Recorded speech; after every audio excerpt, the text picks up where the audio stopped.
Hey hey, bonjour, bonsoir à tous et à toutes, mesdames et messieurs, j'espère que vous allez bien. Aujourd'hui ou ce soir, peu importe à quel moment vous regardez cette vidéo, ici GeekYoshii. Nous sommes de retour sur Genshin Impact pour l'acte 4, mesdames et messieurs, de l'acte 4 de l'Élégie sous la lune évanescente. Donc l'histoire principale de la version Luna 2, et je dis bien maintenant Luna 2 parce que depuis le début que notre cry est arrivé, j'arrête pas de dire lunar, queue de verre, pas de molle, corne de rue, voilà. Non, c'est pas ça du tout. Non, bref. Voilà, mesdames et messieurs, je dis que des bêtises, mais pour cette fois-ci, on va aller faire l'acte 4, mesdames et messieurs, qui est la suite de l'histoire de cette version Luna 2, qui d'ailleurs, en ce moment, l'acte 3 était absolument insane en termes de l'or, pour ceux et celles qui auront suivi l'épisode, bien évidemment. Donc, ceci est la suite. Donc, j'espère que ça vous plaira, mesdames et messieurs. Je vous retiens pas plus longtemps.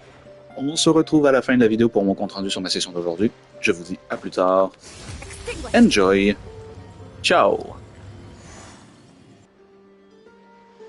Oh, do you think the others are making good progress?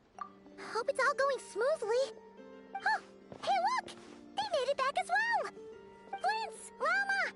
How did it all go? All is well, thank you.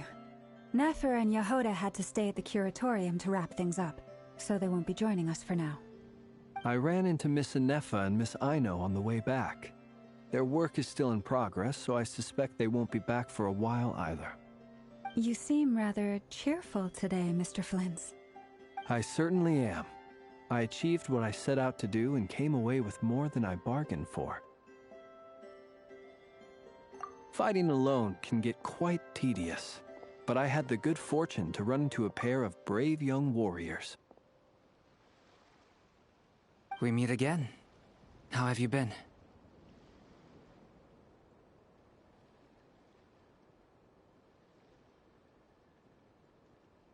Albedo! What are you doing here? Thankfully, tracking you down turned out to be a lot simpler than we envisaged. These two courageously lent me a hand while I was fighting the wild hunt.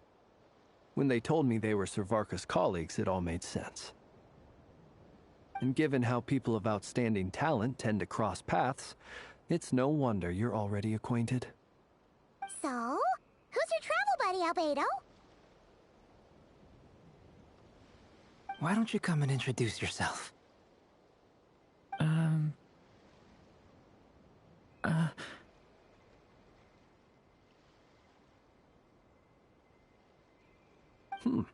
A gentleman of few words, I see. And a rather stern countenance. I presumed you were acquainted with him. Is that not the case? It's nice to meet you. Again. We've technically met before. Wait a sec! You're Minnie Durin! That's right. It's me. I'm glad to see you again. By the way, he says it's okay if you drop the mini. Yeah, I'm not as mini as I used to be. Interesting, isn't it? The first step towards blending into human society appears to be reflecting on whether one's name really reflects who they are.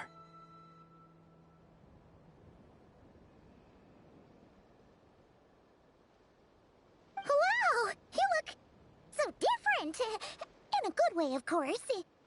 It's great to see you looking so healthy. Thank you, Paimon. And although you're as mini as ever, I understand that diminutives don't always convey endearment. I'll be sure to simply call you Paimon, as a sign of my great respect for you. Wow! You're such a smooth talker now. Paimon could get used to this. From now on, you may refer to her as your esteemed guide, Paimon. Personally, I think our little Paimon is the perfect size. When people call her Little Paimon, it's just because she's so adorable that they can't help themselves. If that's not a sign of endearment, what is? You're absolutely right, Miss Lauma. My brother still has a long road ahead of him when it comes to understanding human relationships. Anyway, speaking of long journeys, didn't Columbina, leave with you? How come she isn't back yet? She's been catching up with old friends. Wouldn't be surprised if she stopped for a cup of tea or 10 on the way back. Uh-oh. People are talking about me. Hope it's nothing negative.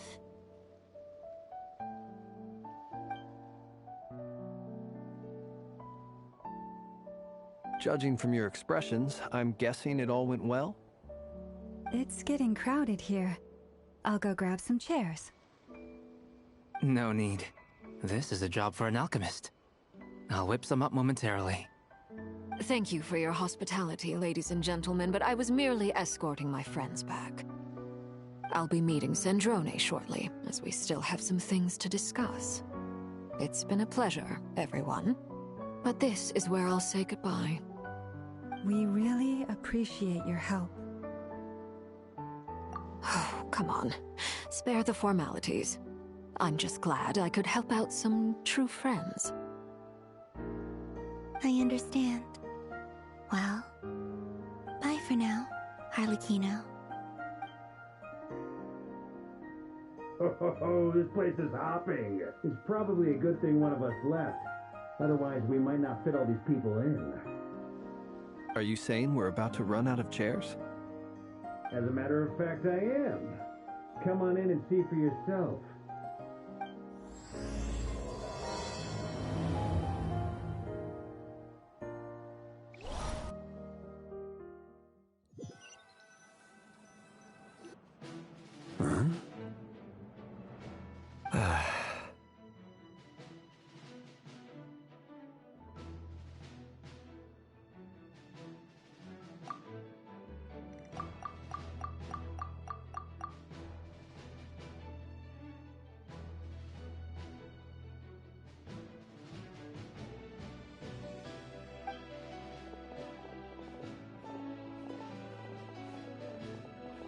I overheard your little chit-chat outside, by the way. With Miss Columbina's colleague gone, we should be back to the original crew plus the other colleagues I brought in. Though, it looks like we have another new face. Someone else managed to rope in a colleague too? Frankly, you and Paimon are the only people I know here.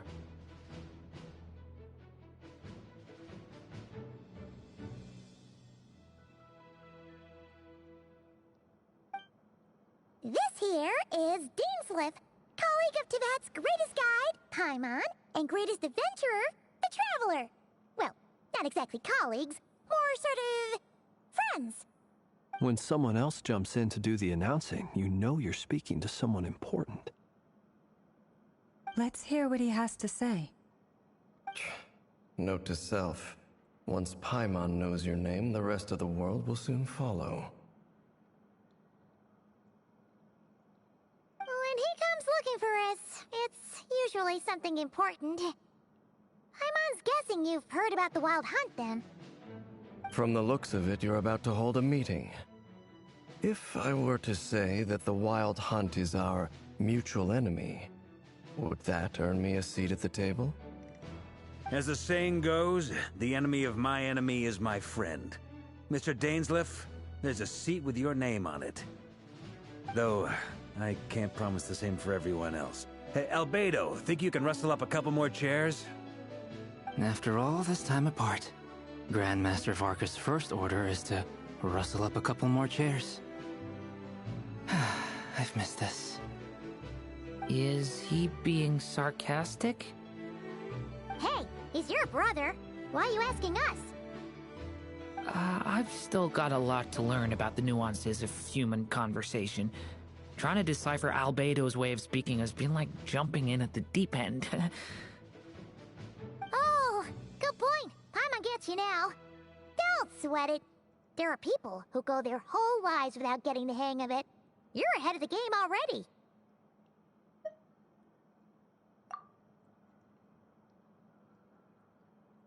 I wonder what's taking Nefer so long.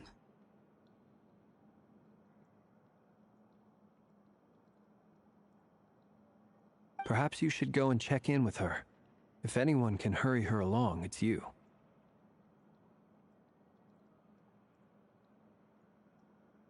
I just got back from the curatorium.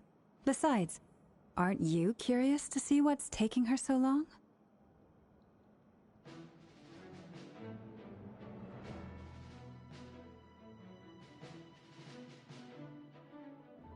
Miss Nefer doesn't strike me as the type to share secrets. And since gathering intel is her specialty, I'm guessing she'd prefer to keep her methods confidential. Under such circumstances, would it not be tactless for me to impose? Oh, but it's fine for me to impose. What can I say? You have an unrivaled ability to garner people's affection, Miss Moonchanter. Besides, you have far more in common with her than I do.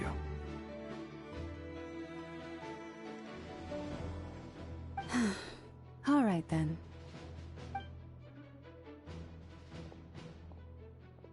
Impressive. She barely fought back at all. I admire your powers of persuasion, my friend. As I'm sure Miss Lauma will realize soon enough, the trick in life is to always pitch in with other people's responsibilities so that you can be selective with your own. Another trick is to simply hide in the background. Spoken like a true sage. Anyway, looks like we've got some time to kill before the meeting. Let's take a little breather, folks. And feel free to chat amongst yourselves. We'll get down to business once the other two arrive.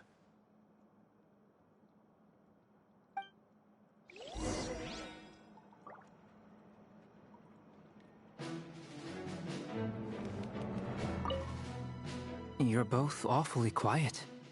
Why don't I start us off with an icebreaker? Much obliged. Have either of you ever had your portrait painted? If not, I'd be glad to help. That sounds like a lovely idea. You know how to paint, then? I dabble occasionally.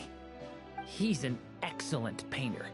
Tables, chairs, people, dragons, you name it. He'll paint it for you. I'm flattered. If I ever get the chance, I'd like to give it a try myself. I'll bear that in mind. Anyway, how about you, Durin?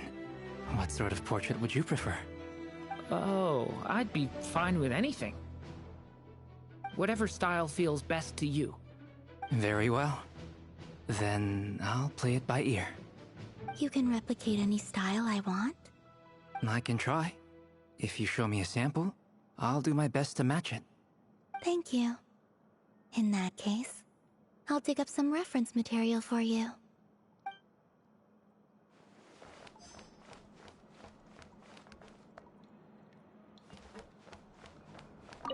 Truth be told, I can't remember the last time I was in a meeting with so many people. You're not alone there, my friend. The Lightkeepers also struggle to bring everyone together for a serious discussion. I don't doubt that. I've only ever met two Ratniki, one being you, and the other being that young guy, Itlua. Itlua is a good apple. I'll give him that. He's kind, honest, and regularly delivers supplies to my lighthouse. A true Ratnik to the core. In that sense, he puts me to shame. So you're what? A fake Ratnik? That's what it sounds like you're saying. But I get the feeling that's not quite what you meant.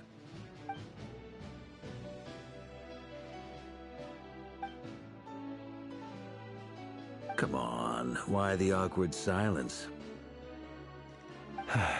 Sorry. I'm not even gonna bother trying to hide it. You've known all along, haven't you, my friend?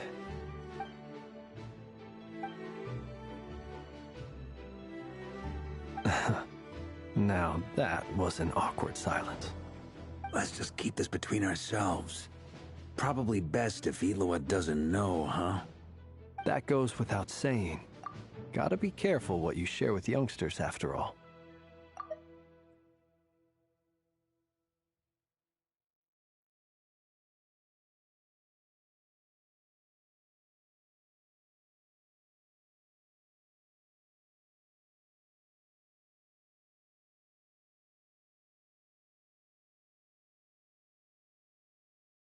Anyone else in the know?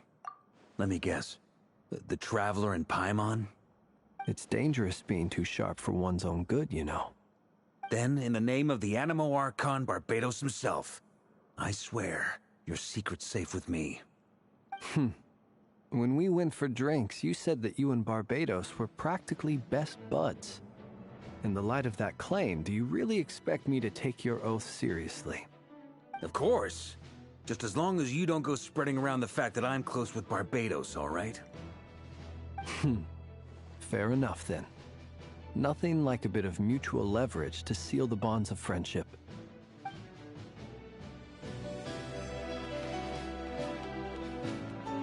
Is there something you'd like to say to me? Yeah! For starters, why'd you just show up here without even giving us a heads up? If you think back to our previous interactions, you may recall that that's hardly out of character for me. You do have a point there.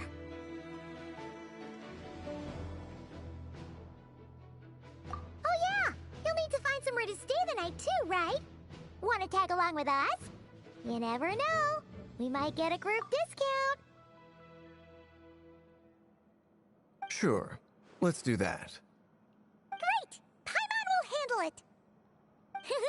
And in return, we can get Dainslift to be our very own personal bodyguard.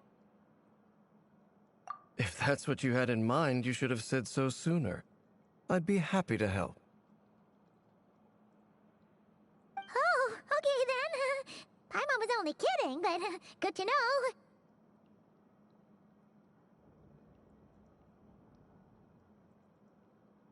Anyway, since we're all here together, we might as well watch each other's backs. That's just what friends do, right? Indeed. Thank you.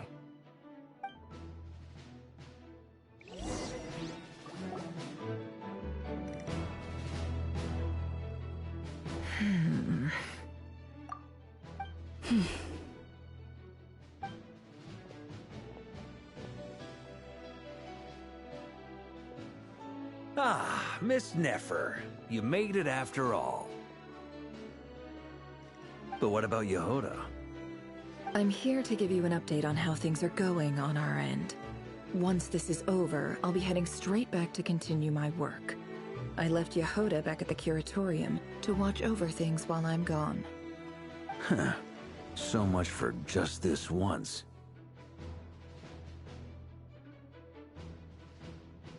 Shh! Not so loud! We're on a roll here. What if she remembers and suddenly decides to back out? Did you say something, Mr. Varka? Huh? I didn't say anything. Right, Flint's? Must have been a frog.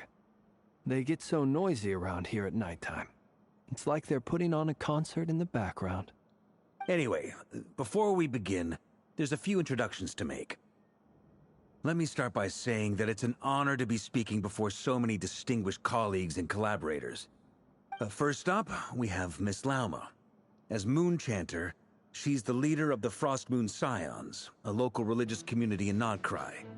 Then there's Miss Nefer, boss of the Curatorium of Secrets, an intel gatherer extraordinaire. Nefer is leading the investigation into Rerer's background, assisted by Yehoda and Lauma. From the little I've heard, they're making some great progress. Over here, we have Mr. Flint's, a ratnik and guardian of the abandoned lighthouse. In our last operation, he courageously distracted the Wild Hunt to buy time for the rest of us. For those of you who've never met, this is Mr. Albedo, a renowned alchemist and captain of the Knights of Favonius investigation team. By his side is a new face for us all, myself included, Mr. Durin, who has come to lend his aid. Next up, we have the Moon Maiden and former Fatui Harbinger, Miss Columbina.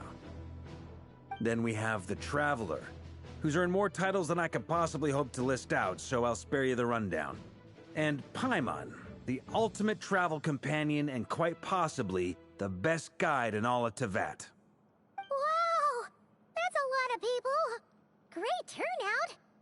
Miss Nefer, it looks like you might have another job coming your way, so, congratulations on the booming business, I guess.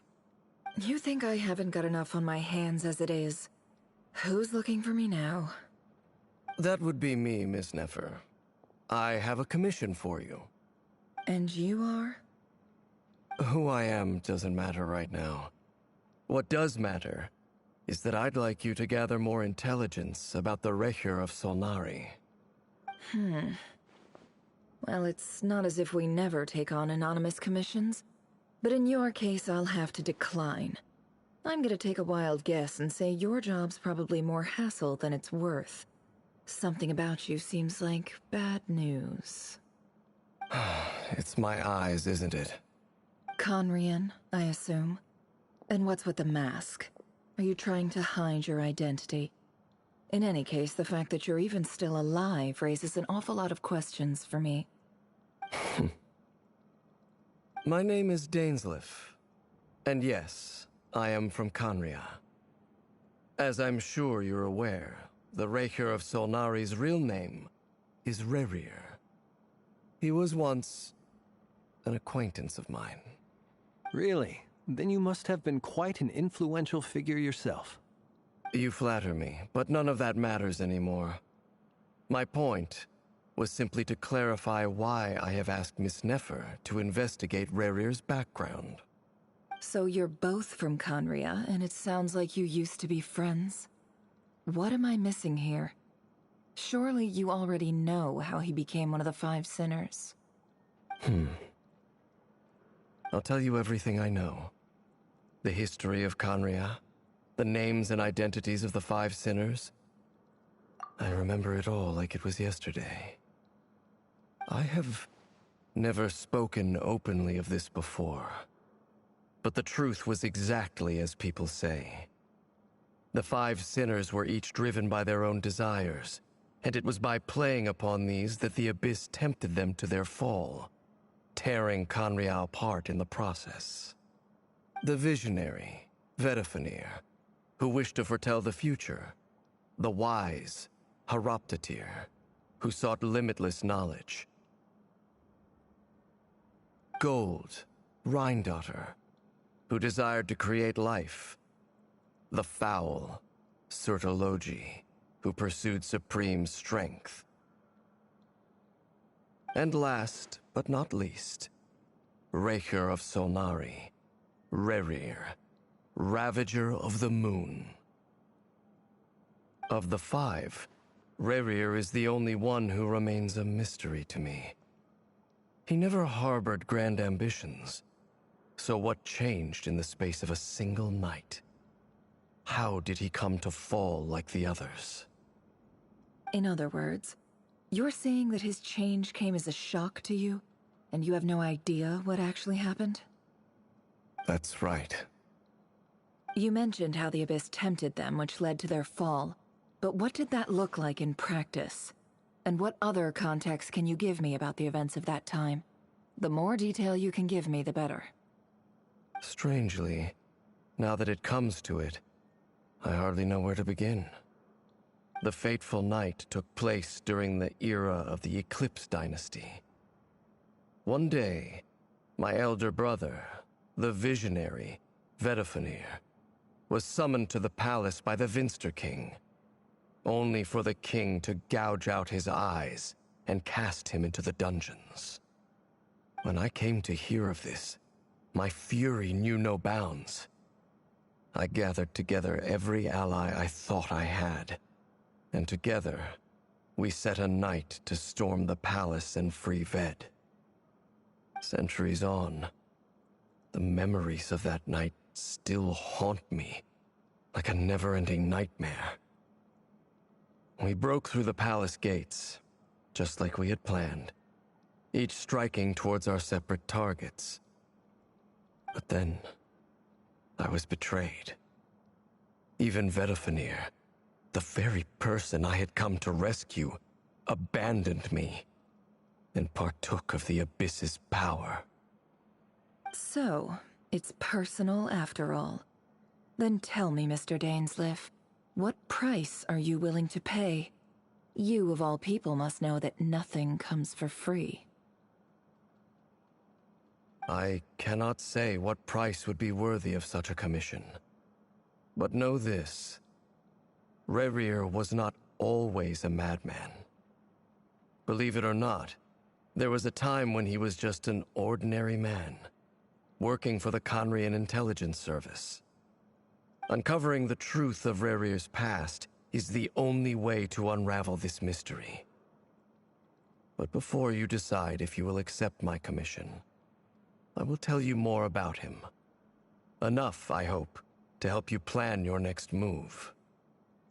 Sounds pretty good to me. Feels like we just flagged down a random passerby, only to discover he's actually a master strategist who has a score to settle with our enemy. Can I borrow your halo?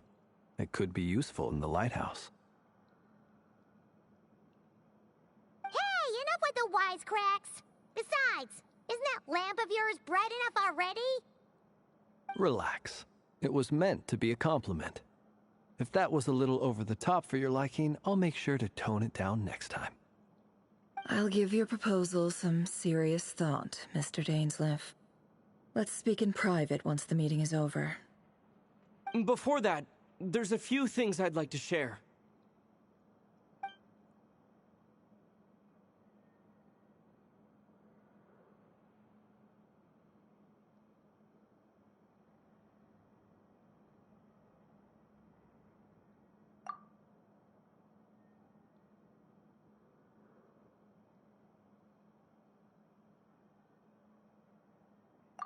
Now that we've united the hearts of the three moons, your power should be greatly enhanced. But it seems like that hasn't happened yet. I believe it will take a little longer. You've done so much for me, so I want to be completely honest with you all. Even though I'm doing a lot better now, the truth is, my recovery will likely be an ongoing process. From the moment I was born, my power has been slowly ebbing away. And that is because Tevat has never accepted me. Even with the moons united as one, it seems my rejection cannot be undone. So far, I have yet to find a solution. It may turn out to be a problem that will plague me until the day I finally leave this place behind. Even so, I will do everything in my power to help you drive out the Rayhir of Solnari. As Arlecchino put it, this is not about chasing the spoils of victory. It's just a gesture of heartfelt gratitude. Kutar.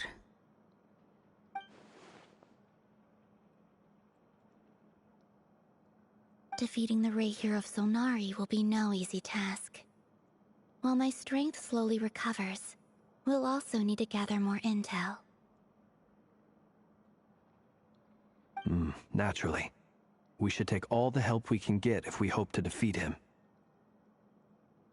We've considered several viable plans now, but our choice hinges on the answers to a few key questions. Is it even possible to kill Rerir? What experiences shaped the person or monster he became? And what's he really after? Given Albedo's expertise in alchemy, I think we should leave him to try and answer the first of these questions. Understood. As for the other two, I'm afraid we'll have to count on you again, Miss Nefer.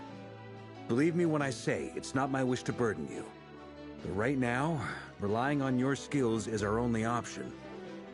So you're placing all your hopes on me, huh? We can't thank you enough for agreeing to help us. Honestly, I can hardly believe how lucky we are. You sure have a talent for changing your tune, Miss Moonchanter. Timid like Yehoda one moment, then flinches insincere flattery the next.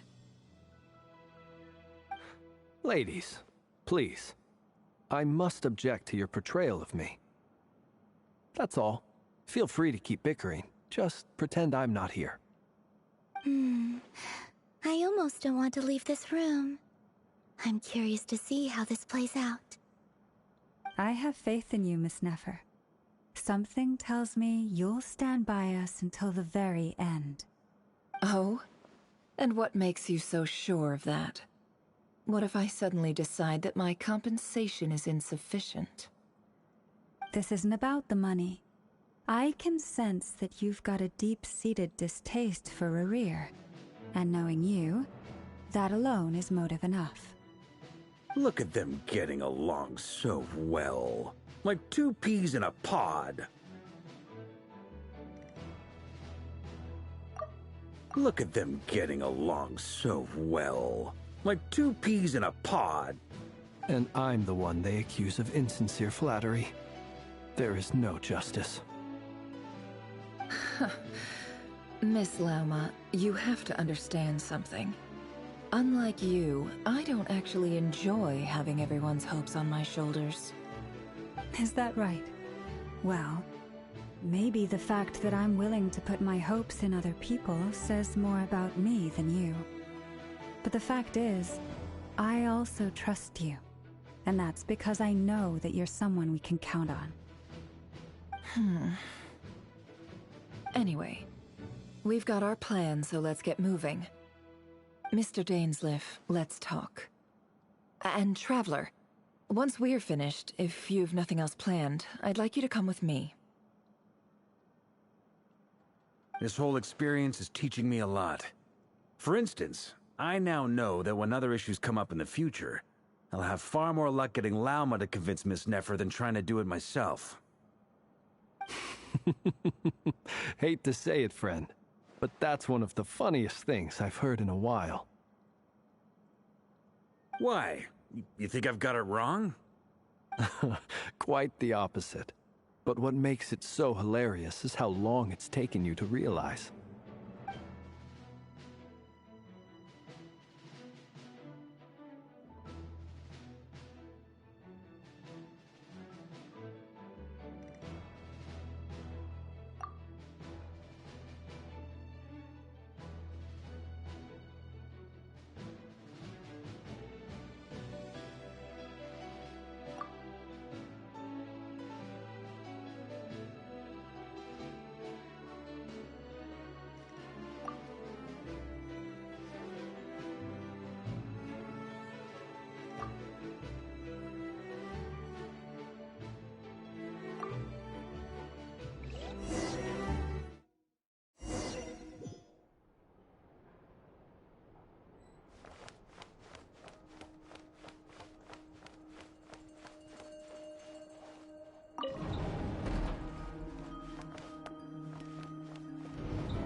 Thank you for waiting. It's okay. We actually used the time to help Dainsleif get a room at the hotel. That's very considerate of you. Now, I trust you share my curiosity about Rerir's past, and you seem fairly familiar with Mr. Dainsleif already. We spoke at some length after the meeting. He was the one who suggested I should invite you to join this operation. He feels confident that these secrets will be safe with you. Dane has a lot of faith in us, that's for sure. Likewise. I appreciate that you got right on board without interrogating me about why I invited you. It shows that you trust me to explain everything in due course. That's because we know what you're capable of. We appreciate you too, Nefer. You might have been forced to help in the beginning, but this time, it was your choice.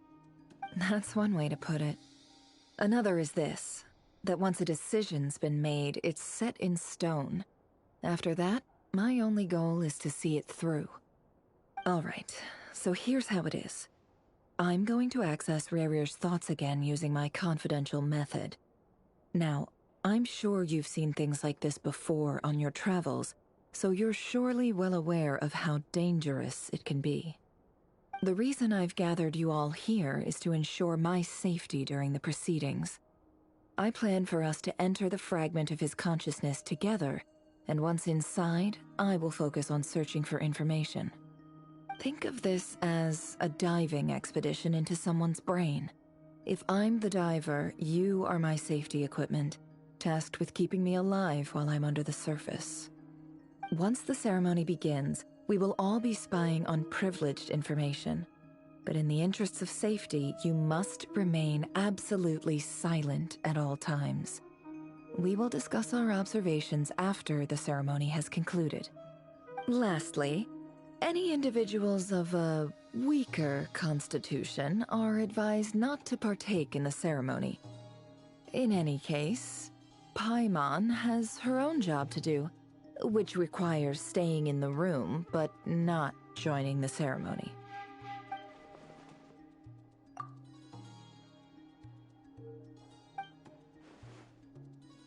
Well, good luck, everyone! Sounds like all Paimon can do is cross her fingers and root for you guys. There's a little more to it than that. I was being serious when I said you have a job to do. While the rest of us are inside Rarir's mind, it's imperative that we have a team member on the outside. In the event that something goes wrong, you will be our first responder. I don't anticipate any issues, but the extra level of safety will be greatly appreciated. I second that. This is a dangerous operation here, and you're our whole rescue team. That's pretty much the most important job in the crew. So, Paimon's like the lifeguard? Yeah, that makes sense. Alright, got it. Good. Please, take a seat. We'll get started momentarily.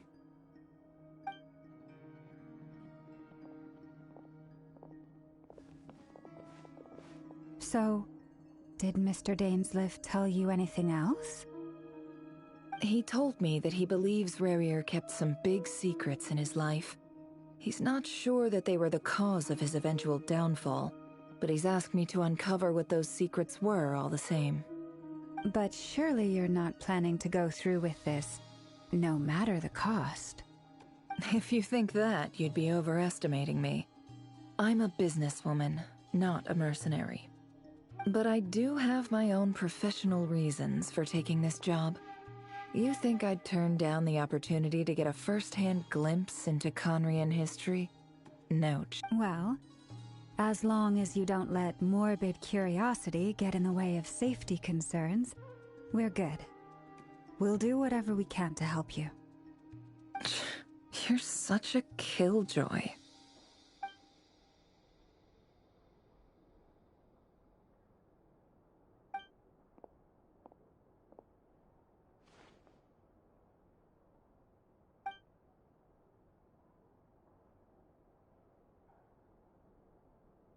All right, I'm good to go. All set over here, too. Promise, Paimon, you'll be extra careful. All right. Let your whole body relax. We're about to begin. Close your eyes.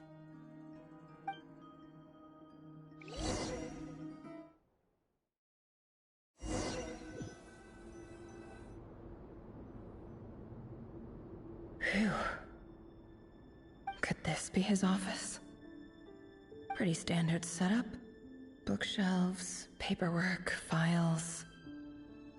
According to Dainsleif, Rarir used to be an intelligence operative. Chances are there's plenty of top-secret intel stashed away in this room. Is this where you keep your secrets, Rarir? Can't say I'm not looking forward to this.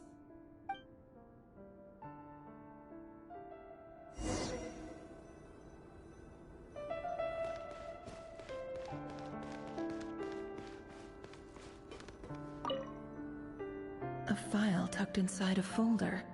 The title reads, Dear Breakfast Shop Owner. It's a list of names. But at this stage, I have no idea who any of them even are.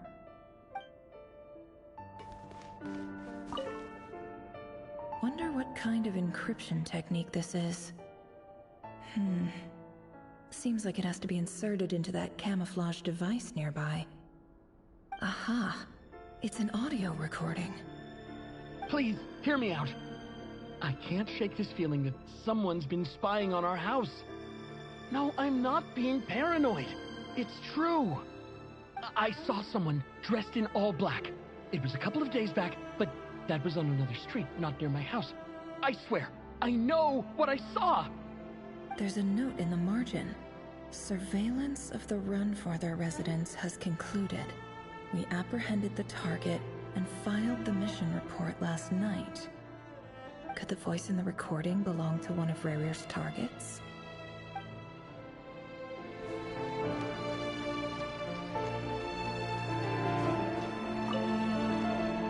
Bookshelves full of documents. Looks like these are all files, packed with the personal details of individual Conrians. The Crimson Moon dynasty preceded the eclipse. Since Rarir worked as a secret agent during the latter, it stands to reason that he was tasked with purging remnants of the old dynasty.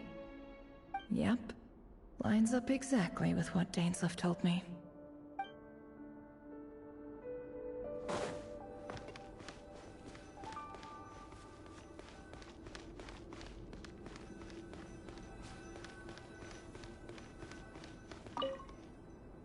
A box containing a ring inlaid with a precious gem. Must be for his girlfriend.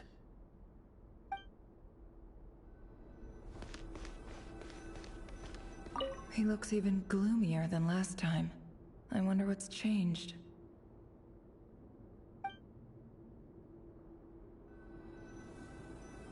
He looks even gloomier than last time.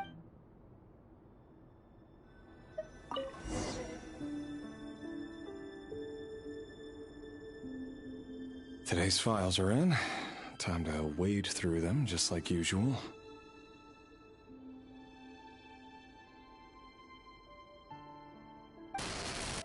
Male, 51. Occupation, cook. Confirmed Crimson Moon descendant. Has maintained frequent contact with other descendants over the past year. Poses a threat to the dynasty. Neutralized.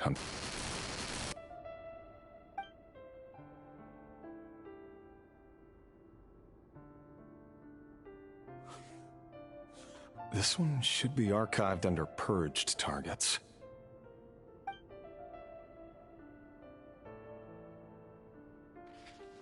Female, 23. Occupation, office clerk. Confirmed Crimson Moon descendant. Has maintained frequent contact with other descendants over the past year. Poses a threat to the dynasty. Neutralized.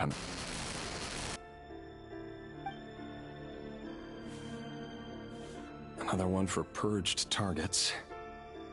Sounds like she was that other man's daughter.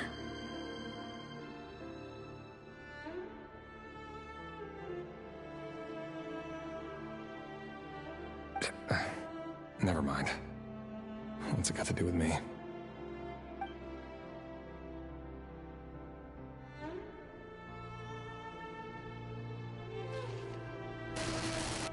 Male, 40.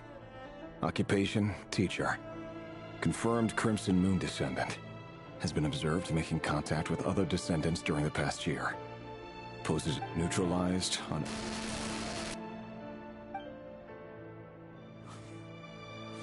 Just another nobody for the archive. Come to think of it, I remember surveilling this man. A case like his never would have been considered a priority in the past. Huh. He barely even interacted with other Crimson Moon descendants.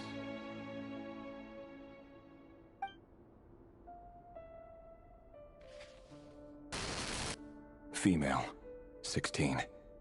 Occupation, none. Orphan and confirmed Crimson Moon descendant. Has been observed making contact with other descendants during the past year. Neutralized on...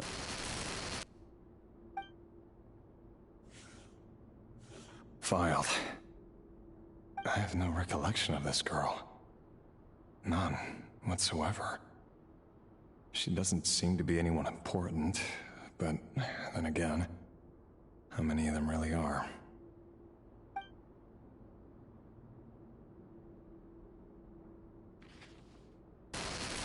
Female, 13.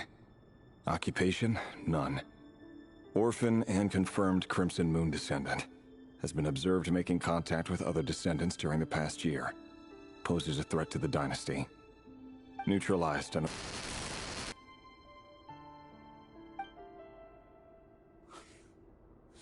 Filed.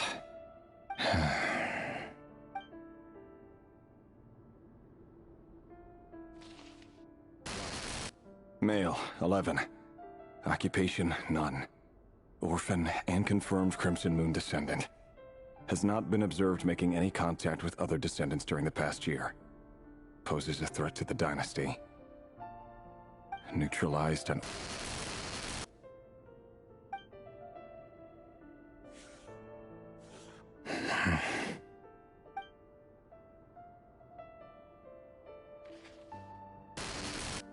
Male.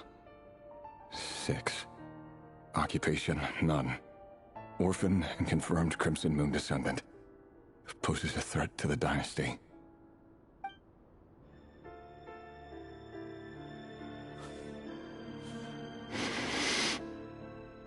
It's funny, isn't it? Your job is becoming both harder and easier at the same time, depending on how you look at it.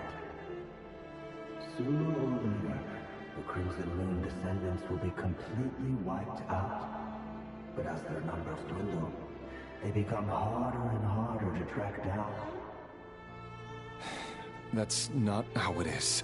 Fortunately, however, most of the able-bodied adults have already been taken care of. The remaining weaklings will be increasingly easy to deal with. No! No. My job is to ensure the survival of the Eclipse Dynasty. And the only way to do that is by eliminating any and all potential threats. It's a perfectly legitimate line of work. Every single one of my colleagues can attest to my fairness. And if my friends were aware of the facts, I know they'd back me up too. Assuming, of course, that they were aware of all the facts.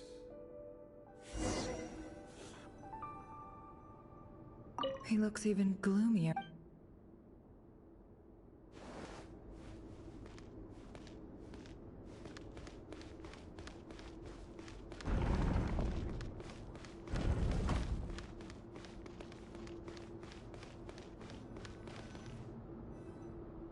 Mr. Vedifalnir, it's been quite some time since we last met.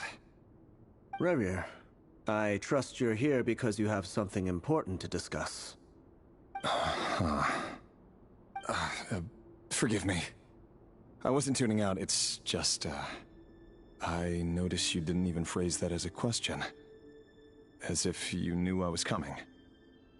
Tell me, does someone in your position ever feel the need to ask questions at all?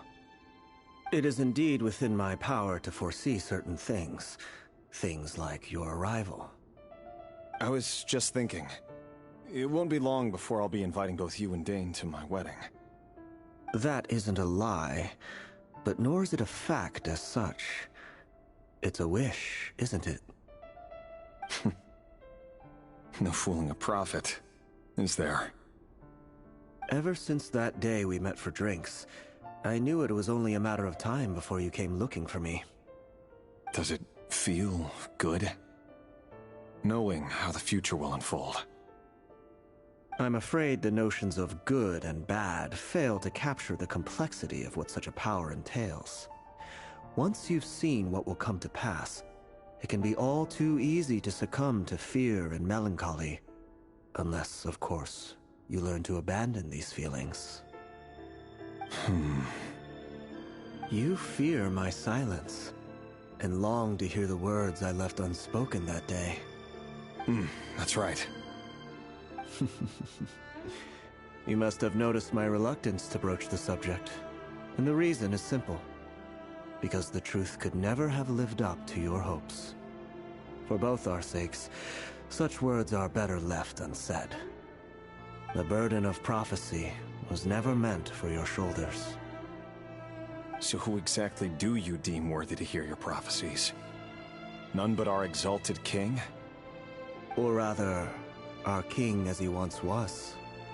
You're closer to his majesty than I am. You must know better than anyone how much he's changed. You say that as though it is to my benefit. Yet precisely because of that, I dare not speak rashly. A king can turn out to be the most virtuous of rulers, or a tyrant more terrible than the most vicious of dragons.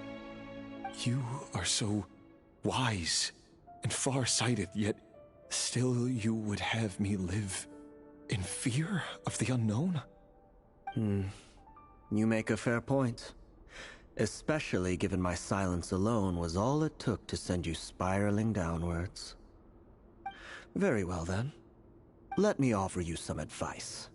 And I say this not as a prophet or a visionary, but simply as the brother of your friend. For many reasons, there is very little chance of your marriage ending in happiness. If happiness is what you seek, you should find another fiancé.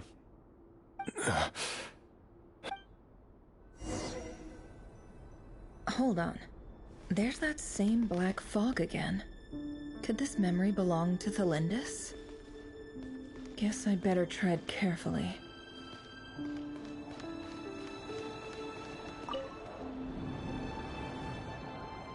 Wait. Hear me out. This time we finally got a clear look at his face and learned his true identity. His name is Rayrir, and he claims to be one of the king's guards. What did you say?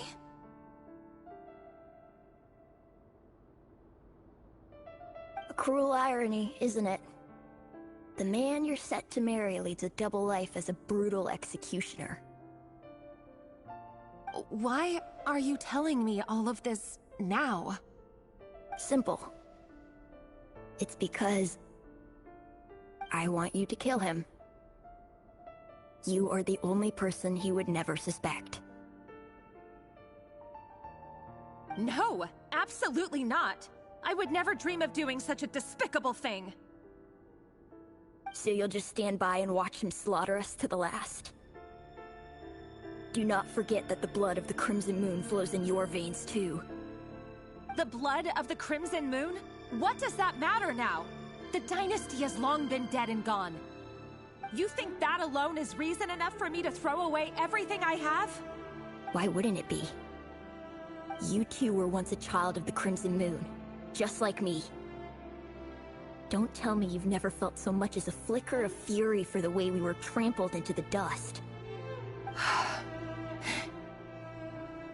As long as you promise to abandon this pipe dream of restoring your dynasty, I can try to persuade him. Or have him persuade the Vinster King. Persuade the Vinster King?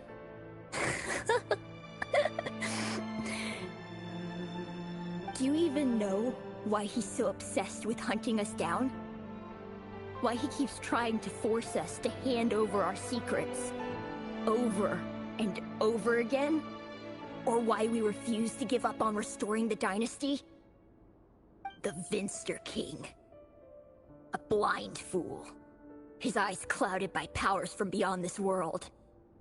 A petty little man with a miser's heart. And he dares to sit upon the throne? Mark my words. Sooner or later, Conria will fall. And it will be his doing. If you can't bring yourself to do it, so be it. Just you watch. It won't be long before calamity descends upon us all. The Rayrir of Solnari. That really is quite a secret you've been keeping from me, Rayrir. But who am I to talk? Am I really any better? I've kept my own past a secret this whole time too. Love should be built on honesty, but ours was born from lies. And yet, is it really so wrong to hide things that would only make life harder? If we don't cover up the parts that no one else should see, how can we go on pretending to be normal? Vedifulnir must have known all this, and that's why he made his prophecy. In the end, nothing stays hidden forever. But I won't just sit by and watch this disaster unfold. I'll do everything in my power to protect what I cannot afford to lose. No matter who I have to face.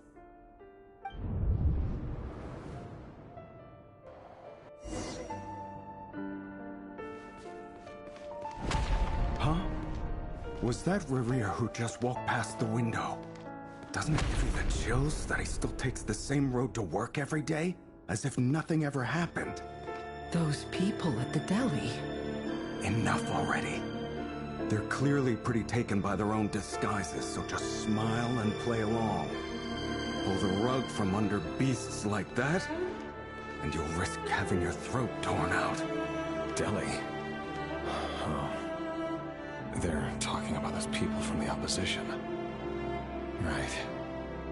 I'd almost forgotten they used to run a deli. People of no consequence always vanish so easily. And no one even remembers them.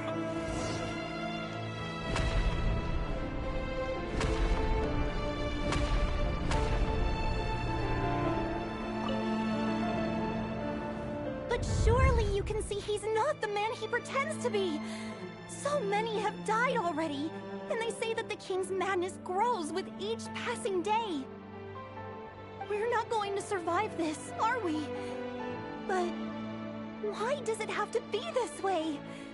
Do we really deserve to die just because of the blood that runs through our veins?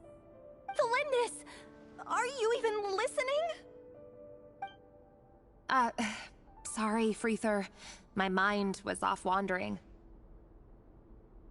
I heard you, though. You're talking about what Rerir said. He's just following the king's orders. He's a secret agent, and it's his job to hunt down rebels and dissidents. By the time you first met him, he'd already taken lives. Maybe he was using you from the very beginning. No. Rerir has no idea I have anything to do with the Crimson Moon. My family are only distant relatives of the main lineage, and besides, my eyes are perfectly ordinary. Truth be told, apart from my teacher, pretty much no one knows I have any connection to any of it. It's been a long time since my family severed ties. But as Orlog said, who could possibly talk sense into that raving lunatic of a king? No one. I'll work something out. Trust me, I'm with you all. But for now, you need to keep yourselves hidden. Don't let anyone find you, anyone at all. Don't forget that Rerir is an Eclipse operative. You need to be extra careful when he's around. And when I am too. For now, don't come looking for me. And if anything happens to me, just act like we've never met. If even you can't escape this, what hope do the rest of us have? But after all this time together, surely he wouldn't lay a hand on you. I won't speak in his defense, nor can I give you a clear answer to that question. But I'll do everything I can to put an end to this. Here, hold on to this. If an opportunity to escape presents itself, take it. You'll be glad you took some spare change. You call that change? But what about you? I've got a job, and there's still money coming in. But you can't go anywhere right now. Please think about yourself for once.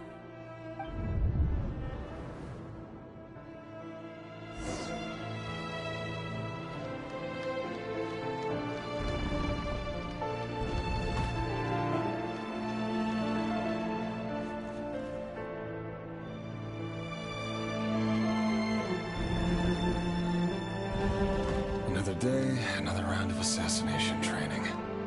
Training ground is just beyond this hidden passageway.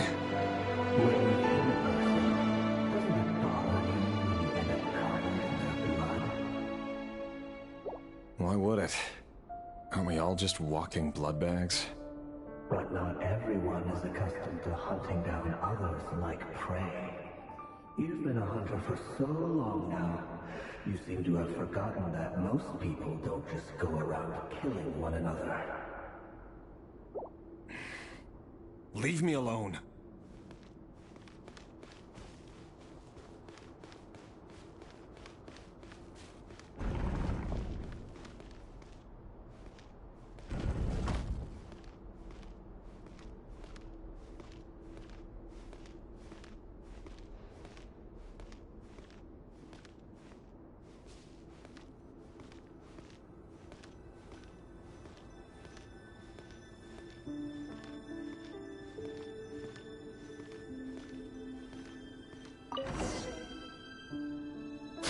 sure you have a firm grip on the handle.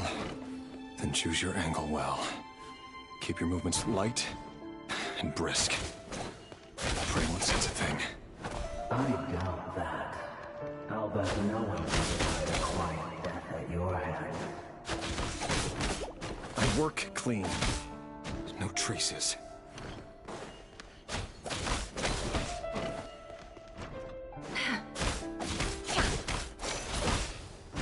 That doesn't make it open or board, though. The king just happens things right now. What if someday he doesn't? That won't happen. He's changed. Ever since he showed the spells that power. Maybe I can take another The ones I've dealt with have always been guilty. And I've carried out my work flawlessly.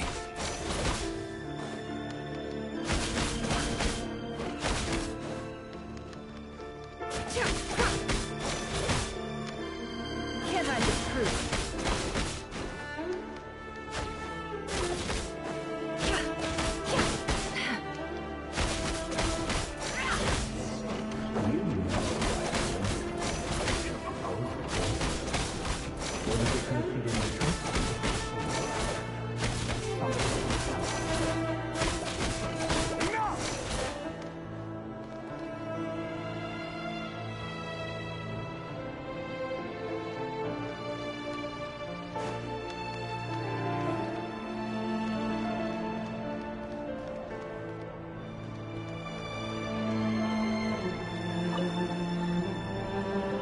The Lindis, do you still remember Orlog? Orlog. The boy who was pretending to sell flowers. You spoke for quite a while, didn't you? Yes, we did. What about him? He was arrested 2 days ago. Chances are he's already dead. He... I just don't get it! After everything he's done, why do you still stand by him? Or does it mean nothing to you that people keep dying? No, that's not... Just hear me out. I need to go now, Thelindis. They're looking for us. You take care too. If you ever need a place to hide, come find us.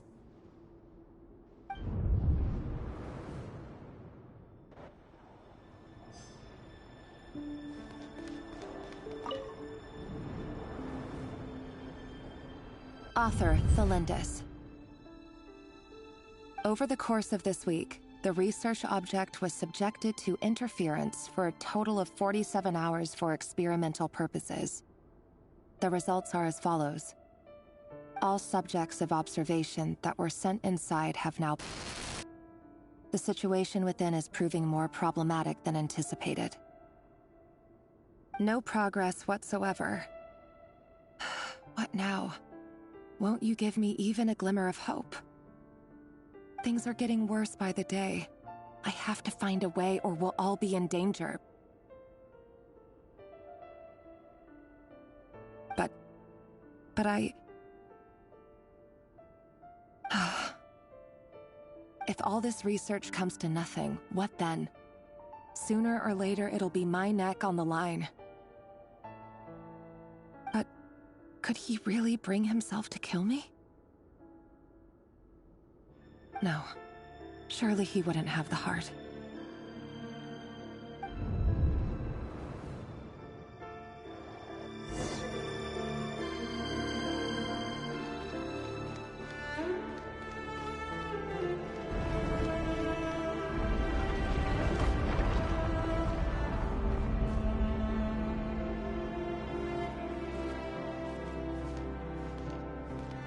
Why won't you just let us go?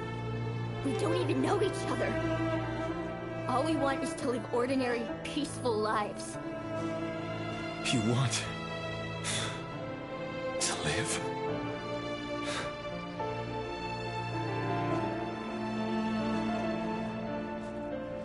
Yes. I just want to go on living. that really such an unforgivable crime?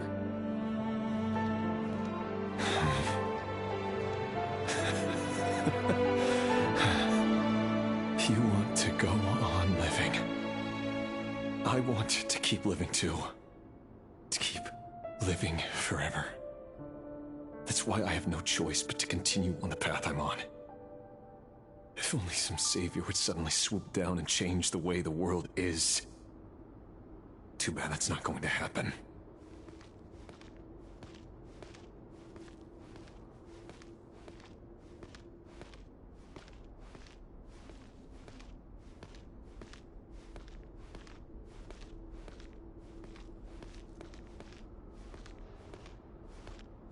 Imagine that.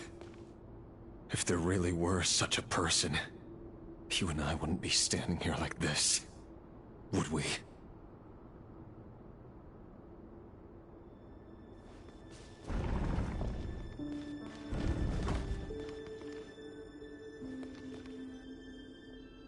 Today's files are in. Time to wade through them just like usual. No, I don't get tired of it. It's my job. And not only am I lucky to have it, I'm good at it too.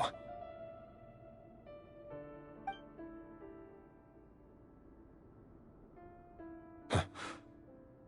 Wait. That's... Thalindis?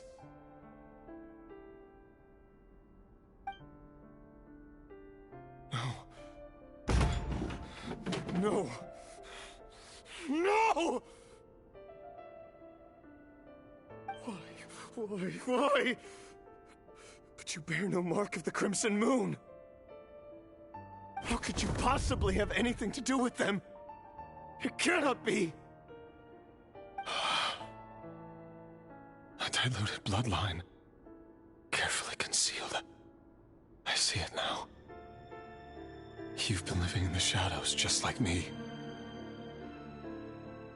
What a fool I've been. Numbing myself with talk of justice. Even imagining my friends would back me up. But in the end, Irminsul. Finster King! How far are you going to take this? From the direct bloodline to secondary offshoots? And then what?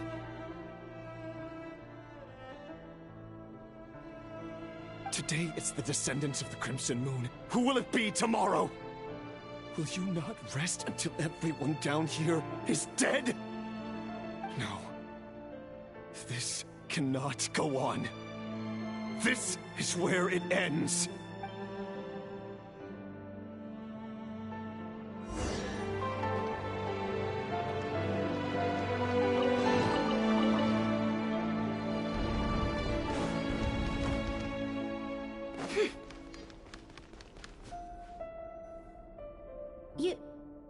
You're really letting me go? I am. As long as you can guarantee that no one will find you. Don't worry, I'll be extra careful. No one will know I was here. But... what about you? Me? If you let me go, you won't be able to complete your mission, will you? Good point. In that case, maybe you should stay. No, please! I just want to see the outside world again. To... Go on living? Yes. I know you're a man of your word. So please, just let me go. If I let you leave, what will become of me? Just kidding. Go, now. But remember, don't let anyone know you were caught. We'll be seeing each other again very soon if you do.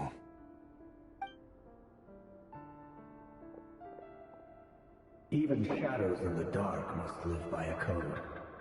But you can't save everyone. You've been whispering in my ear for days now, Vedifilnir. What are you trying to do? Break me down?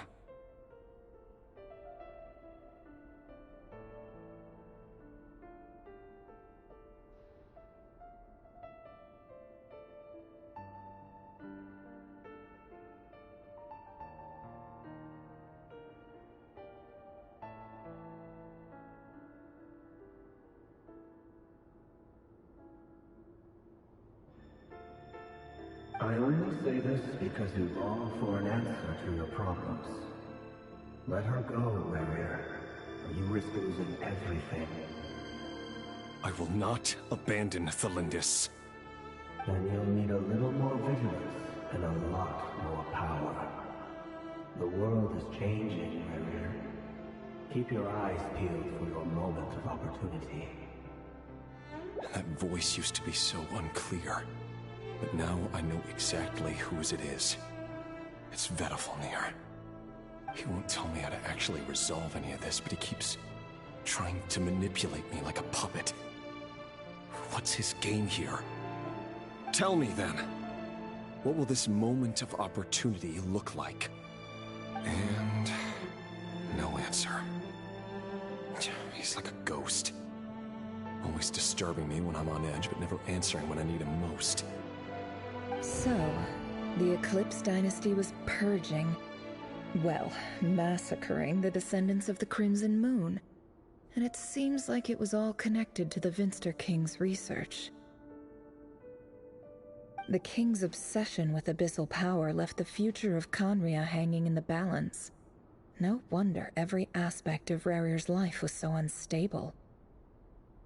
And it looks like this Thelindis, Rerir's would-be fiancée, herself belonged to a sub-branch of the Crimson Moon Dynasty's descendants.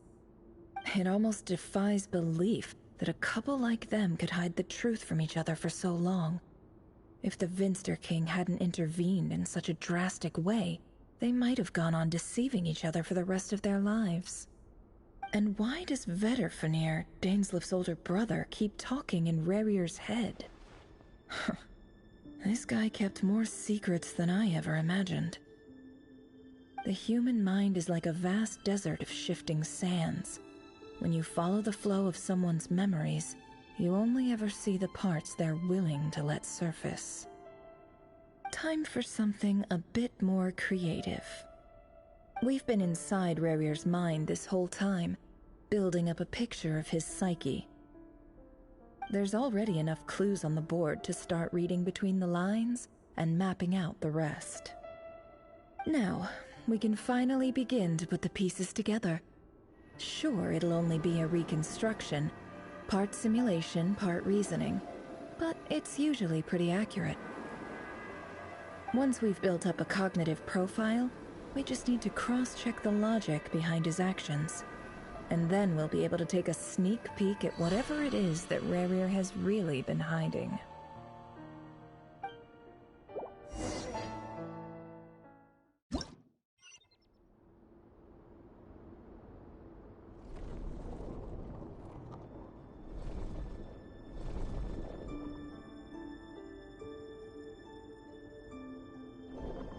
Rerir, are you there?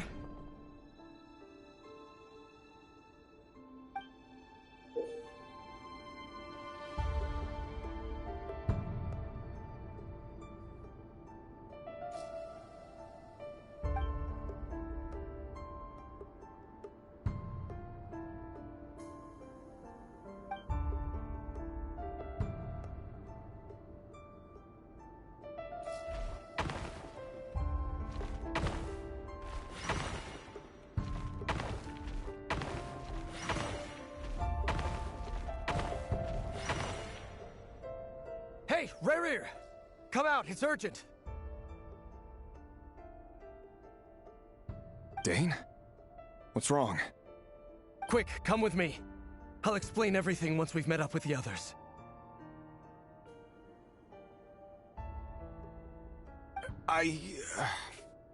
Okay.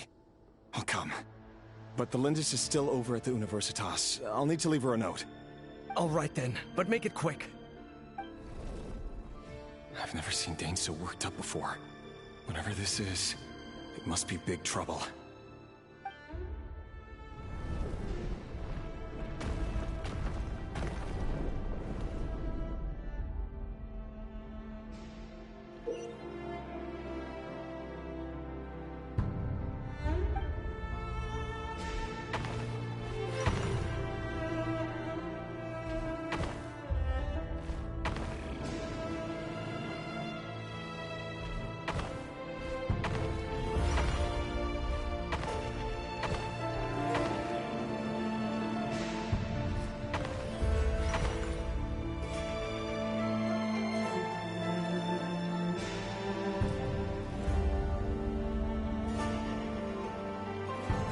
Well, this is a nice change, meeting you all at this hour.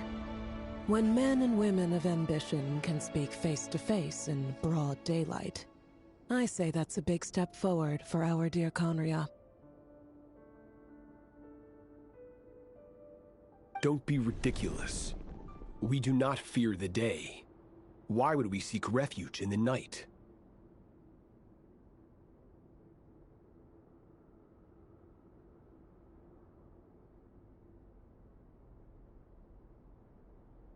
You might ask your blade that same question.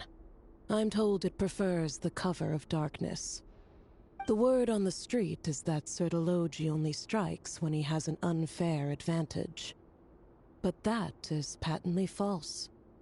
I see you're missing an arm and a leg. Surely only a fair fight could explain that. If this is your way of offering me replacement limbs, believe me, I'll take them. Oh, we can certainly discuss that. With bioalchemy, anything is possible. Assuming I have your full support in my research. Lunatic. Roptatir, what brings you here?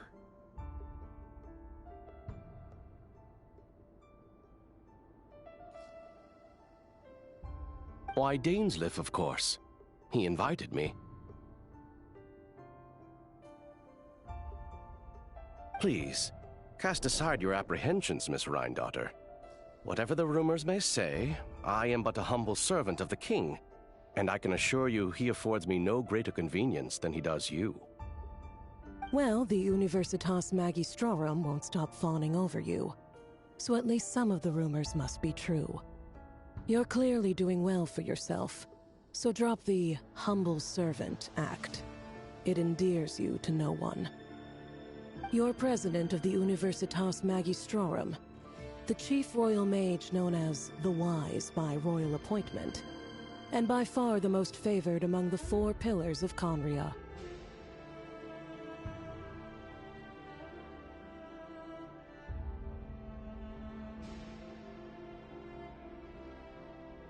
Vice President Veidt doesn't even try to hide his envy when he sees you. My success is the product of hard work and good luck. It's as simple as that. Were the king not such an extremist, I hardly think I would have received a senior post at my age. Of course, no job is without its gripes. Serving a king like ours can be a challenging task, as I'm sure you can imagine. And as for Efterveit, in missing out on the presidency, he's dodged a mountain of stress. Like everything else in life, it comes with pros and cons. You're all here. I apologize for the short notice, but it was an emergency.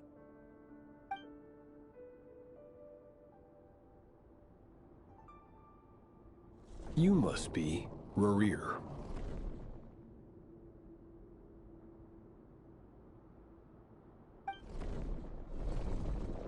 Mr. Sir ÉLÉGIE. Yes, I handled your case file during your sentencing. Nothing personal, of course. I'm pleasantly surprised that you remember me. You're clearly a person of substance if you've been invited here. But Dainsleif, you'd better have a very good reason for convening this little gathering. It's my brother, Vedalfenir. After he spoke at the court this morning, the king was so infuriated by his words that he had him blinded in both eyes and thrown in prison. Vedalfenir in prison? Strange. I thought the king trusted him and Roptatir more than anyone else in the world.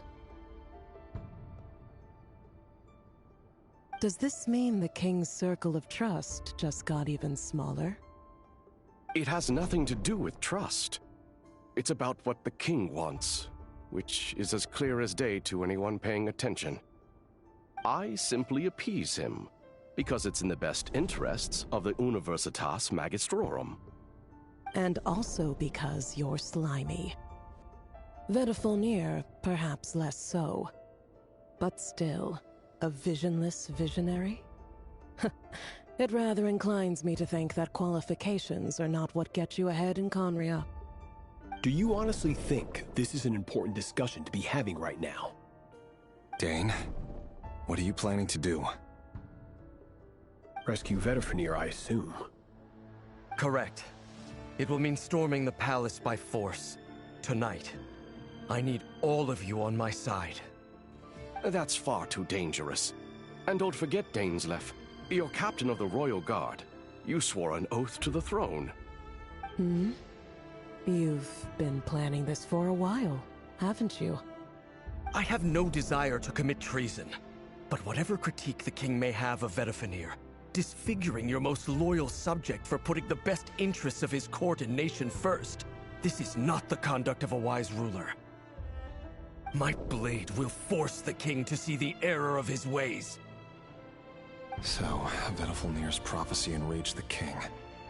I'm sure it wasn't what he wanted to hear, but if he won't take counsel even from the visionary, that is deeply troubling news. The extent of His Majesty's madness is now all too clear. The question is, how does a man like me get out of this situation unscathed? You have noble ambitions, Dane, but I'm afraid they don't do much for a guy like me. I'm not interested in saving the world. All I want is a letter of pardon. A letter of pardon? For whom? Thelindis? The chances of the Vinster King issuing a pardon for anyone connected to the Crimson Moon seem vanishingly slim.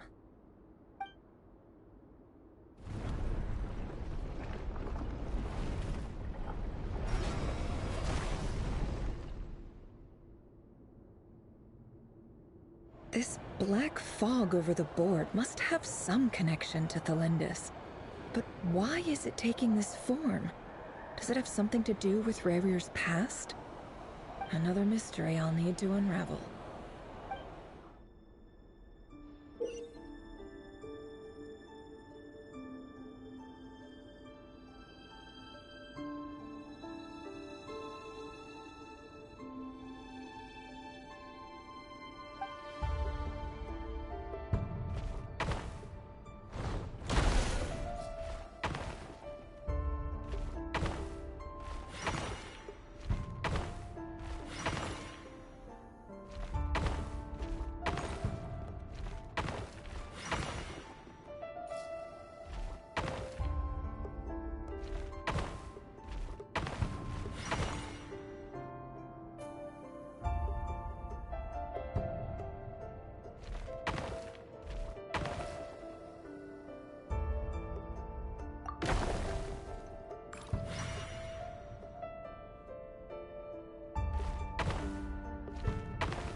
Author Thelindis.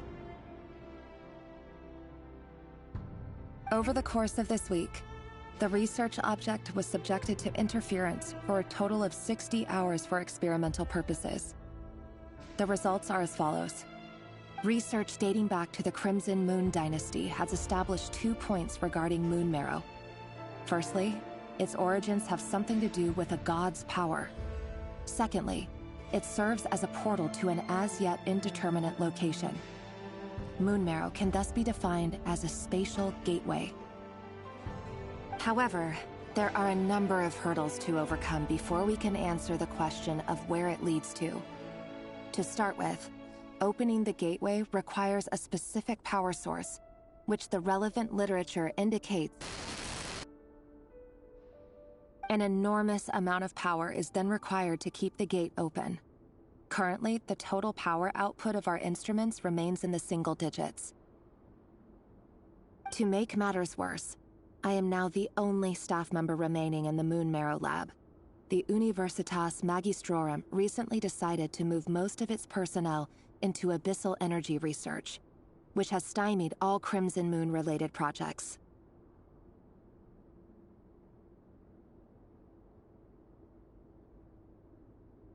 This is not a wise move. I have always maintained that placing all our hopes in a single source of power is risky, especially one as poorly understood as this. As well as making ourselves overly reliant on a single resource, we are neglecting other promising technologies. I apologize if this comes across as disrespectful, but as a Moon Marrow researcher, I desperately want to see the world beyond the gateway.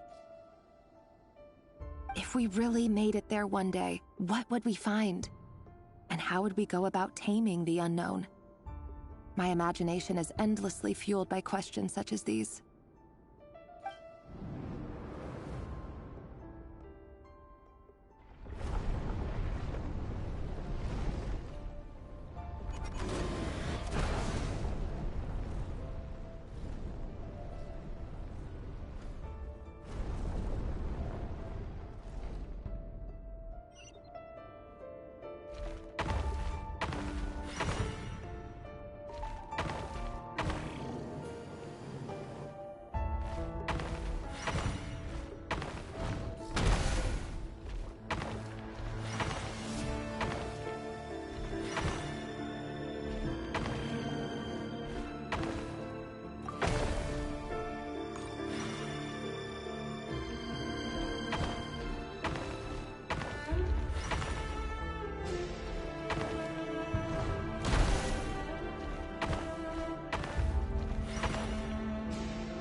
This is for you. I heard you're gonna leave the city with your parents. The Lindis, did you hear about what happened? I've heard nothing. Rerir got back very late last Friday, and he was acting a little unusual, but he slept pretty well, so I'm guessing whatever he did was a good deed. You never saw him, and I don't know what he did. And this conversation never happened. You understand? What if he finds out that you pried into his secrets? Don't be silly. I don't know what secrets he does or doesn't have. All I know is he's just a normal guy who happens to run some errands for the king. Are you scared of him? I don't know. The Rerir I know doesn't match the person you all describe. Logically, I should be scared of him. And yet, I don't want to lose him. But enough about that. You should get going, and be careful with the package I gave you. Keep it secret. Keep it safe. What's in it? A piece of the moon. All you need to know is that as long as you keep it safe, then in the future, everyone will be able to see a red moon.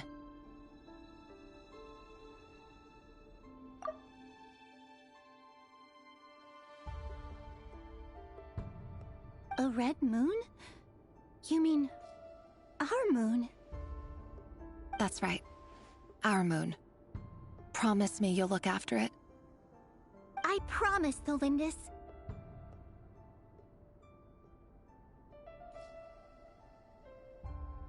The Crimson Moon bloodline will never die out.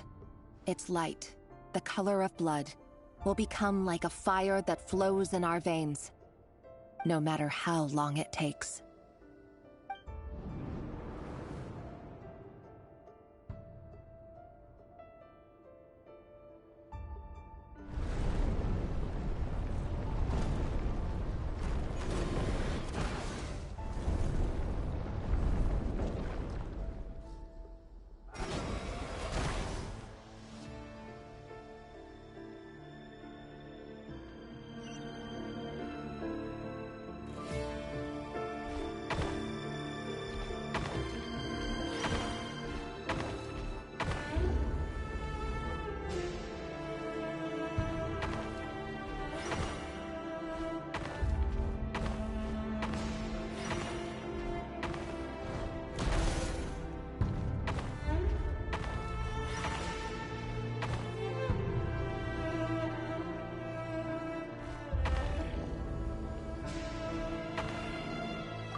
everyone, and stick to the plan.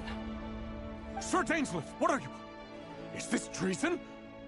You know what happens to those who betray the throne. Please, don't do this! It is the king himself who has betrayed the throne.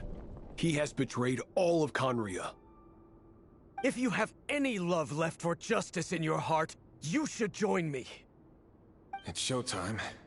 Dane and his group will handle the troops in the palace. Then Hraptatyr and Rheindater will disarm the security measures. My job is to enter the prison and rescue Vedifalnir. Stay safe. Wish me luck. Look after my brother. Draw your blade. It is time for justice to prevail.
This place is filthy.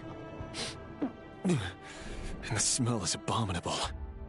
Clearly, the king doesn't allow his prisoners a single shred of dignity. Found you. Hello, Mr. Vedifalnir. It's you. Surprised? Oh, wait. I guess surprise isn't an emotion that prophets feel very often. I certainly felt some surprise in the moment when I was blinded. Surprise at the king's sheer ignorance. Surprise at just how unfairly this world responds to words of earnest remonstration. I'm curious. What did you prophesize this time? It wasn't a prophecy. It was a word of warning. Someone had to say it. The king has forsaken all reason in pursuit of his obsessions. I simply told him that if he continues on this path, Conria will surely fall. But he didn't listen. Worse still, he stabbed you in both eyes and locked you away. Dane asked for my help. The court is in complete chaos now, but I'm sure you predicted that. Everything is transpiring as I foresaw. Yet I am powerless to change it. Fate is an immutable force. I can but lament as the inevitable unfolds. I do wonder whether giving a man the power to see the future does nothing more for him than slowly crush his spirit. Forgive my curtness, Vedifalnir, but the king did not suddenly turn on you today. His suspicions have been brewing for a long time. You can't have wisdom beyond the reach of your fellow man without attracting his fear and suspicion. There are things the king does not want to see. So, he doesn't want you having visions of them either. He blinded you because he thought this would make the visions stop. He wasn't entirely wrong.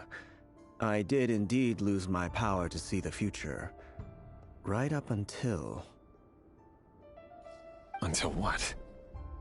Just now. I believe I saw something new. Well, tonight could go a lot of different ways. 5 of us banded together to storm the palace, also we could rescue you. This will go down as the most tumultuous day in Conrian history. I sense hatred in you. but also hope. A desperate hope that with the tyrant deposed, that will be the end of the story. But this is not the end. It is the beginning of a new chapter in a whole new story. There are many men of honor and courage in this world, Rerir. But you are not one of them. You're not here for justice, are you? You're here for yourself.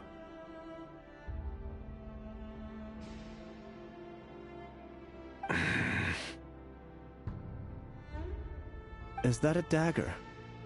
Interesting. Why not the polearm? It was always your weapon of choice. With your abilities, I don't doubt that you were able to recover some of your sight. But I also doubt that you want to make an enemy of me right now. Of course not. We're on the same side, aren't we?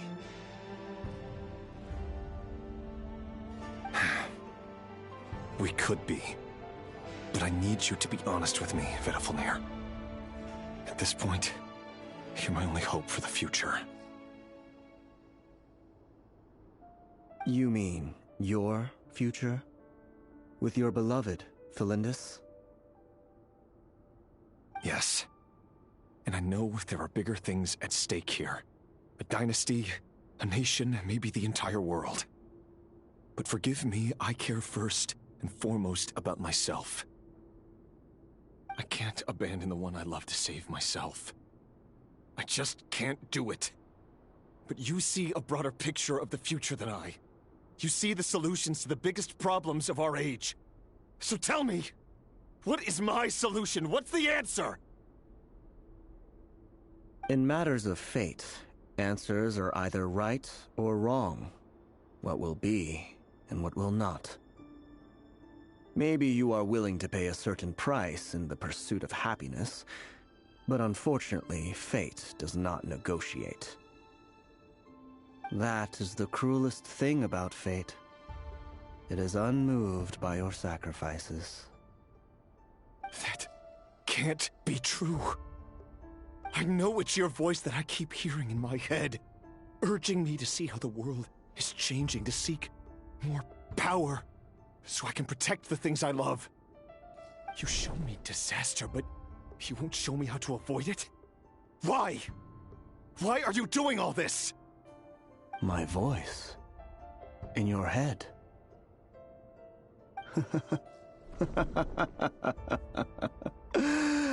So, you hear it too. The voice that steals your mind, gains your trust, and drives you crazy. It turns out that we are not so different, you and I. Vedafalnir just broke into the strangest smile I've ever seen in my life, as if he'd discovered some monumental secret. But then he suddenly switched to looking extremely weary. Very well then. My advice to you is as follows. You must persevere. Whatever trials and tribulations you may face, be steadfast in the belief that they are your path to the future. For as long as you live, your story with Felindus shall not come to an end. That is the only chance you have of fighting back against fate. It is up to you whether you believe my words. Regardless, that is all I will say on the matter. I have no right to intervene any further. I will hold you to your word. Thank you for setting me free. In return, I will tell you one more thing that you cannot afford to ignore. Just then, a strange wave of energy rippled through the city. We had no idea what it could mean.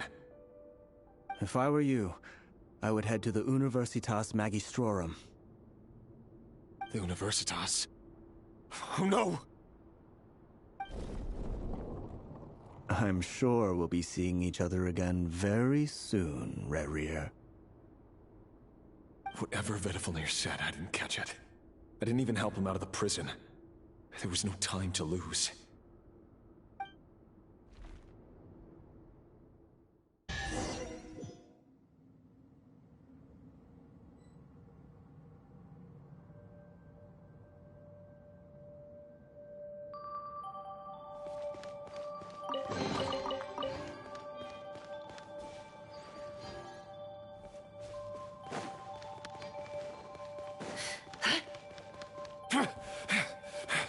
Monsters? Is this Rhindaughter's doing? Or the Universitas Magistrorum? Out of my way!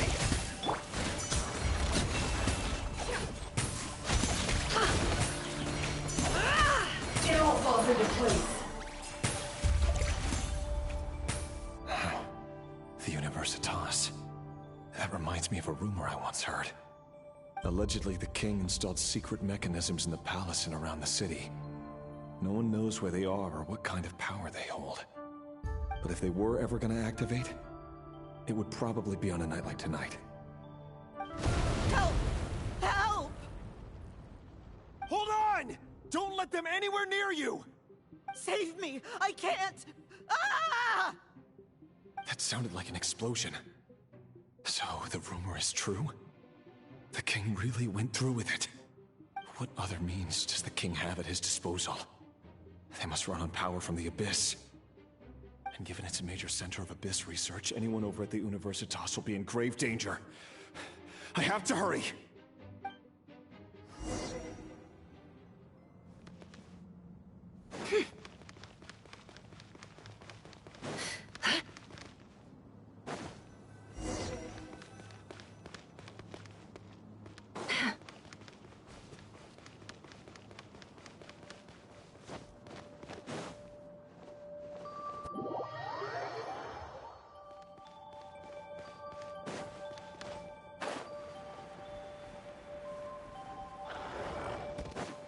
Life goes on. Shower me with praise!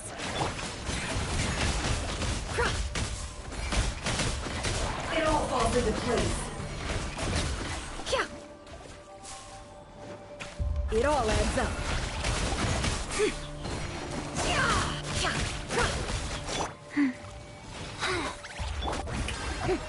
A little amusement.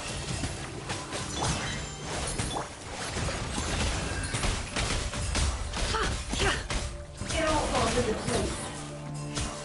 The deception ends here. Go. Let my name echo in song! A dash of frosting! Juice on the loose! Can't hide the truth.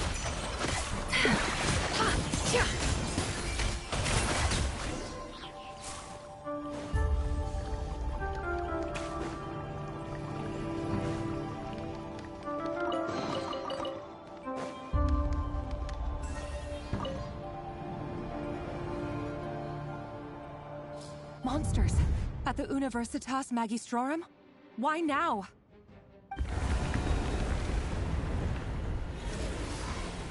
Oh no, they're coming. It's no use, the table won't hold out much longer. The weapons. Where are the weapons? Of course. All the lab equipment was upgraded after the inspection last week, but the new weapons haven't been allocated yet. I'm done for. Is anyone there? I need help! Ah! Stay back! Please stay back! Please!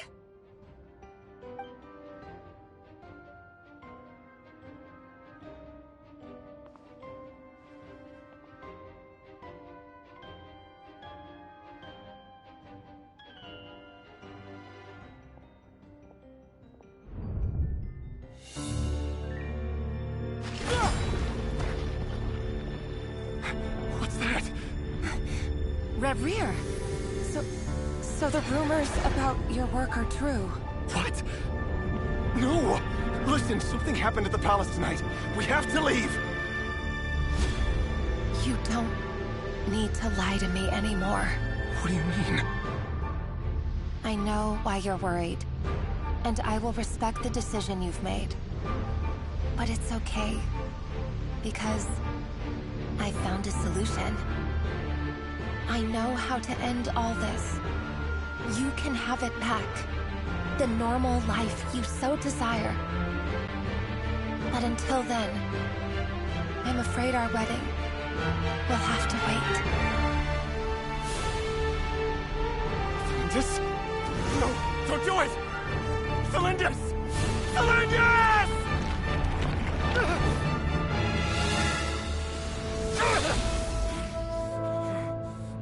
I told you, Reverie. You will find someone better. No! No, I won't do it! I have to save her! By what means exactly? A lowly pawn. You lack the power and the strength of will. Do you know a way? Tell me!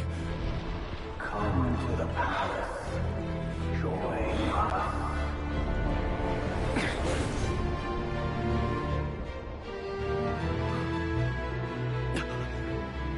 Rary, thank goodness we... Step forth and take your share. You made it. Not you too.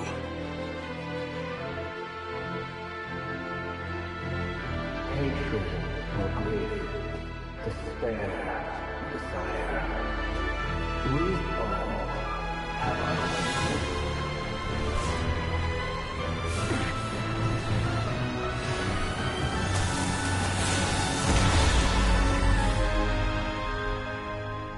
Rarier.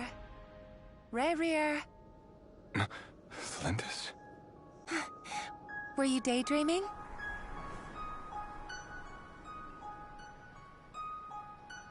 You still remember, Rarier?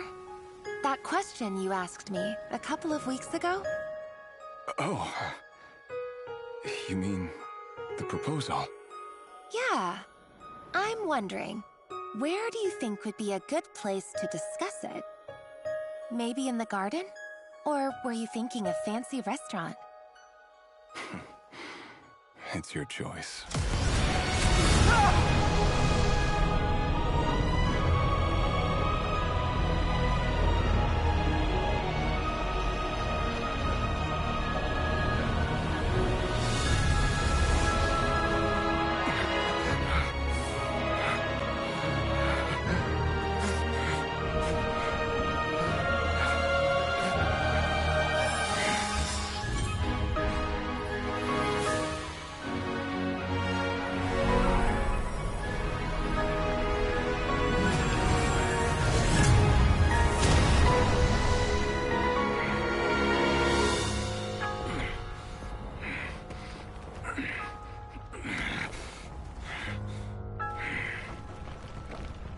I will find you.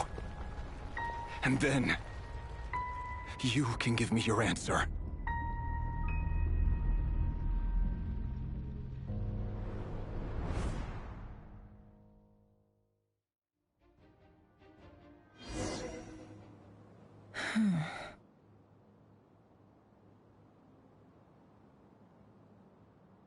So that's how the Raker of Solnari was born.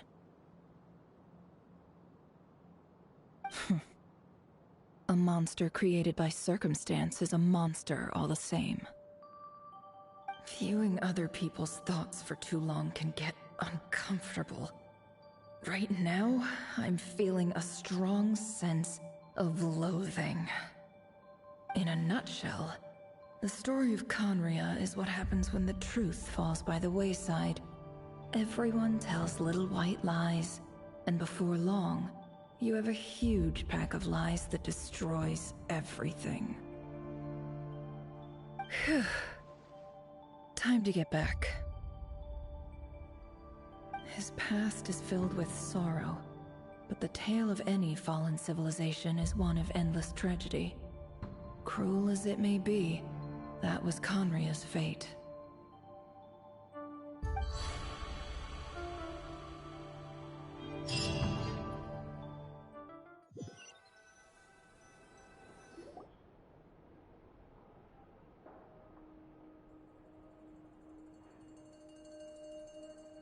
Everyone, I'm back. Can I get a standing ovation? Never! How are you holding up? Feeling okay?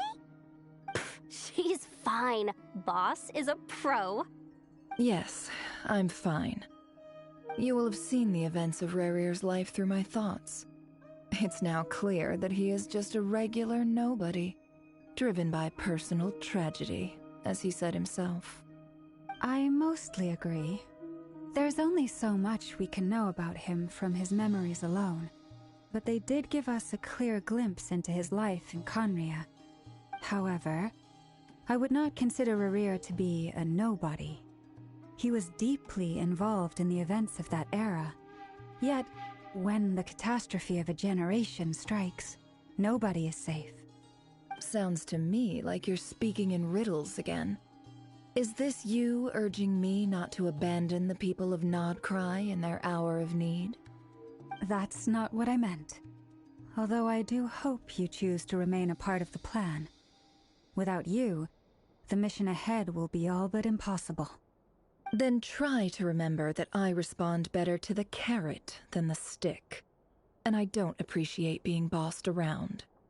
Now, as for you, Missy, you were excellent. You stuck to the rules of the ceremony and kept your mouth shut the entire time.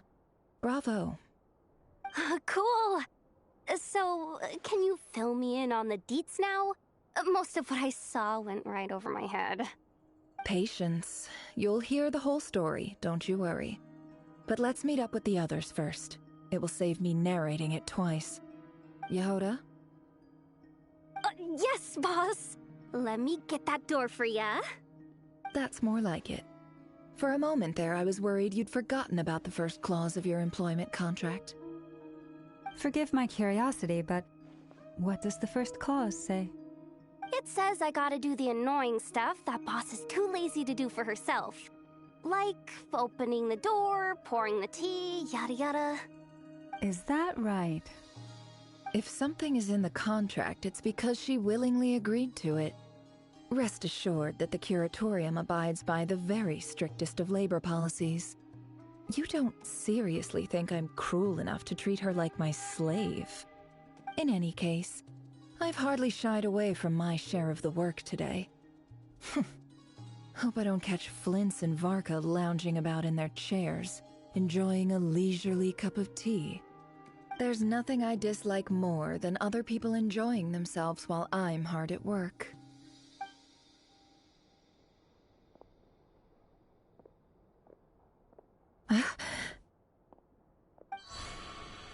Oh no.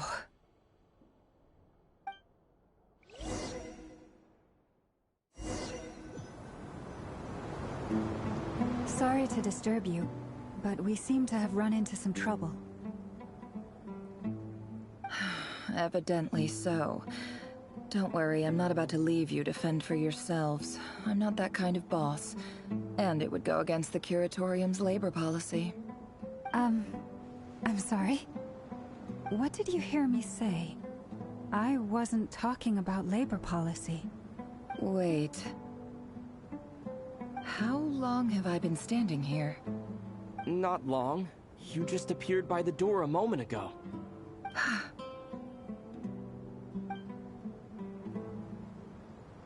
Boss, what's wrong? You look like you've seen a ghost. We've been tricked. We never left at all. Somehow I hallucinated that whole scene back inside the office. Hallucinated? But how? How indeed. This place should heed my will alone.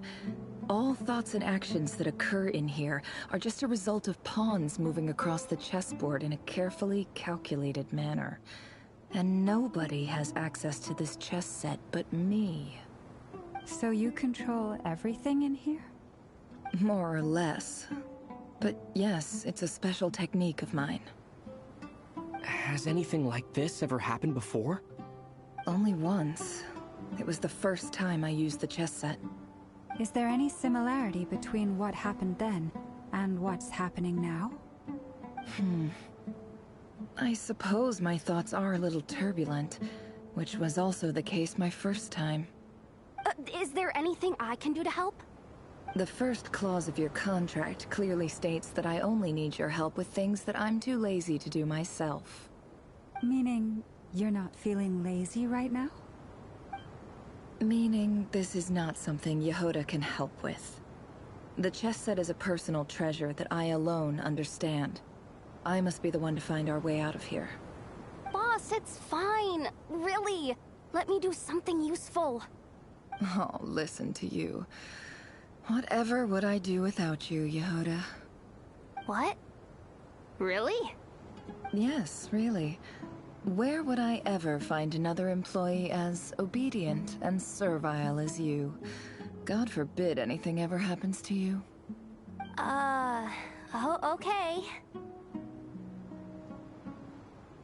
Well, anyway, I was thinking of fetching some water.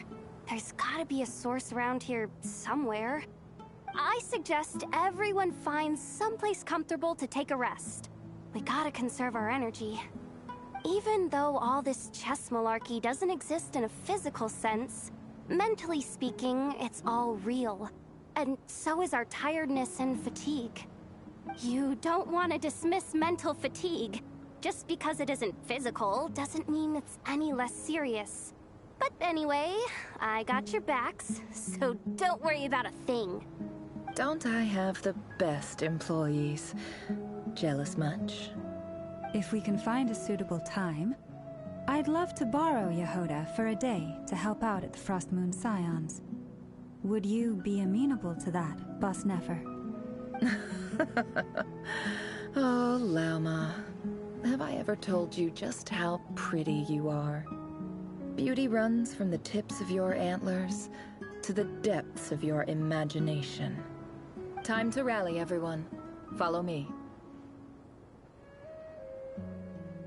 As we continue our journey, the same rules will apply. That means stay focused and no talking no matter what we encounter. And don't disturb the chess pieces. You have my word that I will get us all out of here.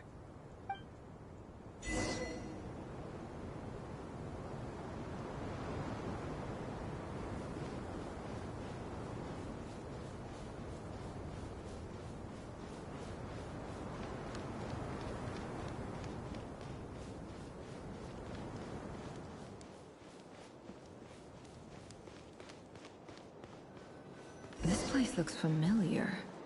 That's not a good sign. There's someone up ahead. Time for a little chat.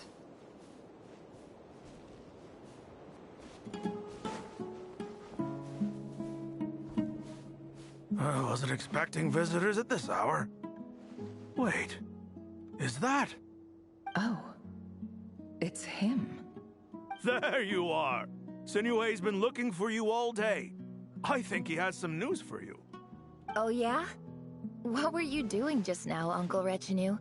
Hiding away some more loose change? I know I saw some Mora. What do you mean loose change? Oh, come on, I'm too old for this. Just pretend you saw nothing.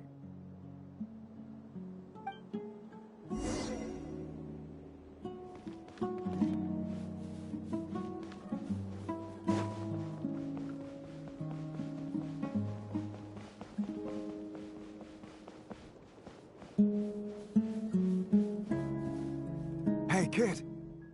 Mind telling me what Sinuhe's been up to recently?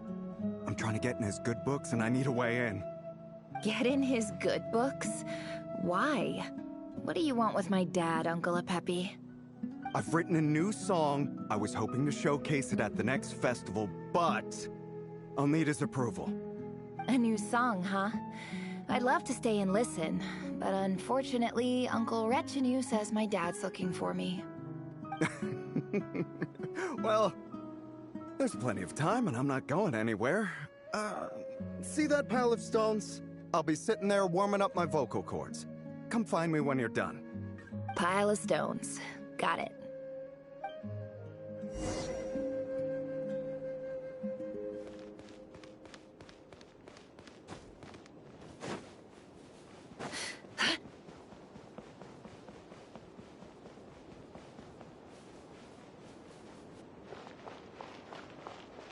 Hi, Dad. Uncle Retinue said you were looking for me. Ah, there's my little princess. If you'd gotten back just a little sooner, you could have shared the spoils of war with me. Spoils of war? Who were you fighting against, Dad? It was just a figure of speech. The aftermath of a sandstorm is no time to be waging war. I was talking about our war against thirst. I went out to fix our water supply problem, and now I'm back. Which means... We have a well again. That's right. I found a new one and brought back as much water as I could carry. It should last us for a good while. If it wasn't for these blasted sandstorms, our wells wouldn't be caving in. You wouldn't be spending all your time out searching for new water sources. As the chief of our tribe, I'm supposed to be leading us out of hardship and poverty, onto better things. You know how prosperous our ancestors were. I've told you all the stories. And look at us now, squeezed into these hovels. No one would choose this, if it wasn't for the endless wars over the years. But things are looking up. I started working with some folks from the academia a few months back. They gave me some contacts in return for my assistance in the desert. So you're the academia's helper now? Special ambassador, they call it. Think of it as a partnership. It's nothing bad, okay? We've been isolated here in the desert for too long. Seeking opportunities elsewhere is the best thing for us, and the fastest way to progress. So, do you get anything good out of being a special ambassador? Of course. My luck's improving all the time. One day, I swear I'm gonna lead us out of this place. We'll find somewhere new. Somewhere better.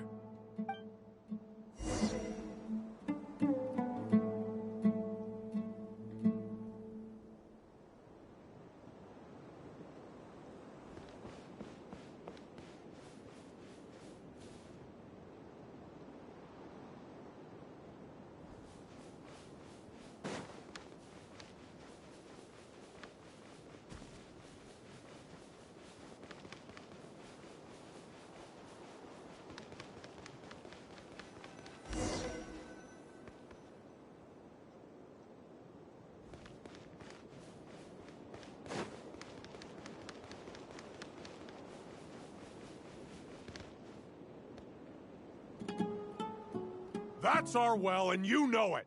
You stole from us. Well, you've gone from chief to thief, and now you have to face the consequences.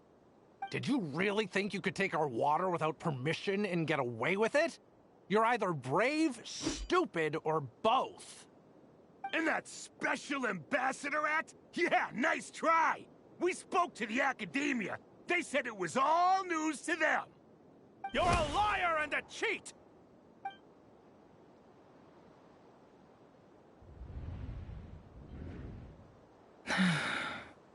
I heard Yehuda gasp, but I don't blame her. Most people are terrified by the sight of blood. Corpses strewn across the ground. The wounds are clearly from scimitars and daggers. The desert dwellers' weapons of choice. There's a handwritten note on the ground. Let's see what it says. Halil, this is Sinuhe, chief of the Shimti tribe. Surely you remember me. I was the one who helped you and your colleagues avoid the quicksand in the desert. This is my second time writing to you. I assume my last letter must have gotten lost in the mail, as I didn't receive a reply. I hope this one makes it to you safely. I'm writing to you because I need some help. That sandstorm the other day completely blocked up our well, forcing me to look for another water source in Iab and Unut territory.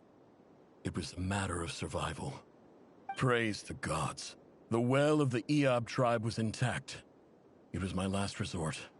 I drew what water I could and left, but not without being spotted. I fear they will retaliate.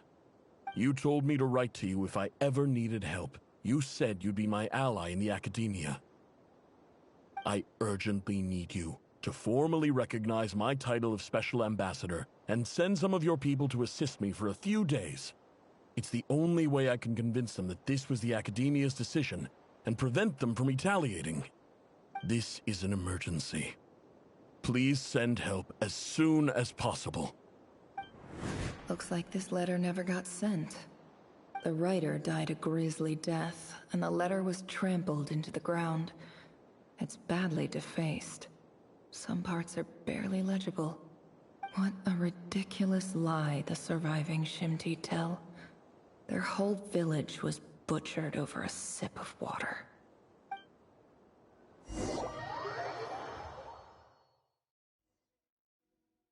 Ah, officer. Welcome. Welcome to our humble village.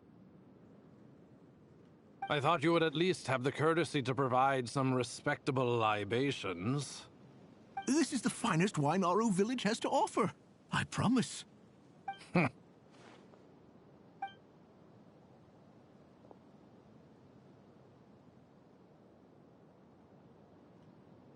The Academia has agreed to reserve a single space for a candidate from your village. But I remain skeptical of this entire endeavor. I highly doubt anyone in this desert possesses serious academic potential. Please, have faith. If not in us, then in our God. The child we found shows great promise. I beg you, take her away from this place. Give her a chance. Don't let her talent go to waste. I don't recognize her. New arrival? She showed up here a few days ago and we took her in. She's a really bright kid. Please help. I'm begging you. So, where are you from? Nowhere special. Just a sand dune. What about the rest of your family? How many of you are there? Just the one. It's only you? Correct. So, no brothers, no sisters, no mother or father? Any who have slept on a bed of sand, I call my brothers and my sisters. Apart from that, I have no family. All right. Get over here. Sign your name on the form.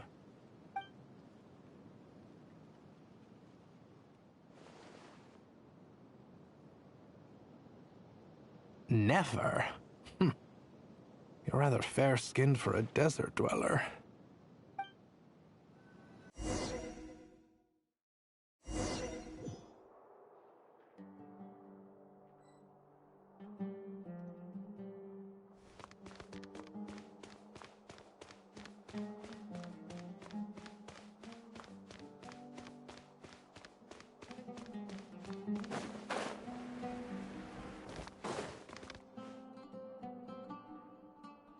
Nefer, this term's assignments have been issued already.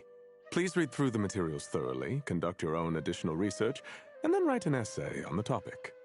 Yes, Professor, I'm aware. I just had a couple more questions I wanted to get your perspective on. Oh? Please ask away. Well, I saw the other students' problem sheets, and I couldn't help but notice that my assignment is much easier than theirs. Do you really think I'm a weak student? A weak student? Goodness, no. Quite the opposite.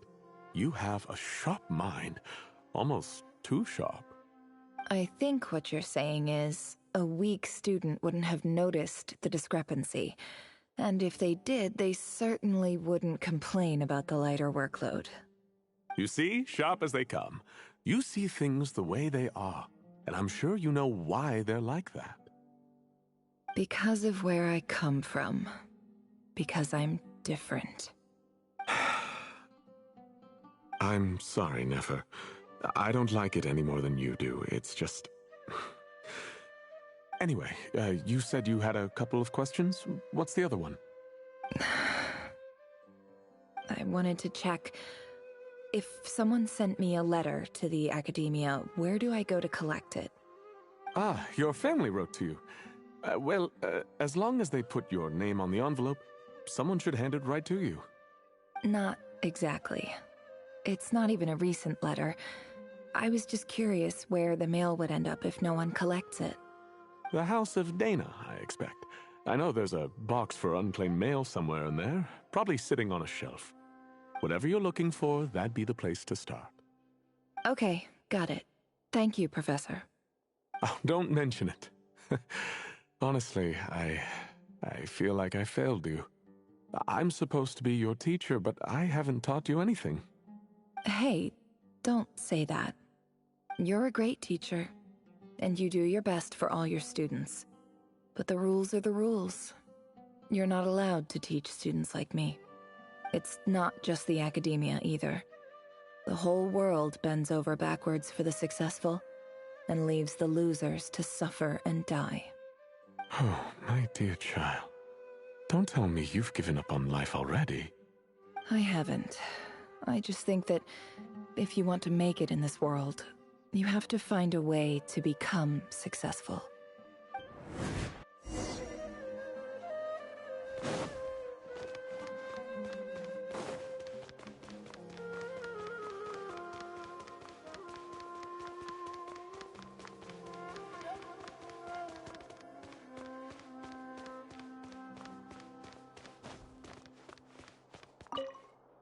This must be it.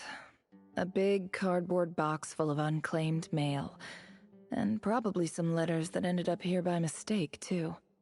Let's take a look.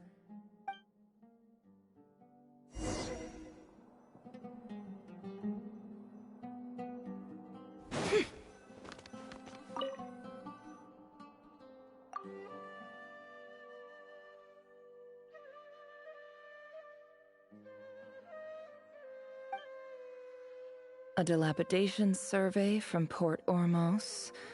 Looks like it's from a Core of 30 representative. What a strange thought. A bunch of mercs losing sleep over rundown buildings. This one was never even opened. I guess the recipient didn't care what the Core of 30 had to say about anything. Who was it addressed to? I don't recognize the name, but it must have been a Ksharawar professor.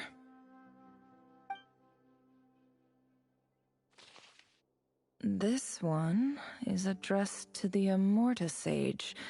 The title is Changes Observed in Satyavada Life Symptoms. Why do all these letters read like full-blown dissertations? Guided by the incense, we became lost somewhere in the forest. All the barriers between levels of consciousness disappeared as our minds soared around in circles, looking for a branch to seek refuge on. In clinical terms, these symptoms fit the description of incense poisoning. The Immorta Darshan strictly prohibits the use of hallucinogenic substances, but I believe there are still people getting away with it.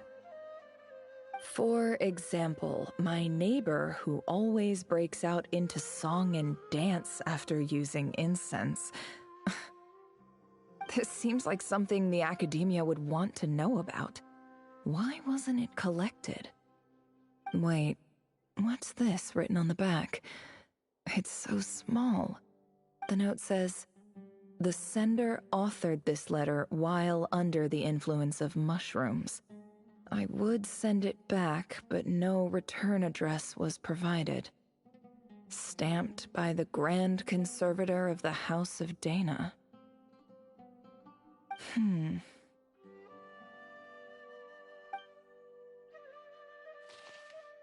This next one is addressed to Grand Sage Azar. A few words of protest regarding recent changes in Sumeru's educational policy. In recent years, the academia has taken on a small number of students from the desert region, as per the policy to this effect. However, it appears to me that these students have not, in fact, been provided with educational opportunities that are, in any meaningful sense, equal to those enjoyed by their peers. As well as receiving dumbed-down assignments and perfunctory tutoring, they do not even have full access to the Akasha system. Education is the fundamental purpose of this institution, which should go without saying in a nation whose founding virtues are knowledge and wisdom. I ask you, is the lip service we pay to the policy of education for desert students truly the standard of pedagogy to which the academia aspires? As Grand Sage, policy decisions are your prerogative. But do not forget your roots. You and I were once students too, as was everyone else in this institution. I do hope you will give some serious attention to this matter. I encourage you to discuss issues like this with myself and others, and listen to some alternative opinions. Great letter. Shame it didn't get to where it needed to go. And the sender is... Huh? Sage Cyrus of Spantamad. I didn't realize anyone else even knew how bad students like me have it in this place.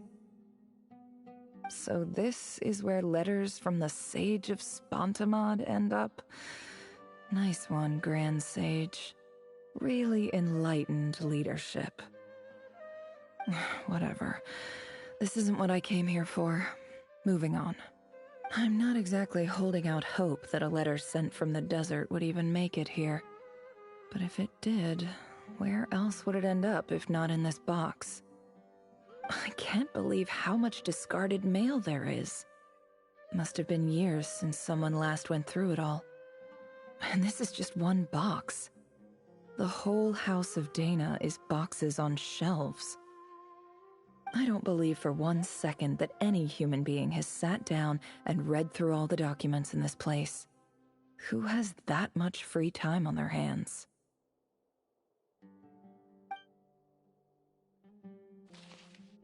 Wait, could this be it?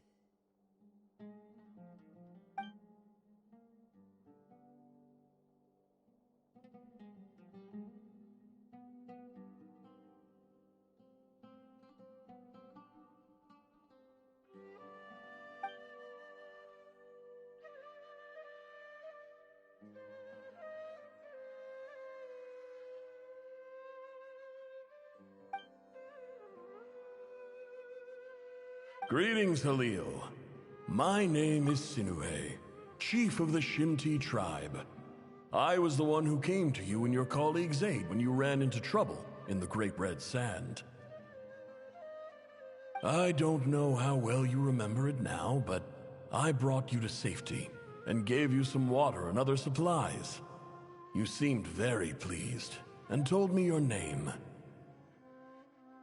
In my tribe, learning a person's true name is serious business, and I therefore see you all as friends. You were kind enough to leave your contact details, so we could stay in touch. The Shimti tribe lives a harsh, nomadic existence in the desert.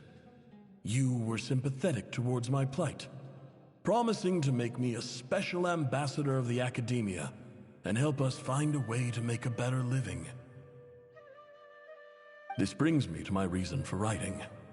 Our tribe has fallen on particularly hard times, and I would like to ask for your assistance. There was a terrible sandstorm a few days ago, which blocked up the well in our land. To ensure my people's survival, I had no choice but to venture into Iyab and Unut territory in search of an alternate water source. The Iyab and Unut are descended from the Thamudians, while we trace our ancestry to Tulatala. We worship the Lord of Flowers and have had relatively good relations with our fellow tribes up until now. I found a well belonging to the Iyab tribe. They declined to help us, but I really had no other option, so I took some water to keep me and my tribe alive. My actions are certain to incur their wrath. When we met, you assured me that you would be my ally in the academia. I would like to take you up on that offer, because I really need your help. I wonder if you could send an academia representative to meet with me. That aside, the last time you were here, you mentioned that the academia had started accepting students from the desert, and I told you a little about my daughter, Nefer. We have next to no resources here in the desert, and my power and influence are limited. Would you consider enrolling my daughter at the academia? She is a smart girl. I know she won't disappoint you. From the outset, the Academia never took you seriously. Those things they promised were just empty words. I doubt they even remember the name Sinue. And you were so emphatic that your luck had finally changed for the better. You swore you'd lead us to a better place one day. You spoke with such conviction, like you were the most powerful chief in the whole desert. You liar. You lied about everything. You promised the world and delivered on none of it. And who fell for it? Just me, by the looks of it. Despite your best efforts. Which makes you a pathetic liar. You weren't even any good at it. I think I'll take over from here. Let me show you how it's done.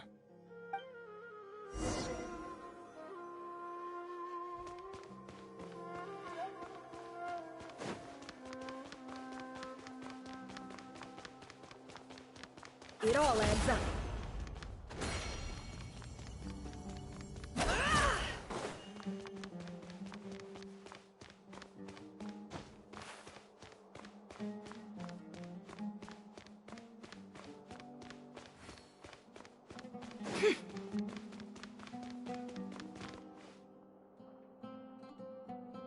I just came to say goodbye. Thanks for everything you've done for me in my time here. Nefer? You packed your bags. Where are you going? I'm quitting. Something's come up in my hometown. Gonna head back and deal with it. Huh? But this was a hard-won opportunity for you. You know that better than I do. It was. But it doesn't matter. I have more important things to deal with and they can't wait. Oh, and I didn't want to overfill my bags, so I left some incense on your desk.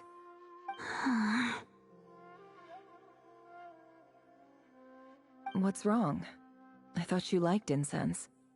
Although, I did read somewhere in the House of Dana that it has hallucinogenic effects. Don't use it all at once, alright? Isn't this the stuff you brought from your hometown? You're just letting me have it? But you said it's a rare and valuable commodity. Yeah, about that. I lied. It's not rare at all. There's this bunch of ruins near my hometown that are practically overgrown with this plant. It's not worth much. Keep it, it's fine. But Nefer... Alright, that's all from me. You take care.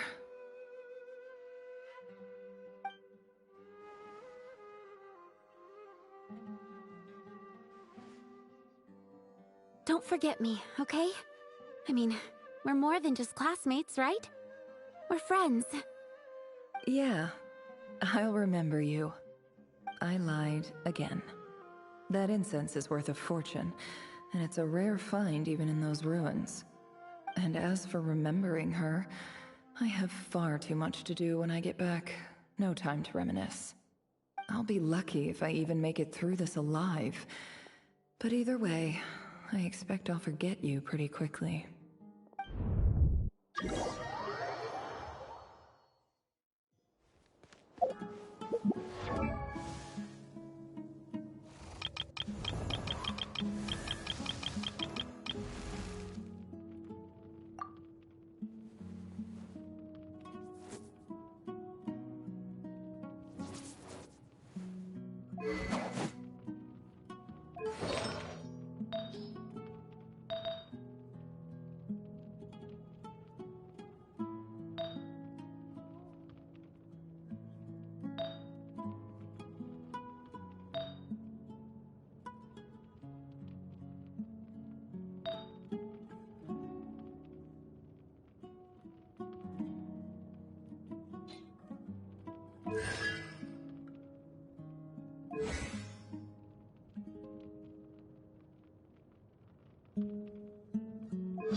It's a pleasure to meet you, Mr. Arif. So, what does the Academia want? Since they've sent their special ambassador, I assume there's a big business deal to be made. If not, I'd be very disappointed. Please, sir, lower your blade. You're lucky I'm the one they sent. Not all special ambassadors share my admiration for the Iab people. The ever-shifting balance of power in the desert reduced the once great civilizations of this region to rubble and sand. But the story of the Iab has a very different trajectory. Others grew weak, but you grew strong, beginning in obscurity and moving to prosperity. You're the only ones who defied the trend. Huh. So, you do know who you're dealing with? This well is the perfect symbol of your strength, is it not? It used to belong to the Unut, but it looks like you have control over it now. You're not wrong. But I'm sure you didn't come all this way just to flatter us. Of course not. I came to bring you some very good news. Some information that recently came to light, which might just be your ticket to freedom. Records uncovered by the Vahumana Darshan show that a certain well currently under Iab control is built on top of some ancient ruins. These ruins are of great archaeological interest to the Academia. I checked the map carefully on my way over here, and I'm confident that this is the well in question. The Academia is offering 50 million mora in return for excavation rights. 50 million? No, wait. If these ruins are as important as you say, 50 million's a little low, don't you think? Don't get greedy, Iab. We know far more than you think. We know that you seized this well by force. Wasn't that the first step in your rise to power? To drive away the Unut and steal their water supply? So what if it was?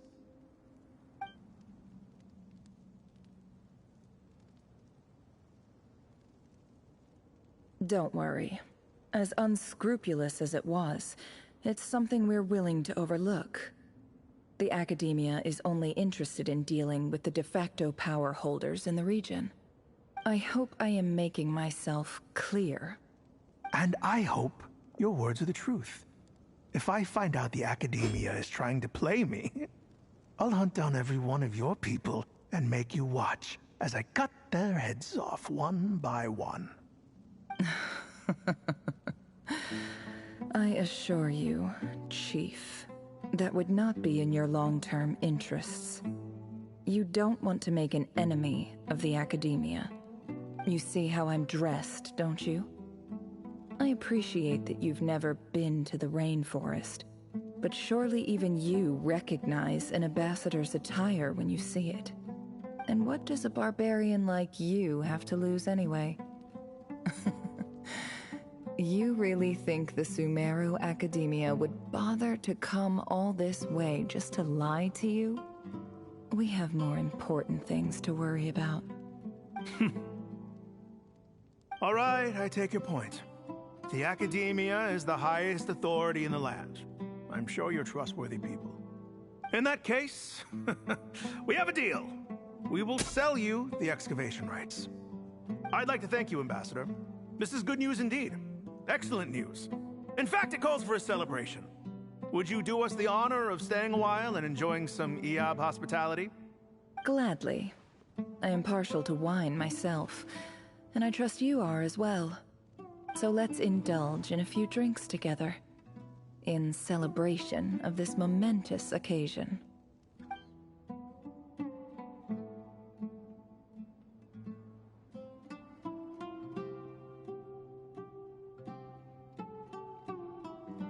Chief! Chief, it's an emergency! It's the Unut.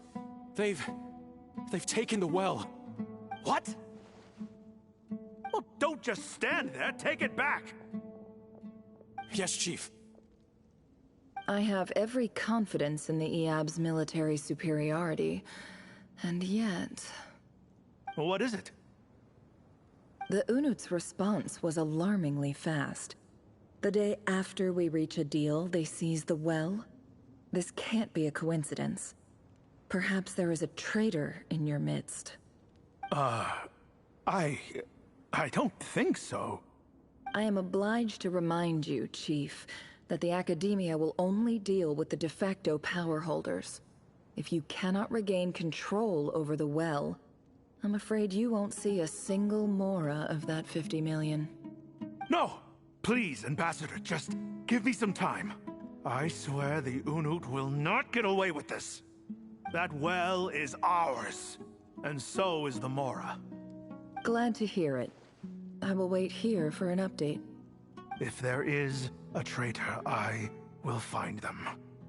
In the meantime, make yourself at home. I'll report back as soon as I have an update. Much obliged. Wow. All it took was a few words and I've got him wrapped around my finger. What an amazing feeling. So, in summary, Ambassador, the Academia would rather negotiate with our tribe instead of the EAB, yes? The EAB are ruthless murderers who don't listen to reason. And now they have the gall to interfere in our research projects in the desert region. So let me ask you, Chief, if you were the Academia, what would you do? Kill them all, of course. Precisely. The Academia does not tolerate those who stand in our way. The EAB have held back our academic pursuits for too long, and our patience is wearing thin. At the same time, there is simply no way that the Academia can be seen to be intervening in desert affairs. I'm sure you understand where I'm coming from. We have our own rules out here. If the rainforest dwellers raised arms against a desert tribe, it'd start a bloody war. Right. We can't confront them ourselves, but we can support their enemies. The Unut have always had strained relations with the EAB, which makes you our natural allies. Natural allies. Weren't the EAB your allies once? You were quick to send them after us to protect your interests back when we stole that water. And now look at you. You're at each other's throats. Let me be clear. The Academia wishes to collaborate with the legally recognized rulers of the desert in this matter. We are asking for excavation rights to that well, and our offer is 50 million mora. Say no more. I believe we have an understanding. Good. Then I suggest you get to work. Get us access to that well, and the mora's yours. You see, Dad? Lying is easy when you know how. People will believe anything.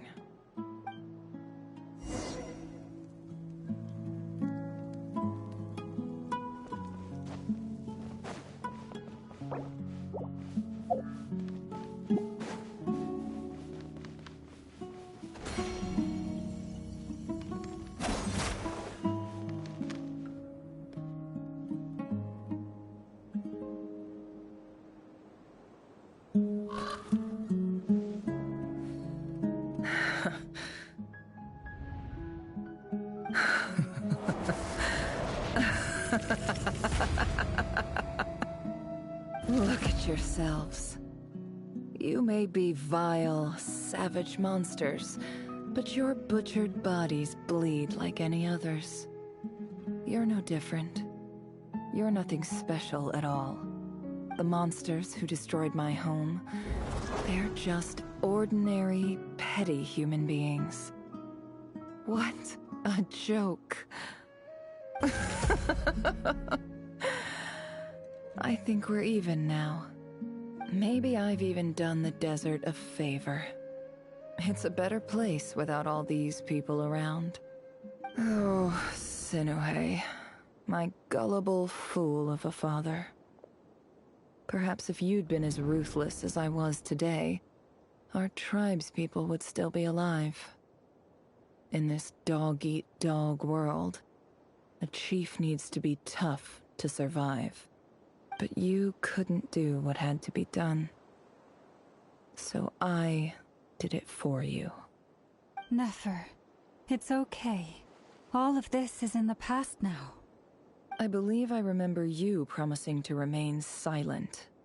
Yeah, but even so... Yehoda, is there anything you can do to ease the tension? Alright, time for a sharp turn onto a completely different topic. So, anyway, that's enough of that. When are we getting out of this place?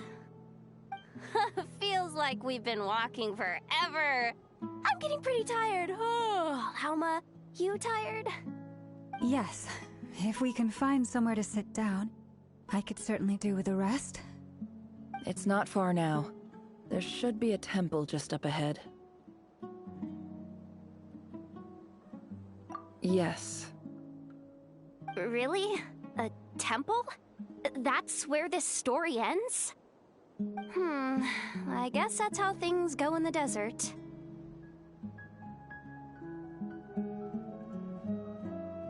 Desert dwellers can never escape their destiny. Or so everyone says. I never wanted to believe it, but looking back now, I'm as desert as they come. You mentioned a temple. What's waiting for us there? My biggest trade secret of all.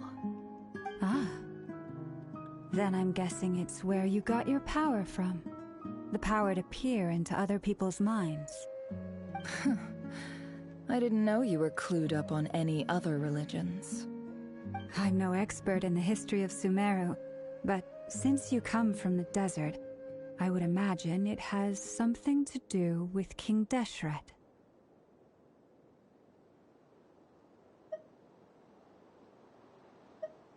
Sounds impressive.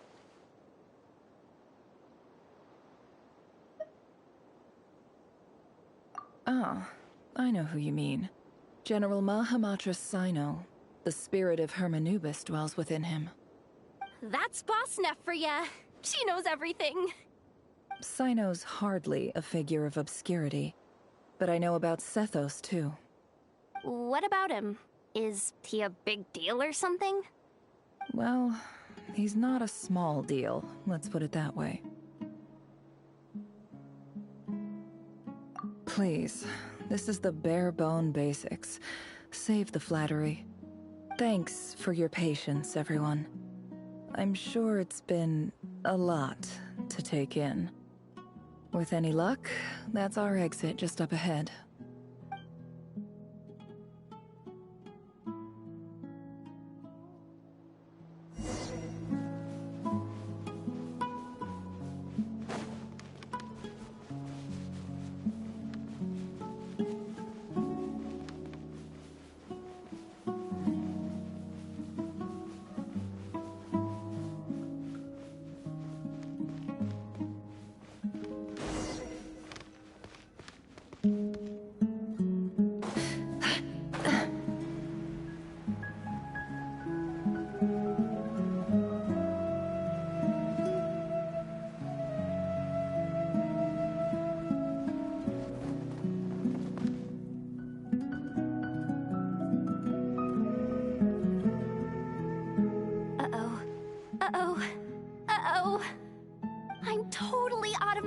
Here, I don't have anything to add about any of this stuff. Like, look at that statue, for instance. I want to do the whole name-dropping, this girl knows her stuff thing too, but I've never seen anything like it before. A statue with the head of a bird.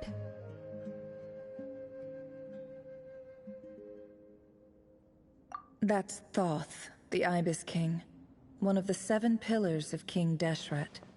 The legends say that he, the Crocodile King, and the Goat King were the 3 retainers of King Deshret. Let's take a look.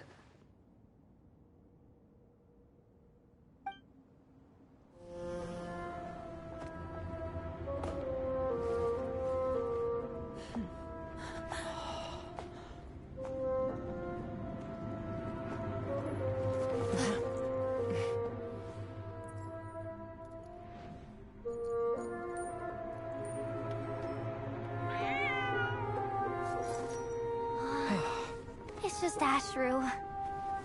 So, all is well?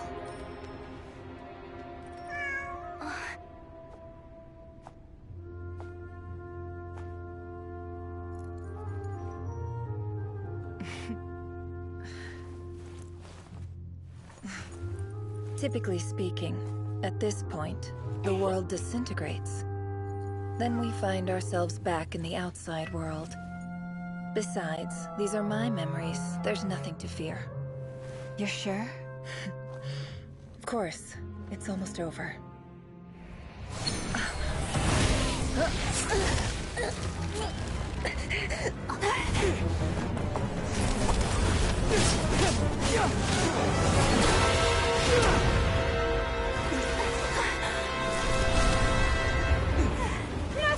Hold on!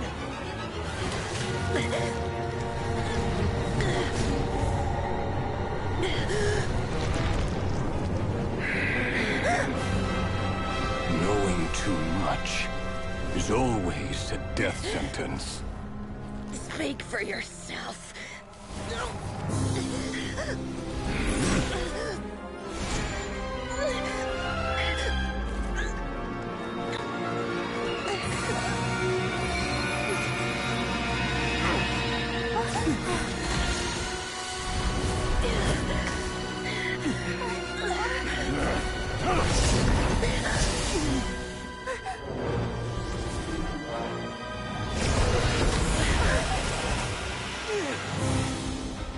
How repulsive.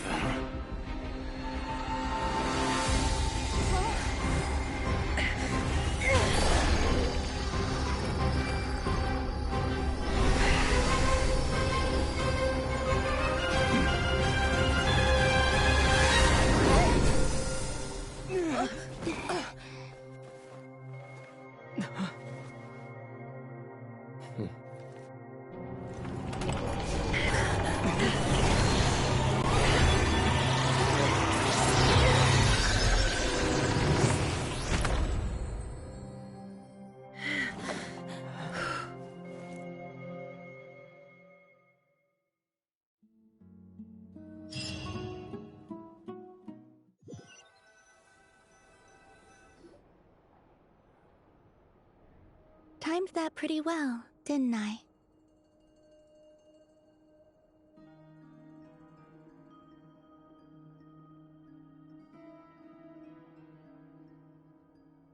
It's okay. I'm just glad no one was hurt. Paimon noticed you doing something too, Dainsleif. Were you helping get them out? Of course.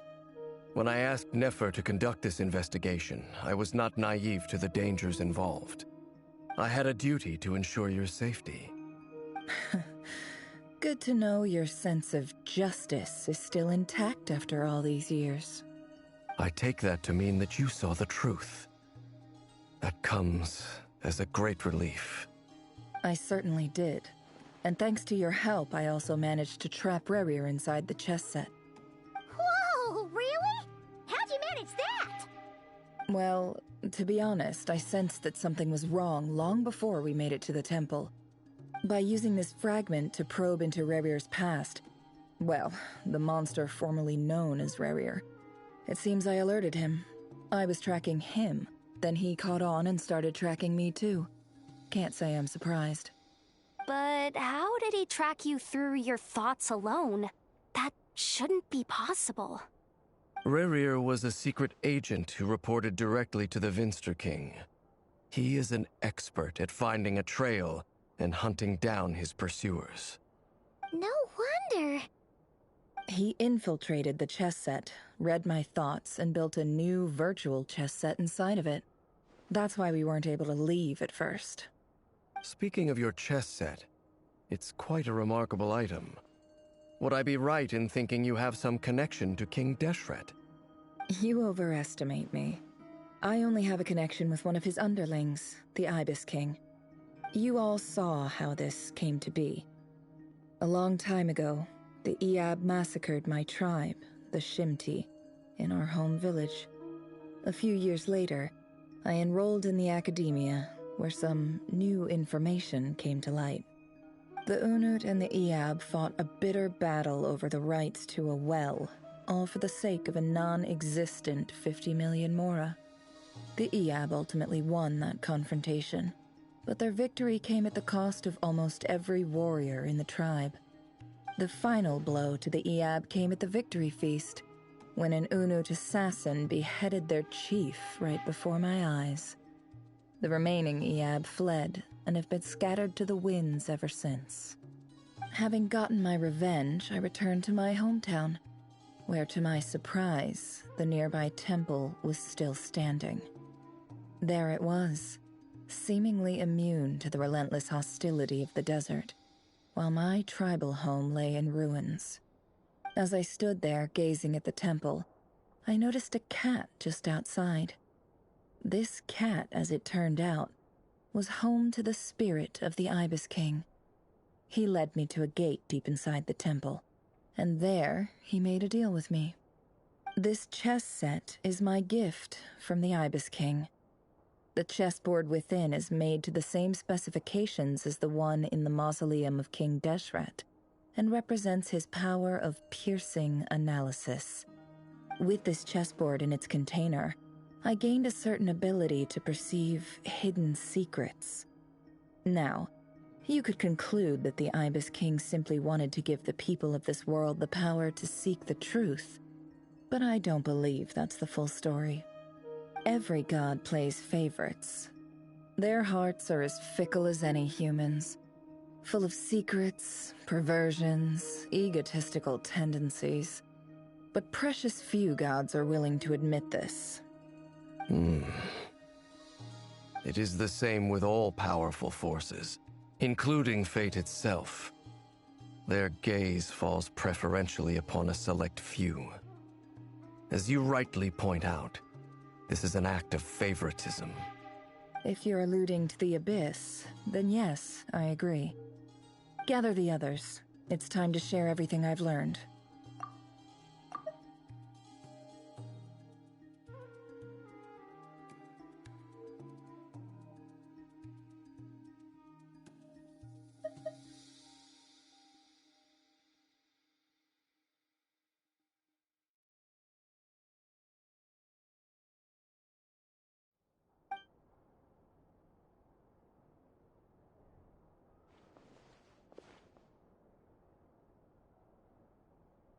Thank you all for being here. As promised, I did some further investigating into the Raker of Solnari's background. I am pleased to report that the investigation has been most fruitful indeed. The Raker of Solnari, real name Rerir, was once a Conrian subject who served the Vinster King. I will now share the important details of his story. Please save any questions or comments for the end.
So that's why he's so obsessed with the moon. A tragic tale, to be sure. But it does not excuse his many transgressions. No matter how much Rerir suffered in the past, The fact remains that he is what we know today as the Wild Hunt, wreaking havoc upon innocent lives in Notcry. He becomes more dangerous with each passing day. If left unchecked, it is simply a matter of time before all of Teyvat suffers the consequences. This is a threat that the Knights of Favonius cannot ignore. A question for Miss Columbina. Forgive me if this is presumptuous, but have you ever seen the spatial gateway that appeared in Rerear's memory? Never. But I have heard stories of something called the Moon Gate, and this seems to fit the description. Miss Lauma, any thoughts on this? In the lore of the Frost Moon Scions, the moon is believed to hold many secrets. Some sources speak of ancient knowledge, others of a gateway to the unknown. The term Moon Gate is one I have heard before, but as is the case with all of our legends, there are no records of any first-hand witnesses. We cannot know whether it truly exists. Then back to Miss Columbina. As a moon goddess yourself, do you have some idea of where the Moon Gate leads to? Not at this stage, sorry. I do hold the power of the Frost Moon, and my strength is recovering well. I can sense that the gate would open at my command, but... But there's more to the power of the Frost Moon than that? Yes. A moon goddess has the right to open the Moon Gate, since it is a path to the moon. But as never mentioned, holding open a spatial gateway takes a huge amount of power. And right now, I need to conserve my energy to fight the Rahier of Solnari. I'm afraid this is one mystery we may have to leave unsolved for now. I agree. Better to save your strength. But if you'll humor me for a moment, I have a bold conjecture of my own regarding the world beyond the gateway. I highly suspect that neither Tholindis nor Rerear made it through unscathed. The evidence pointing to this is the fact that the Rahier of Solnari exists in the form of countless fragments. With the abyssal power he wields, no ordinary foe can touch him, let alone tear him to shreds. And yet, the Wild Hunt proliferates wherever his scattered fragments lie, drawing hordes of monsters to many different locations across the land. So your theory is that Rerear was physically torn to shreds by some powerful force? Hence, why the Wild Hunt is a distributed phenomenon, rather than a unified one? Makes sense to me. Explains why the Wild Hunt is so pervasive, and why he's been trying to piece himself back together. He was whole to begin with, and he wants to be whole again. Without the power of the Abyss on his side, he almost certainly would have perished the moment he was torn apart. But the Abyss, much like a curse, has kept him alive. I could not agree more.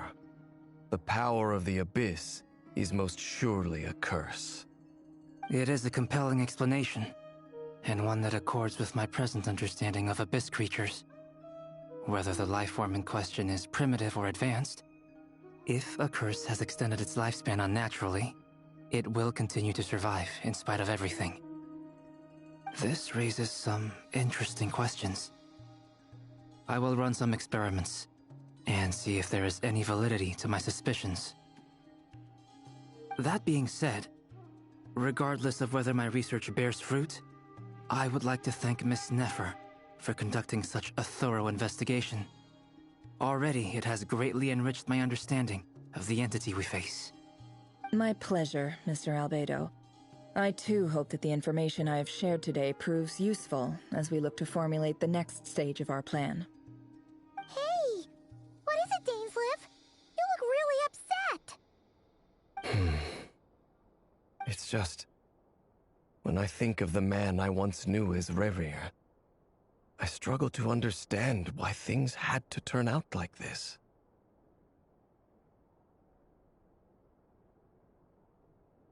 The two of you used to be friends, didn't you?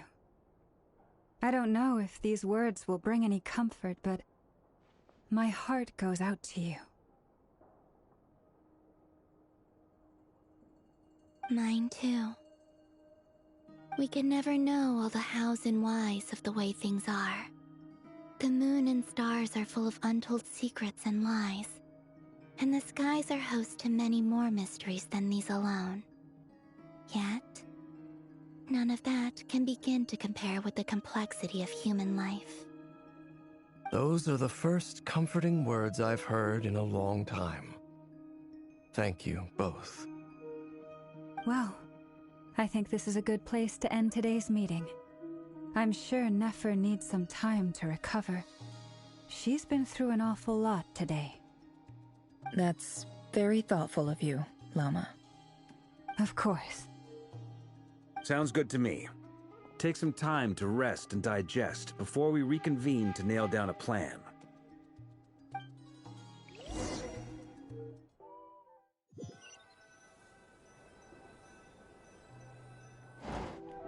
Hey, is this a bad time? Hope I didn't kill the conversation.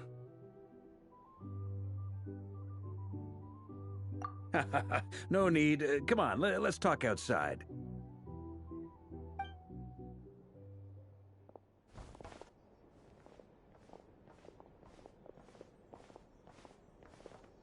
Anyway, Nefer went back to the curatorium to get some rest. But before she left, she shared some things with me that I thought you should be aware of. Firstly, although she managed to trap the Raker of Solnari inside her chess set, there's no guarantee that the power of the Ibis King is any match for one of the 5 sinners. It's only a matter of time before he finds a way to break out. We have to come up with a plan and take care of him before that happens. Honestly, my mom figured that might be the case. So, how long have we got? Well, I asked her that same question. She talked for a long time, but for the most part, it seemed like she was trying to convince me how precious her chess set is. It felt like some kind of sales pitch, you know? The kind where you end up handing over Mora against your will? Anyway, after all that, she finally answered the question. 2 days, at most. 2 days? Holy moly! Can we even recruit enough help in that time? That remains to be seen. Which brings me to the second issue. Dainsleif is obviously conflicted about this whole thing. But given how little time we have, there's no way we can pull this off without his help. You have some history with him, right? Do you think maybe you could talk to him for us? Great. I appreciate it. All right, on to item 3. So, Albedo, Duran, and I put our heads together and came up with a plan. Can't promise it's gonna work yet, but at least it's a start. We figured we'd bounce the idea off you first. We'll explore it further once everyone's recovered. Oh, Paimon's dying to hear this. All right, so here's what we're thinking.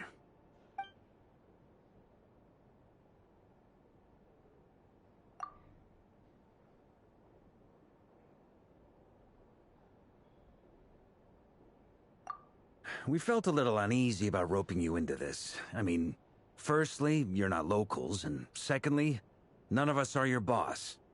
You're well within your rights to refuse if you so choose. Roping us in? Why would you even say that? We know the stakes here. It's all of us against the Rayher of Solnari, or none of us stand a chance. I choose my words very intentionally, I'll have you know. I like to think there's an art to striking a down-to-earth tone even when the stakes are through the roof. Sir Varka, I have a few thoughts about this plan. I'm all ears. I think we can be more flexible with how the roles are allocated.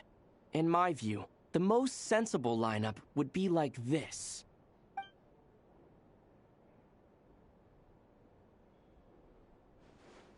I see your point, yeah. But if that's how we're going to approach this, you'd better make sure you're ready. To be clear, I don't doubt your abilities. Far from it. I just want to make sure. Are you really willing to take all this on? I want to do everything within my power. The Rayher of Solnari is a truly fearsome opponent. And if I do my part, it'll greatly reduce the risk for everyone else involved.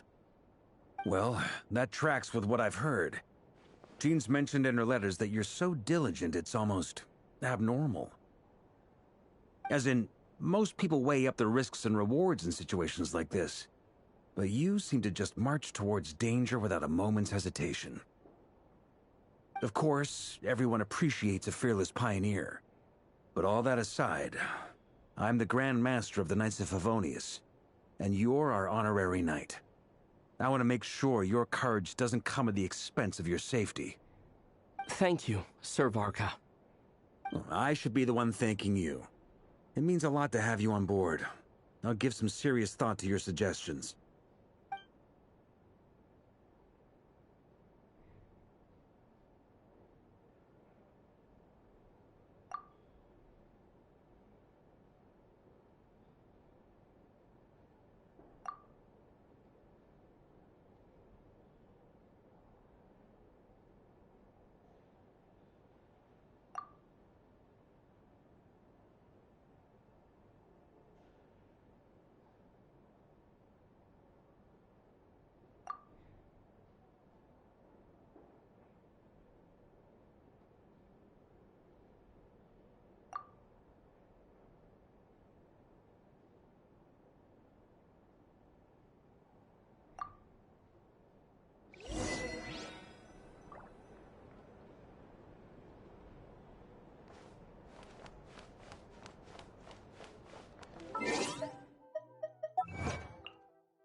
This is a thorough plan, but I do have one last question before we take action.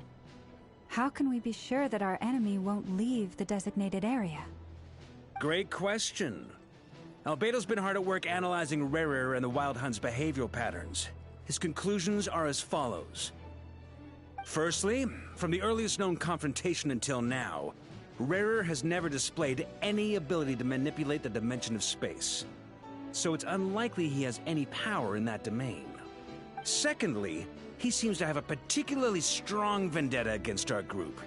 If we put him in a fight-or-flight situation, he'll choose to fight every time. Thirdly, finally, and most importantly, he is consumed by hatred, both for the moon and for his enemies. Turns out, we tick both of those boxes. We have a reincarnated moon in our ranks, and a spy who accessed his private memories without permission. He'll be baying for blood, not looking to escape. As someone who's had their fair share of interactions with the Wild Hunt, those all seem like valid observations to me. Understood. Then I will defer to the verdict of the group. Well, everyone, that's the plan in full detail. Albedo and Durin are carrying out their part as we speak. Plan approved. Scheduling. Okay, any firepower you need, I got you covered. Let's light this baby up. The Frost Moon Scions are behind you as well. And the rest of you?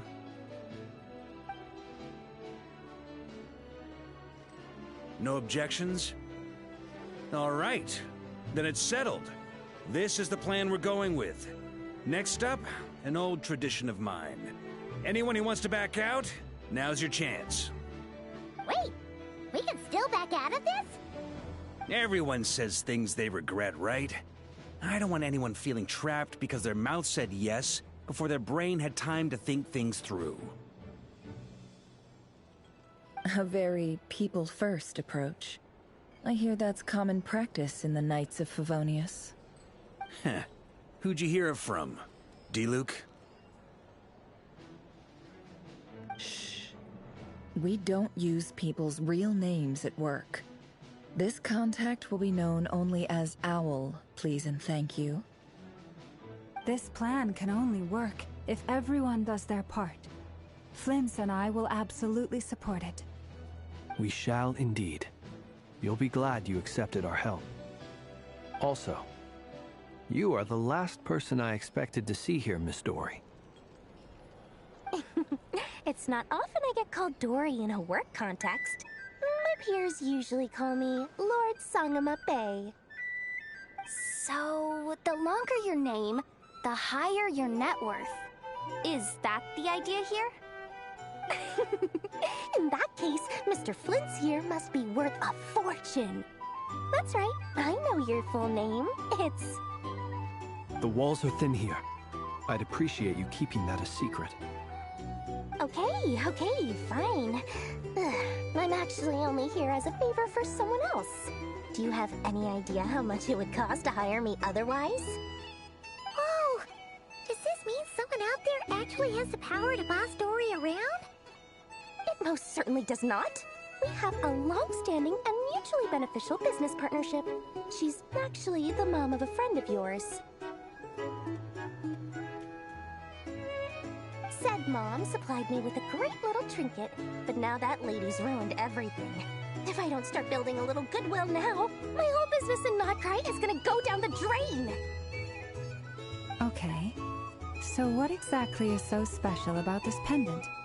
It's a lucky charm that a great mage made for me.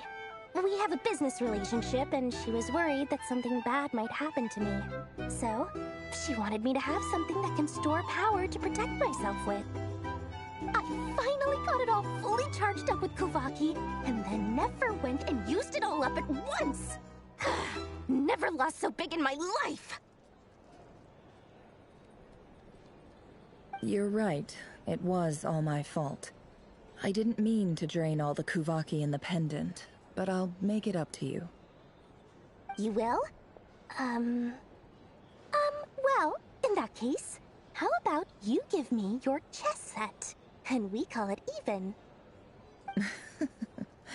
I knew you'd say that. Well, it's yours if you want it. In fact, take it now, and I'll even throw in a free Raker of Solnari. Deal? You're putting me in a difficult position here. It's a very useful thing to have around, but I have a funny feeling it won't be around much longer. I guess we'll see in a couple of days. Looks like bankruptcy for me. Hey, don't be so pessimistic. See this through and you never know. You might find a new business opportunity on the other side.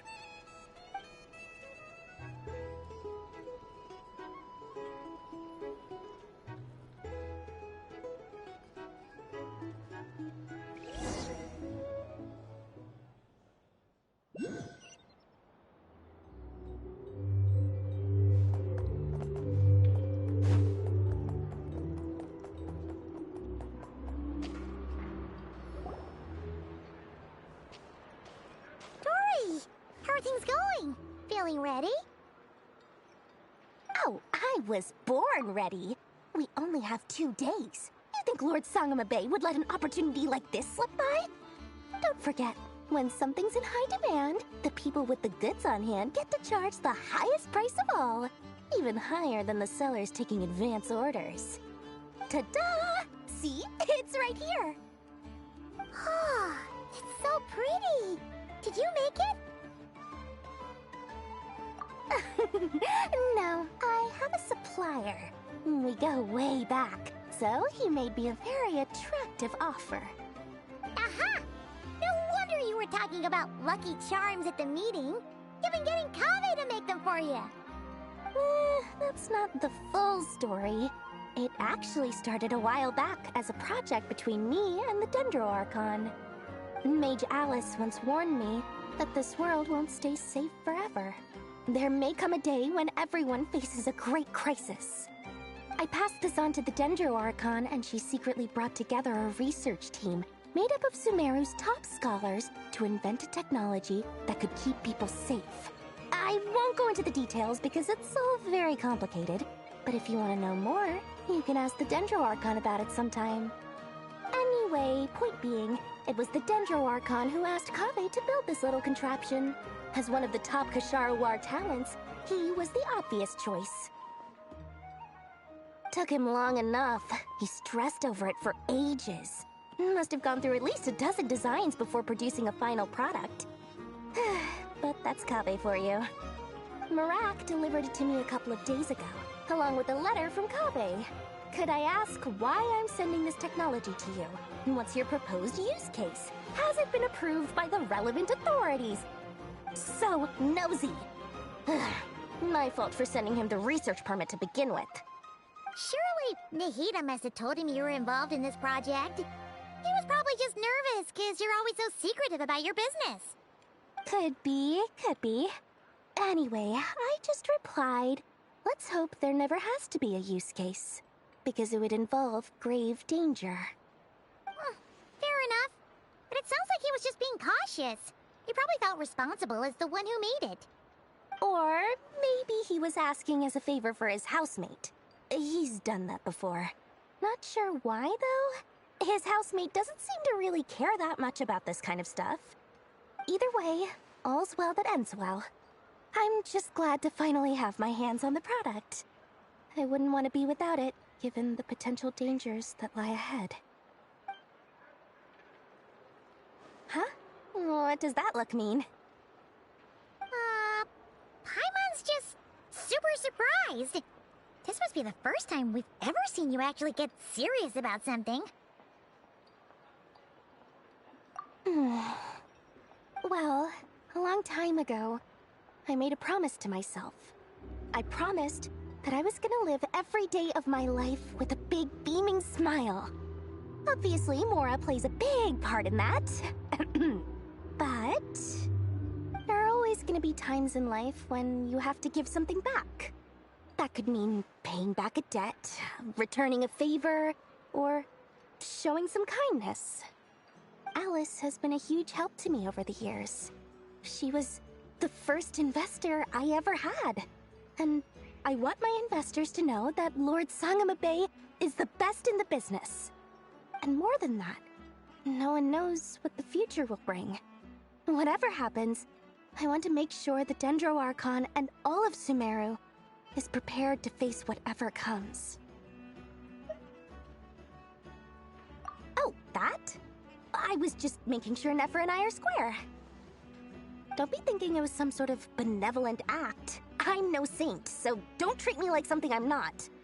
My priority is doing the business that I want to do, so long as my conscience lets me, but it usually does. That's the Lord Sangama Bay business model. Alright, if you say so. I do say so, and that's the whole point. I'm a businesswoman. Don't go trying to figure out what kind of person I am. You'll exhaust yourself. Much easier for everyone involved if you just take my word for it. Oh, and could you two help me get this stuff where it needs to be? Thanks so much. You're my favorite assistants.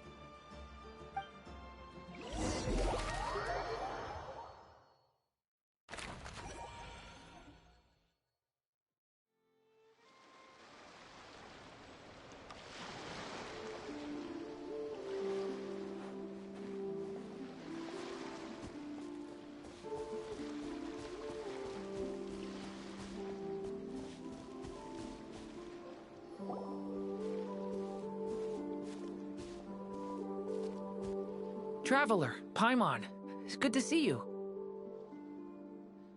Everything going smoothly over here?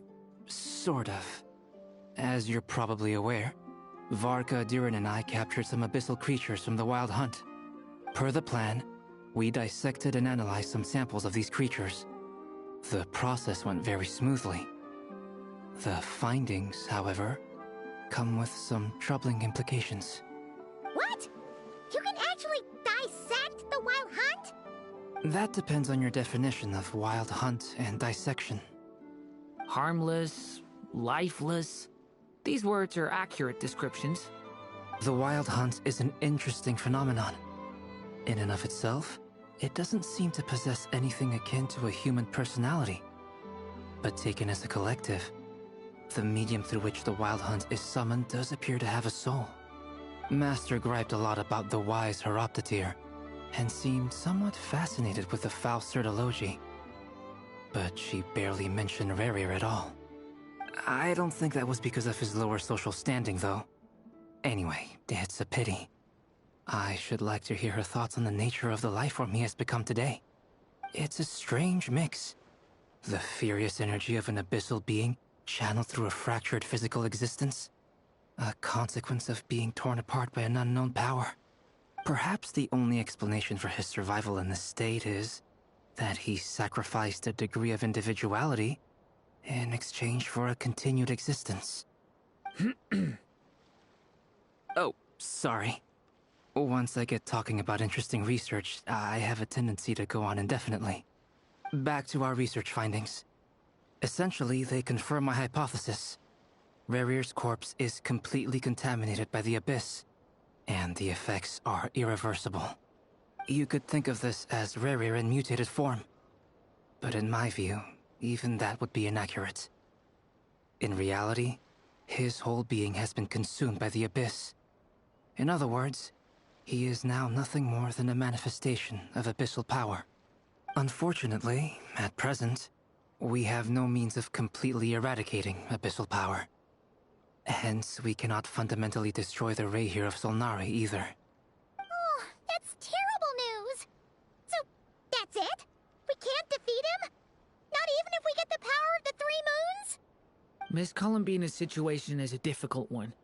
She can never achieve wholeness when the world does not accept her presence. It's as if her creator banished her to a place she can never be accepted. It means she spends most of her energy just on her own survival. Given the circumstances, it's only natural to despair. But we must see this plan through to the end. Time to kick off the backup plan. Oh, Paimon almost forgot! This is for you. Dory asked us to bring it. Ah, how wonderful. Well, thank you for making the trip. Durin and I will be heading off shortly. I'm sorry I won't be there to protect you in person this time. Please be careful. All right then. Stay safe.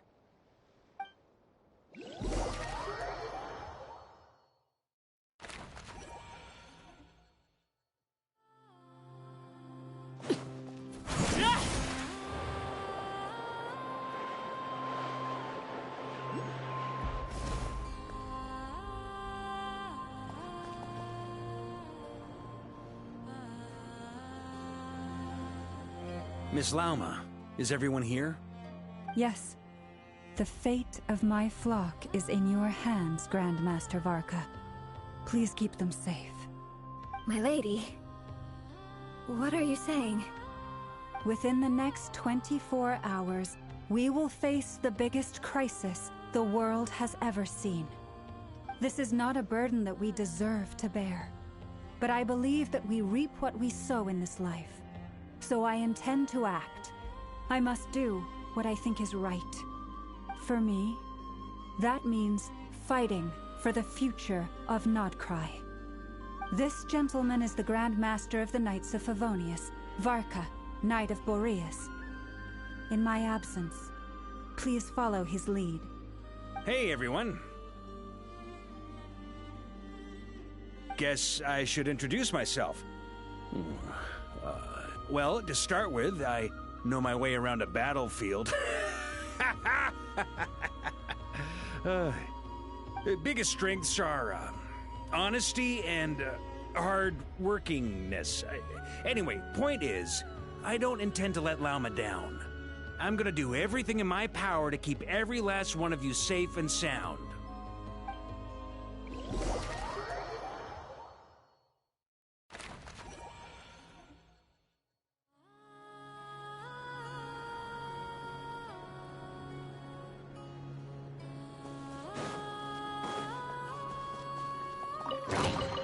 What greater pleasure is there than the unexpected?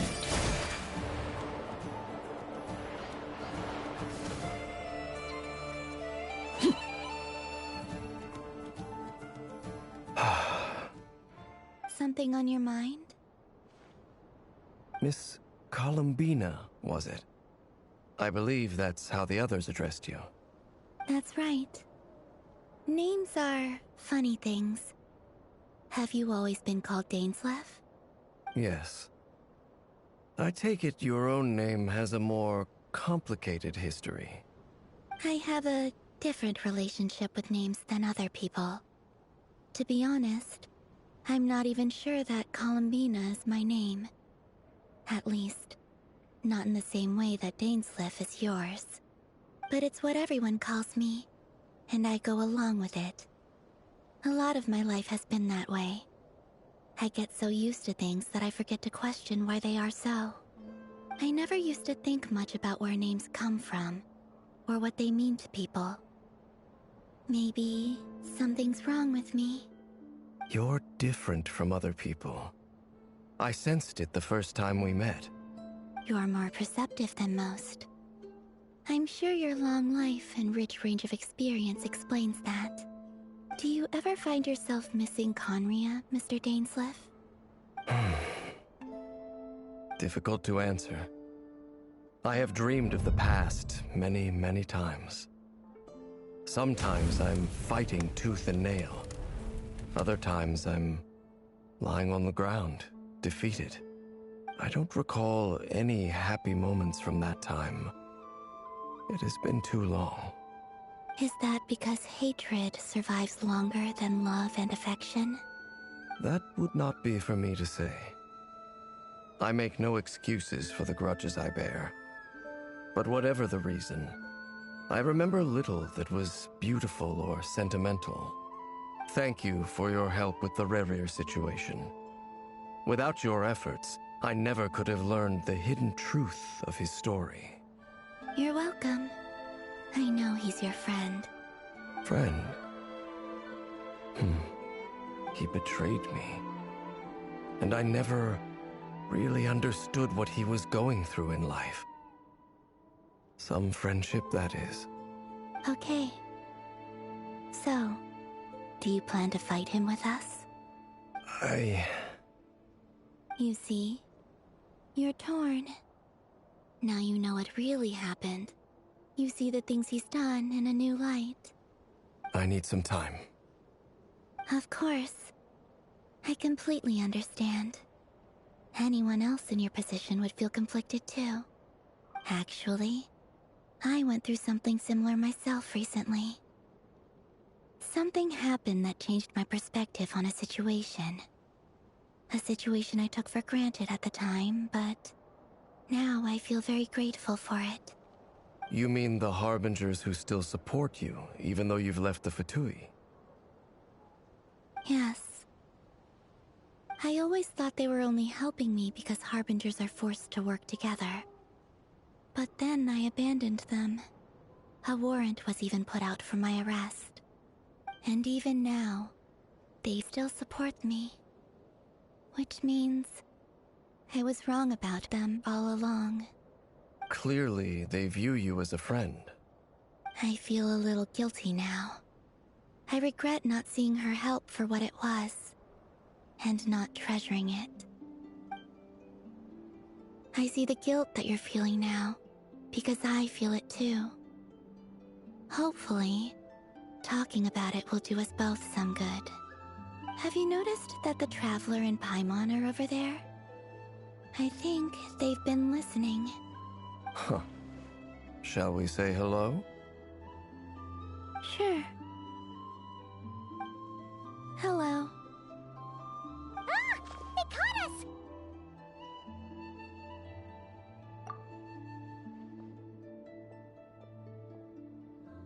I apologize for making you worry. No doubt you wish to know where I stand on the plan to take down the Recher of Solnari. I'm afraid I need a little time, but I will seriously consider joining you. You will? Oh, thank you so much! Everyone will be so grateful to hear that! They needn't be. This was something that I was going to have to face up to eventually. That doesn't matter to them. They're grateful to you regardless. You can't control their gratitude, So just accept it. And then, have a think about whether you're willing to join us.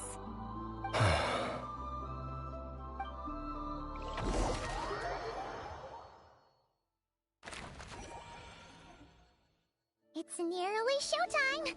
Let's go rendezvous with the others. You know the place.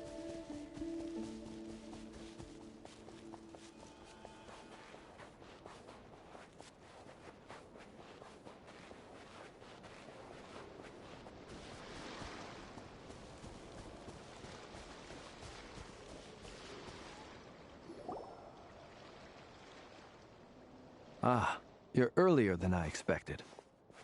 Hey, Flint's! Been waiting here long? Not too long. I came a little early so I'd have some time to think.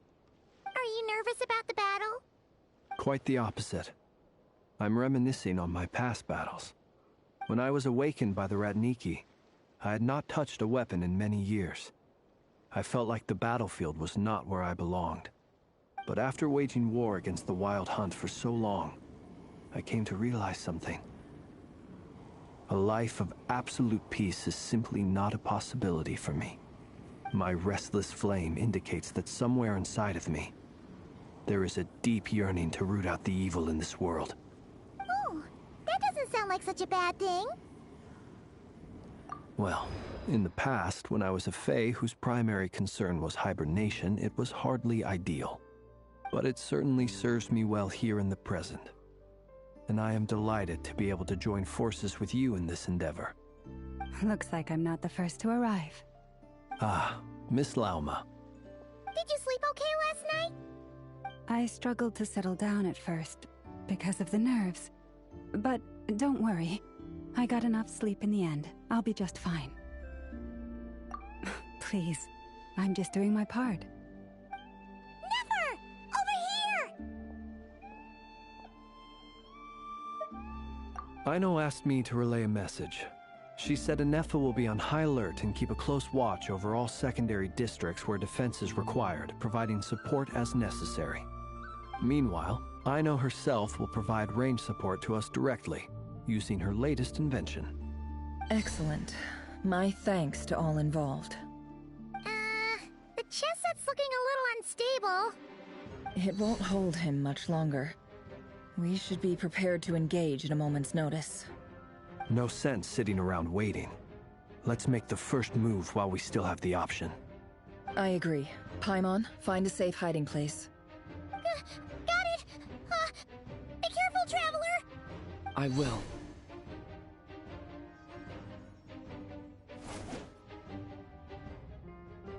Everyone, take your positions as soon as the battle starts. Every ounce of strength we have in our bones, let us bring to this fight. Ready? Let's go. I've seen all your futile ploys before. You have become the authors of your own demise. I wouldn't be so sure about that. You are merely a moment of sport before I tear down the moon.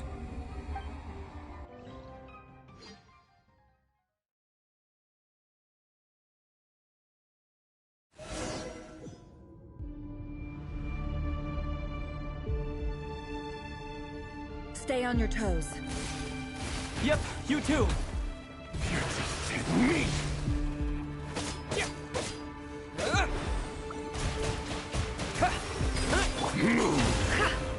Move! Be silent. Pathetic! Let me help you guys.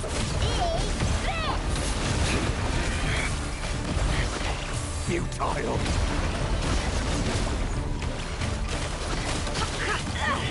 Observe. Steady now. For the everlasting forest.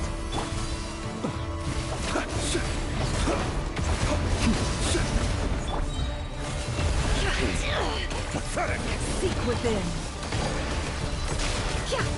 The moon! Futile! No more lies. It all adds up. You poor lost lamb. With one heart, we pray. Close your eyes. Be silent. Hunt them down! Forest, no more lies. It all adds up. Moonlight! The deception ends here. Water jet! Move! Moonlight! Wipe out! Hunt them down! For the everlasting forest. Observe. Fear that it began with the moon, and so shall it end. The moon will protect you. Move!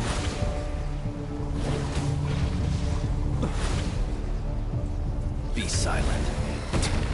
Keep your distance. Do you see now?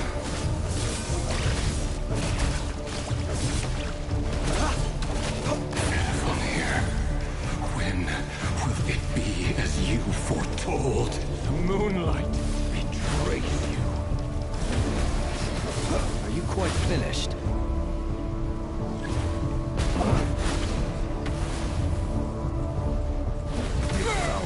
Is not welcome here.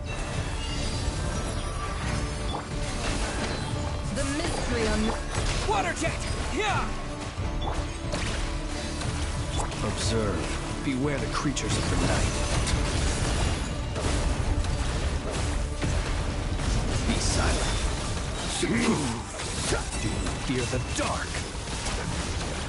The moonlight. leave this Great. It all adds up.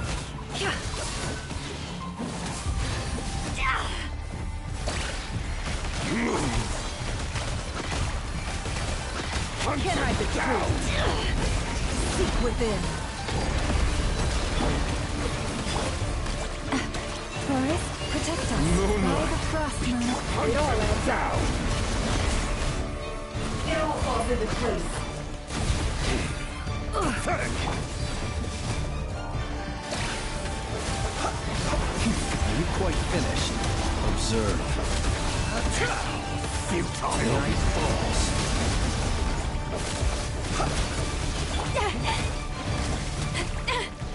You poor lost. Pathetic.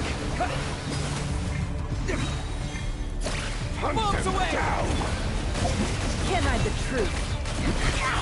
Futile. The mystery unravels. Be silent. The long sleep beckons. Hunt them down.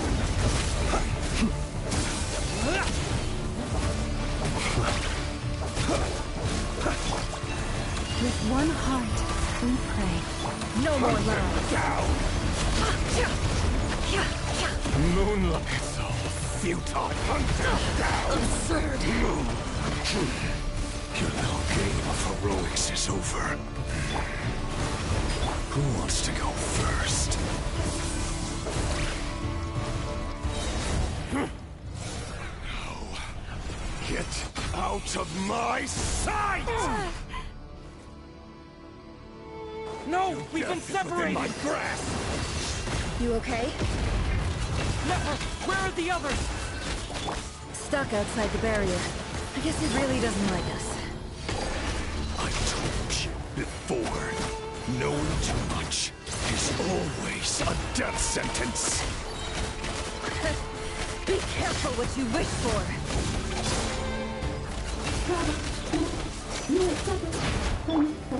Lama! Can you hear me? Silence. The voices are gone. But at least I know they're still there. I need to focus. Stick to the plan. Remember my most important task. Just keep stalling him. If I can stall him for long enough, the moment will come. It all falls into place. It all ends.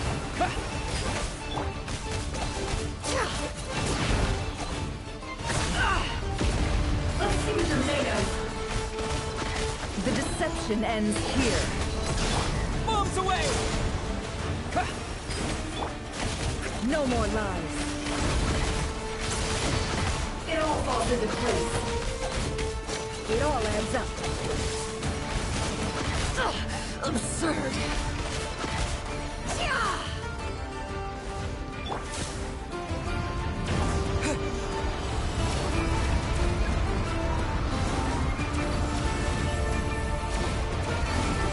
I've got this!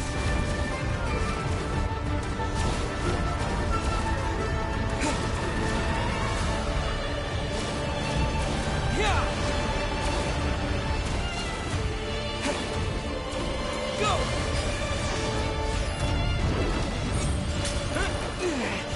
The shield's broken. I can't keep this up. Don't push your luck. How much power will it take? It all adds up.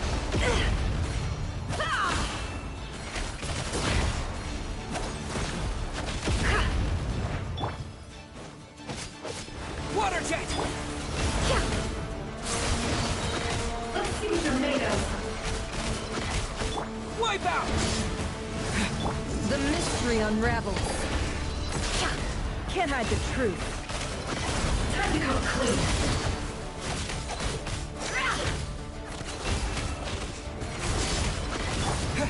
Water jet! No more lies. It all falls into place. Seek within. Go! Bombs away! It all adds up.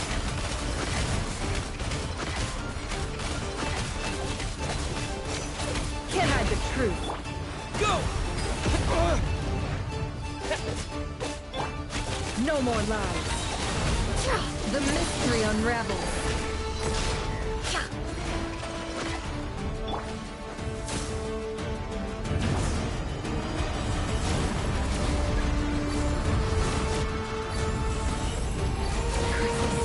There's no other way.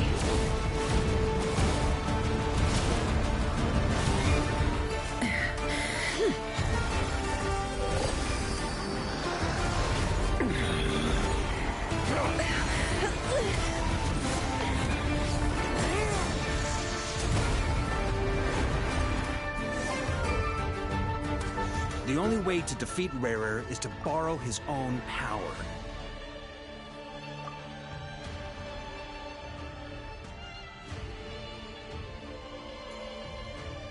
That means Columbina will have to disappear while you two bear the brunt of his attacks. You have to hold on. Find a way to keep him focused on killing the two of you.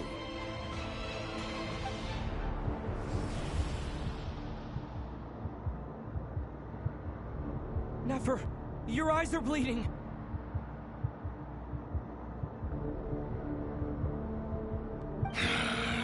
Soon you will be powerless to resist. And then, I will reduce you to dust. But that dust will plague your memories. Come on. Keep holding on. Any other tricks up your sleeve? Let's see them. As entertaining as they are, you've backed yourself into a corner. You don't fool me. I see your fear clear as day. I have to stoke his rage. Make him unleash everything. You fear what you could never defeat. You fear the thought of never being able to save your beloved. You cannot win the fight against fate, Rarir. Is that what you think? Well, now it's your turn to feel afraid!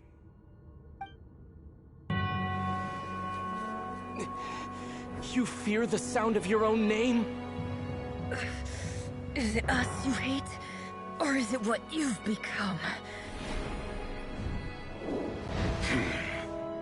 Let's see what becomes of you!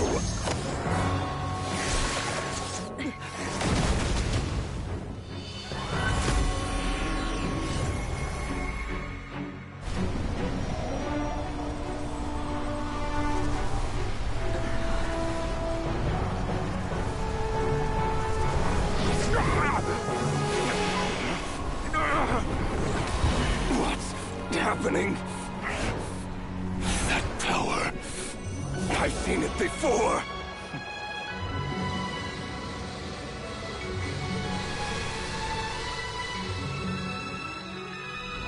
His power is on another level. We'll need to use an alchemical array to convert his power into a usable form. Then quickly channel it into Columbina, rendering her powerful enough to compete with him. I'll join you. I can help. If I release enough abyssal energy into a confined space, it'll create a potential difference, allowing us to extract a huge amount of elemental energy.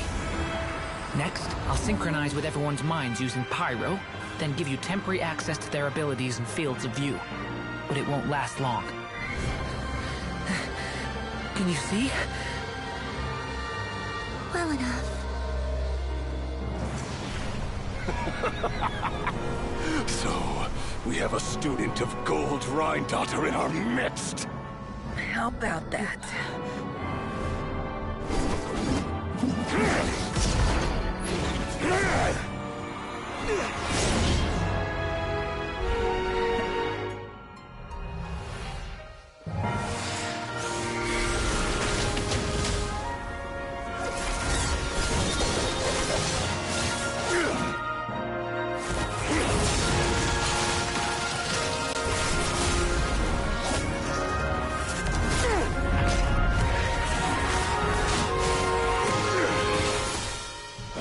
You use my own power against me? Just like how you stole Kuvaki. Look familiar?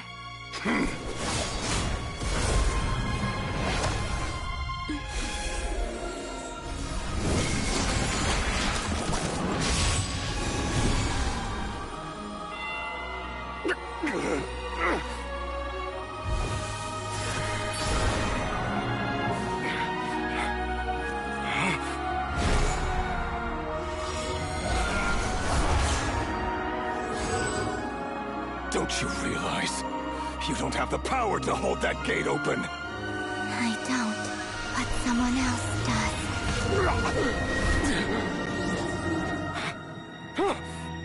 Goodbye, Rerir.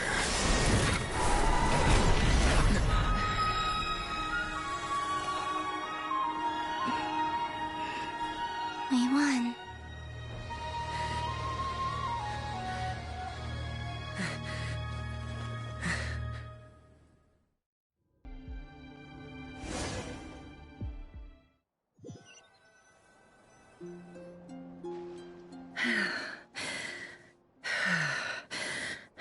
Nefer, how are your eyes?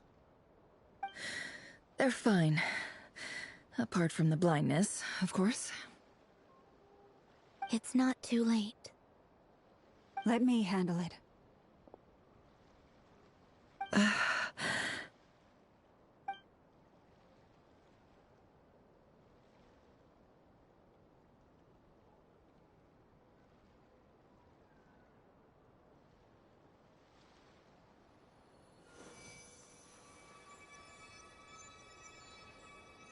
Miss Nefer, it's not like you to lose your composure. That was the most reckless thing I've ever seen you do. Reckless how? The situation was critical. Our lives were at stake. We had to do something. Even so. Okay. I guess you're right. Under the circumstances, it was a wise decision. You traded your eyes for an incredible victory. In business terms, I suppose that's a huge return on investment. I'd be hard-pressed to argue otherwise. Still, I don't like this outcome, and I don't want you to lose your sight for good. People suffer when they make sacrifices they shouldn't have to make, whether that means faith, strength, or in this case, your ability to even see. I had hoped you could win without sacrificing so much as a single hair on your head. Thank you. Really. All done. Don't try and open your eyes just yet. We'll see how you're doing in a couple of days. Until then, please follow your recovery plan to the letter. I'll send full details through Yehoda, For now, just get yourself home, relax, and rest. My dear friends, we have fought bravely and achieved a spectacular victory. A dark cloud has been lifted from the skies of Nodcry. All in this land will be grateful for what you have done. The moon will remember this day. Thank you both.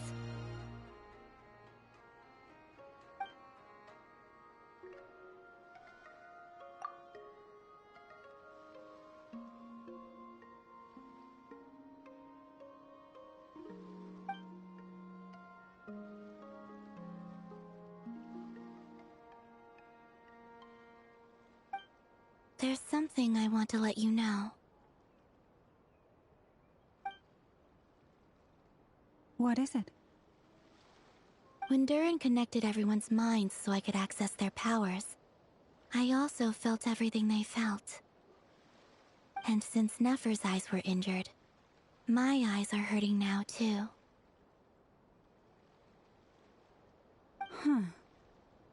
Hold on. Let me try. I only feel the pain. There's no actual damage. I just thought I should tell you. You're right. There's no damage. That's a relief.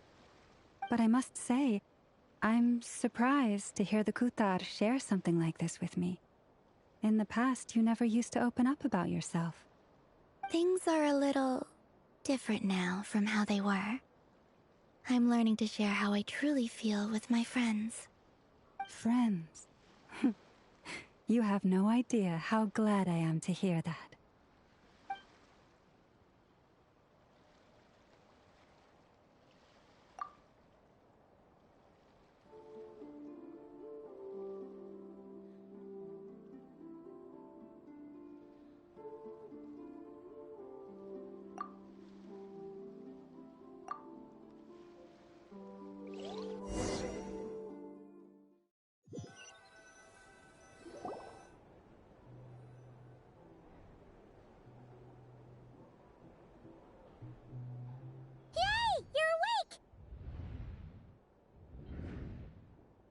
How are you feeling?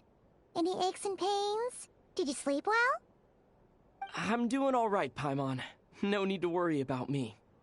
Phew! Well, that's good. Paimon's been sitting on the edge of the bed worrying about you for ages. You slept a whole day and night. Poor Paimon had to eat all by her lonesome. Glad to hear you didn't starve. How was the food? Well, it wasn't the same without you there to share it. Honestly, Paimon just can't relax when you're not your usual self. She couldn't enjoy the food and settle down to sleep. Well, I'm back to normal now. Oh yeah, and Albedo swung by earlier. He said to tell you to head to the tavern when you woke up.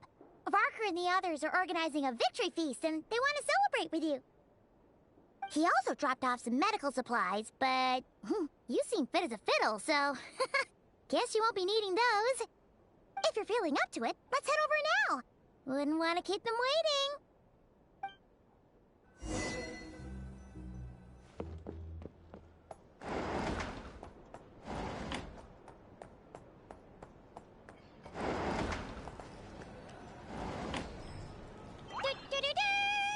We're here! What, Traveler and Paimon? Perfect timing! We were literally just saying how there's no way we're holding this victory feast without you any longer, and we would have postponed it till tomorrow. How are you feeling today? Much better. Thanks. Don't worry about me. Relieved to hear it. If that changes, just let me know. Happy to check you over at any time. Yep, we're here for you. Anything you need, just let us know. Oh wait, where's Nefer? How are her eyes doing? Nefer's right over there. I'm sure she'd love to catch up with you.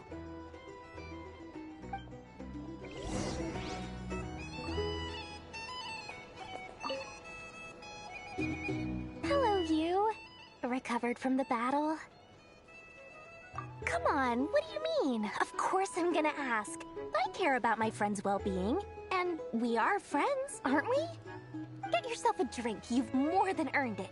In fact, today, your drinks are on me. Lord Sangamabe's got you covered. Wow, really? What about Paimon? Has she earned it too? Has she? Please? Well, you haven't been through quite as much as the Traveler, but... what the heck, sure. Yay! Wow! Drinks on Dory! What a historic day. Hey, keep your voice down, or everyone else is gonna want in too. Have you heard anything I've been saying recently? Doing business in Nodcry has been an absolute nightmare. If I'm buying for everyone, oh... Okay. Paimon will speak more quietly. Jeez. That's more like it. Don't you forget, Lord Sangamabe doesn't just go around buying drinks for anyone and everyone.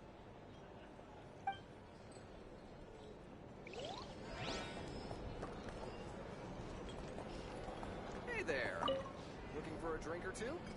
I thought of 1,000 ways to congratulate you, but...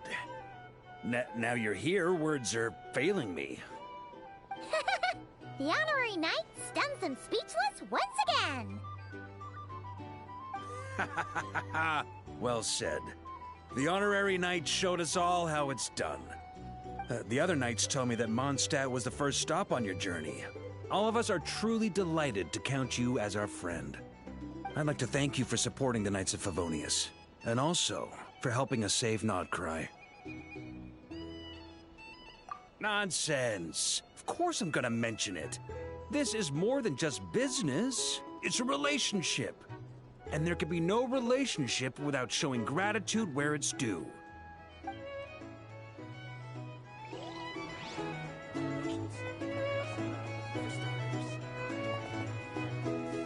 are bounties. If you want to negotiate prices, you'll find a flea market. I see you've recovered. You bet. Snooze his way to a full recovery. Glad to hear it. A healthy body is paramount. Nothing else in life is possible without it. So take it slow. You can't afford an injury. Paimon too! You really saved the day when you swooped in to open that gateway. I came to accept that although Rerir was my friend in the past, here and now, he was an enemy that must be defeated. Though I will never fully understand what happened between us, I could not let this crisis deepen any further. We fought a very necessary battle, and you played your part admirably. Yeah! And if you ever need to talk, just remember, we're always here. I'll do that.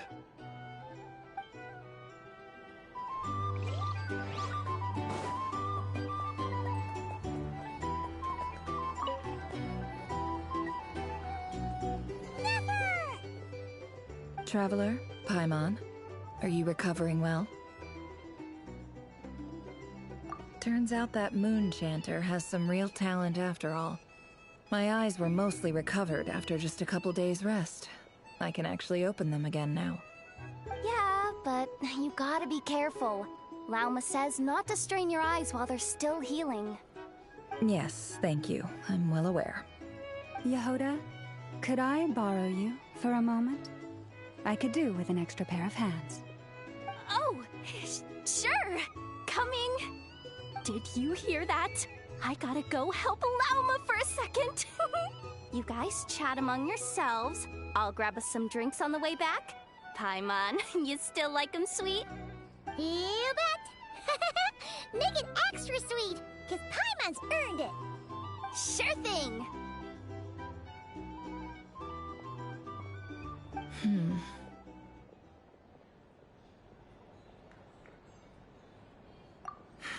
The Raker of Solnari.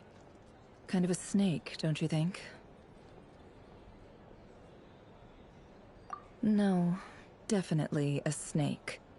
A poisonous one who spewed his venomous hatred everywhere.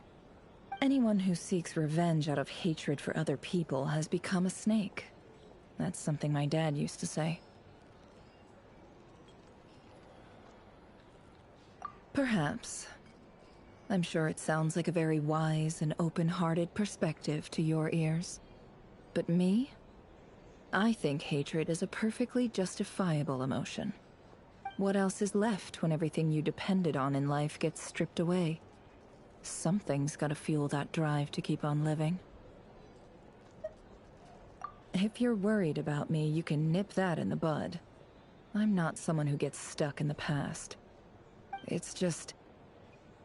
I suddenly feel like I was wrong to call my father a liar. He was just a fool. That's why the academia turned their back on him, and why the other tribes ganged up on him. Oh, Father. How much better things could have been if you were a skilled liar. Look at the Ibis King. Thoth is a fiendishly cunning liar. And yet, strangely, he feels more like a father to me than my real dad ever was. He's never brought it up, but I'd bet he feels the same way. Why else would he give me the power to perceive the truth, while at the same time training me in the art of deception? Well, King Deshret banished him to Aru, which is essentially a prison, and posed 3 questions to him. He promised that he'd have his freedom if he could find the answers. His response was to take on a physical form and approach me, hoping that I could become his envoy and search for one of the answers on his behalf. Did he really think I'd fall for that? He's stuck there. He can't make me return what he gave to me.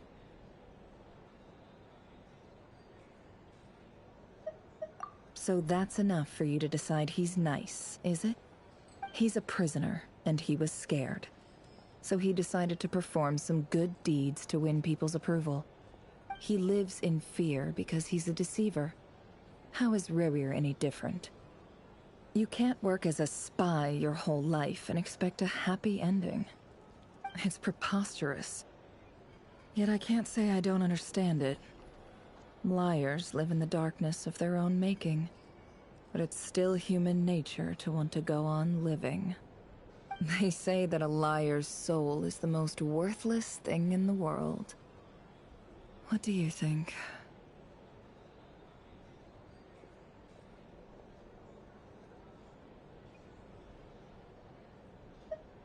Oh, really? Well, it takes a very kind person to find compassion even for liars. If you ask me, the soul of a liar really is worth nothing, because all they care about is themselves. For example, when something good falls into my lap, I don't go sharing the news around. Stops other people trying to steal it from me.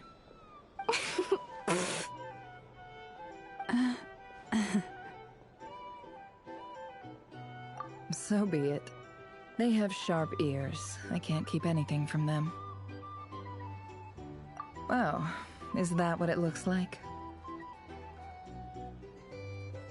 Well, you all know my past now, and I can't simply eliminate everyone who knows too much. So I guess I just have to put up with you. For the foreseeable future, at least. When you find yourself in a situation you can't control, the safest play is to keep calm and start monitoring everyone involved like a hawk. In the intelligence world, you need to have a sense of perspective and play your hand accordingly. If you understand what's at stake, please ensure my secret is safe with you. I trust you'll respect my wishes as a friend. But don't forget, I will also be watching you like a hawk. Very good. Oh wait! Now that the panic's over and we've all calmed down, Paimon suddenly remembered something. After all that build-up, our mystery ally never showed up even once!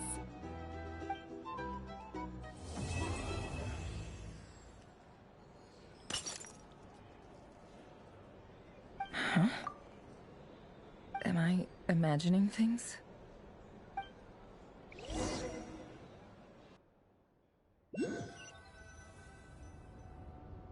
So, that close colleague who stayed behind with you? What's he been up to recently?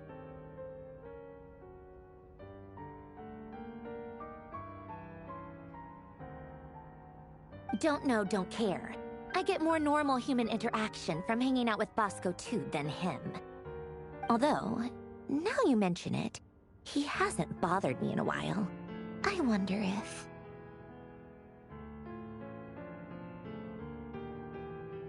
If he's disappeared without a trace, it's the biggest gift he ever gave to the world. But I somehow doubt that's what's going on. He won't lie low forever, so we'd better stay on guard.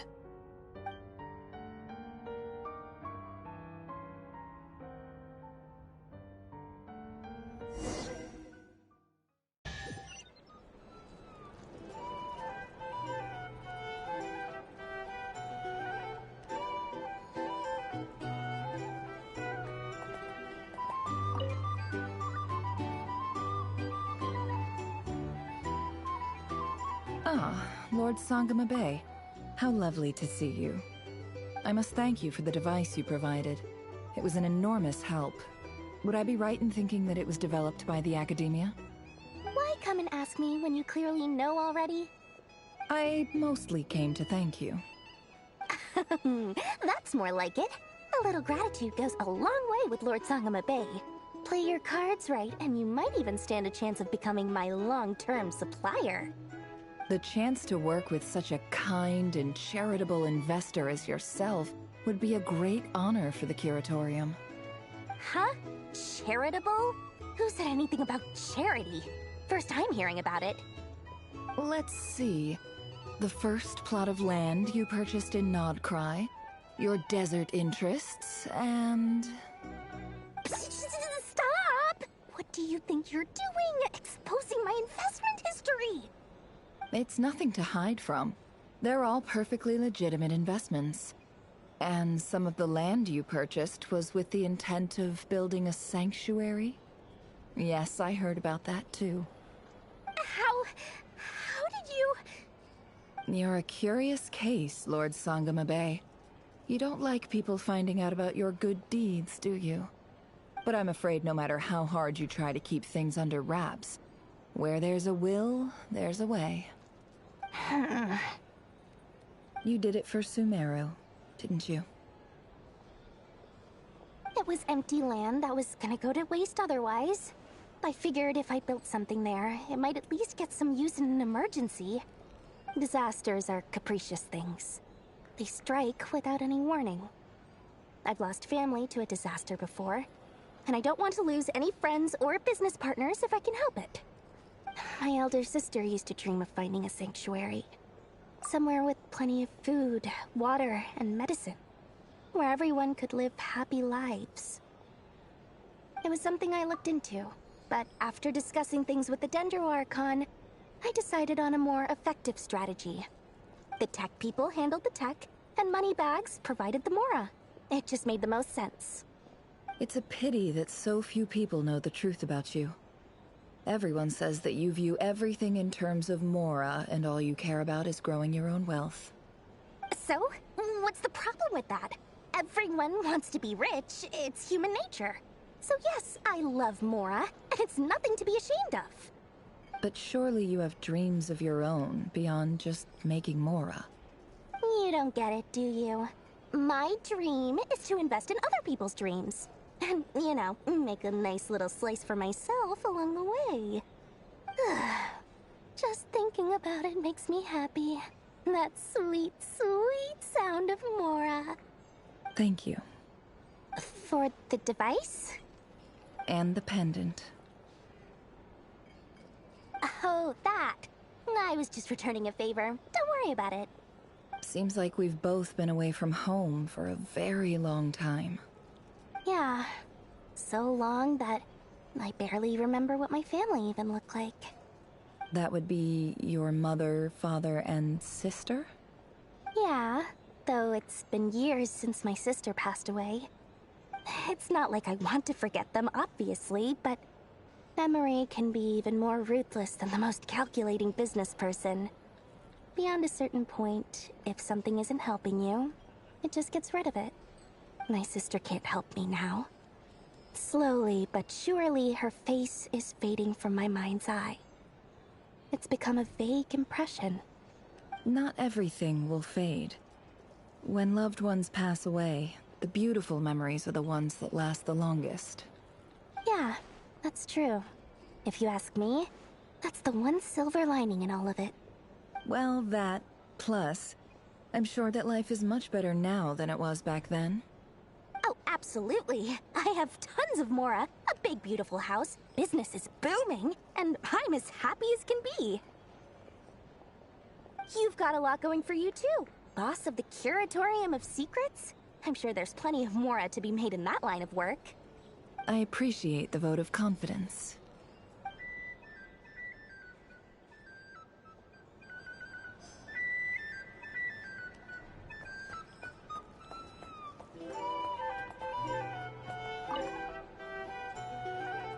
How have you been holding up? Any adverse reactions? If you start to take a turn for the worse, make sure you tell me right away. You don't need to worry about me, Grandmaster. I'm fine. I mean, I barely did anything, so... What? You're too humble, young man. You played an indispensable role in the battle for Nodcry. We can't thank you enough for your support. Sometimes, when people praise you, it's because you deserve it. The best thing is to accept it calmly and with grace. It's important to learn how to respond to words of admiration. Let's do a quick demonstration.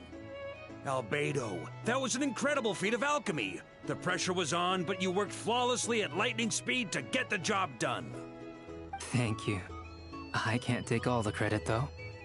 Durin played a big part in forming the alchemical array. See? Did you catch that? A masterclass in how to take a compliment.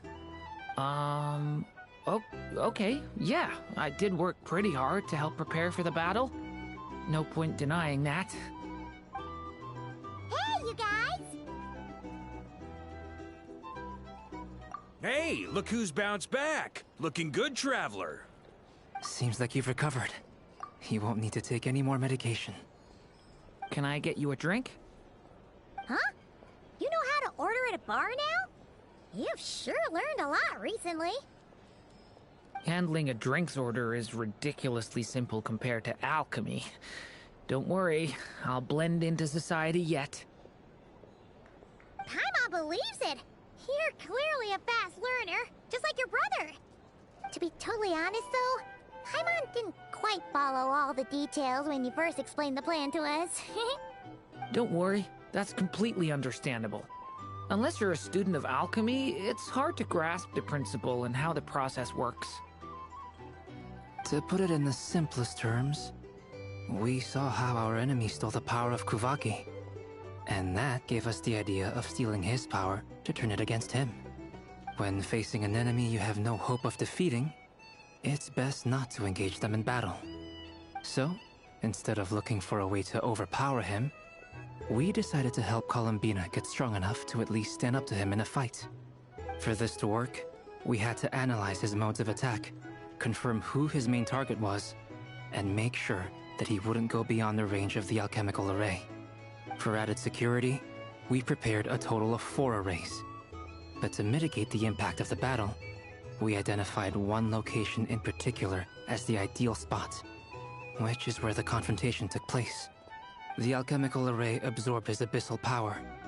Then Durin processed it to render it usable by Columbina. That power enabled her to do what would otherwise have been nigh on impossible. What surprised me was that Dainsleif actually agreed to join us. Given his history with Rerir, he had every right to sit this one out. But we're extremely grateful for the decision he made.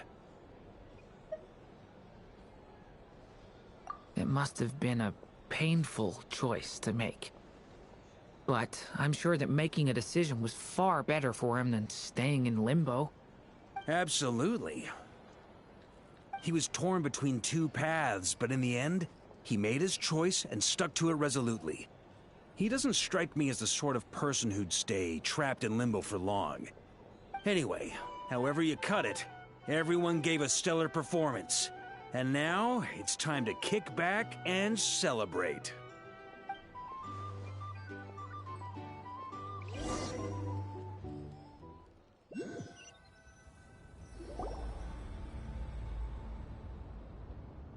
That's the only reason you're here. Yes. I've thought a lot about it.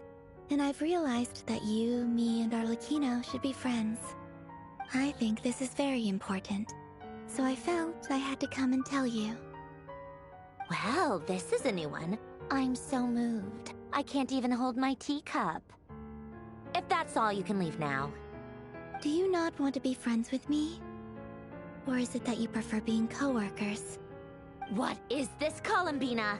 Are you deliberately testing my patience threshold? Right now, my politeness module is active. But if you say another word, I swear I'll shut it down. If your politeness module was active, wouldn't you say the word please at some point? Polonia, please see Lady Columbina to the door. Will you still invite me to your next tea party? What? Yes, I think you will. Bye-bye, dear Sandrone.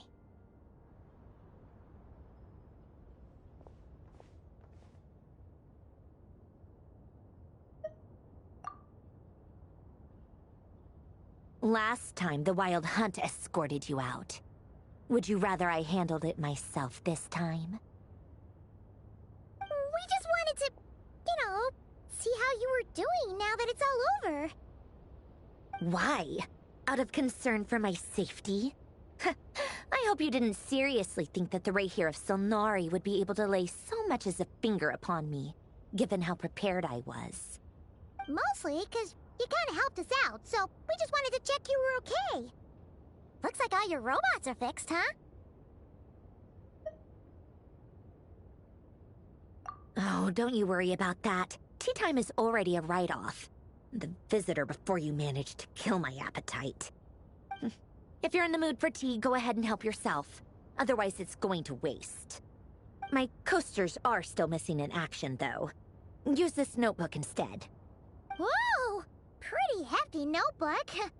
Look at all those calculations. You can ignore those. They're just dumb scribblings. I doodle and write in my free time. Sometimes I remember the distant, dreamlike past. Sometimes I imagine the far-flung future. And other times, I grit my teeth and note down all the crazy nonsense going on in the present. Some people do the crosswords in the newspaper. This is my equivalent of that. Trying to predict the future is like daydreaming. And writing about the present just makes me furious. The past is my favorite. If nothing else, it's already set in stone, so I don't have to rack my brains trying to figure it all out. Huh. Although, having said that, the only vaguely interesting memory in my past is probably that guy they call Lord Artificer.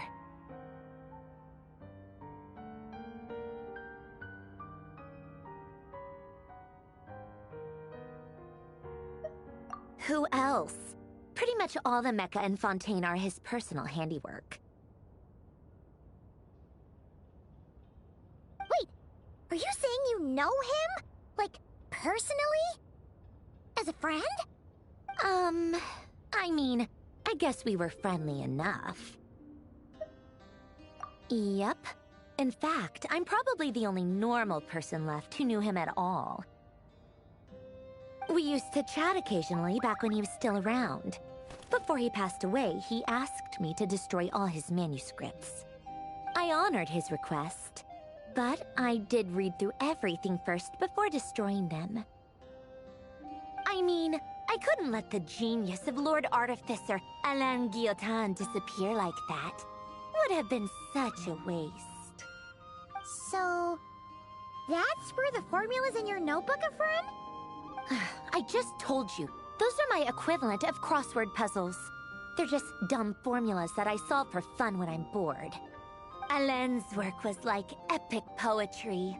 The formulas in my notebook are just silly little riddles in comparison. Not that there's anything bad about them. I mean, at least, solving those riddles isn't going to hurt anyone. Except me, 'cause I lose a few brain cells in the process. Anyway, while we're on the topic, I might as well tell you about what happened to him and his friends. Alain Guillotin had two close buddies, Renee and Jacob. They spent their childhood years together in the Narzissenkreuz Institute.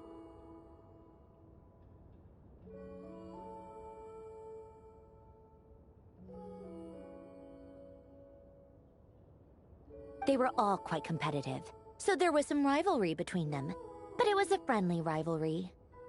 But beneath the friendship and the rivalry ran something deeper, a sense of nostalgia for the past.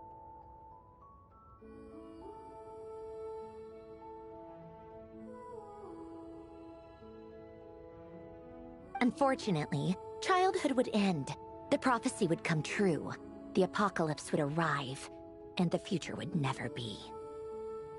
A mad dream that would normally only capture the minds of lunatics begin to take root in their hearts. A dream of saving the world. And if Renee and Alain had been people of lesser wits, that dream would probably have ended up as something for them to joke about in their older years. But alas, they were some of the sharpest minds around.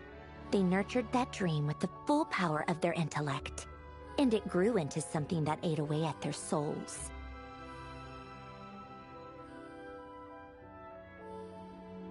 The first of them to fall under its spell was Renee.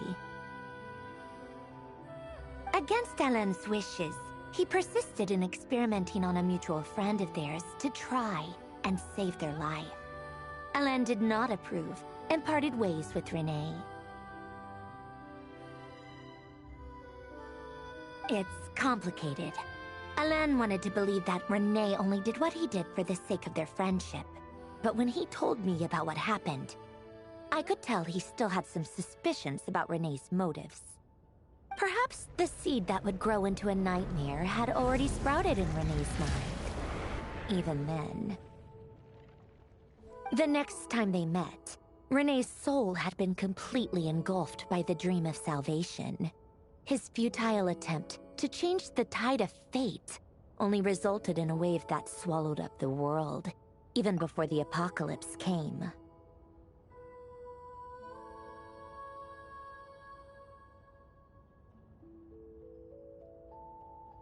And although that wave died down eventually, I hear that it just recently came back with a vengeance.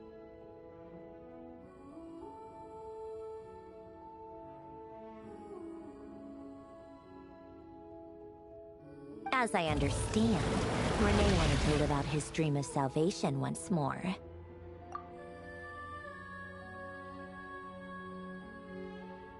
But I'm told that the attempted resurgence finally died out for good. At long last, Renee awoke from his deluded dream. Though of course by then it was far too late.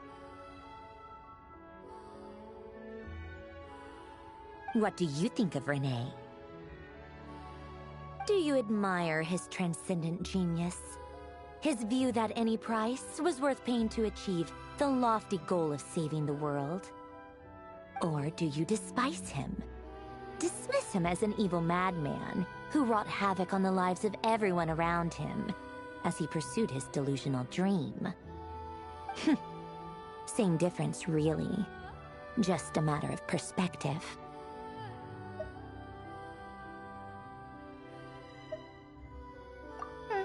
What a cop-out. But I suspect you'd have a more incisive and insightful answer if we dug into it further. I don't like fanatics who give up their whole lives for their ideology.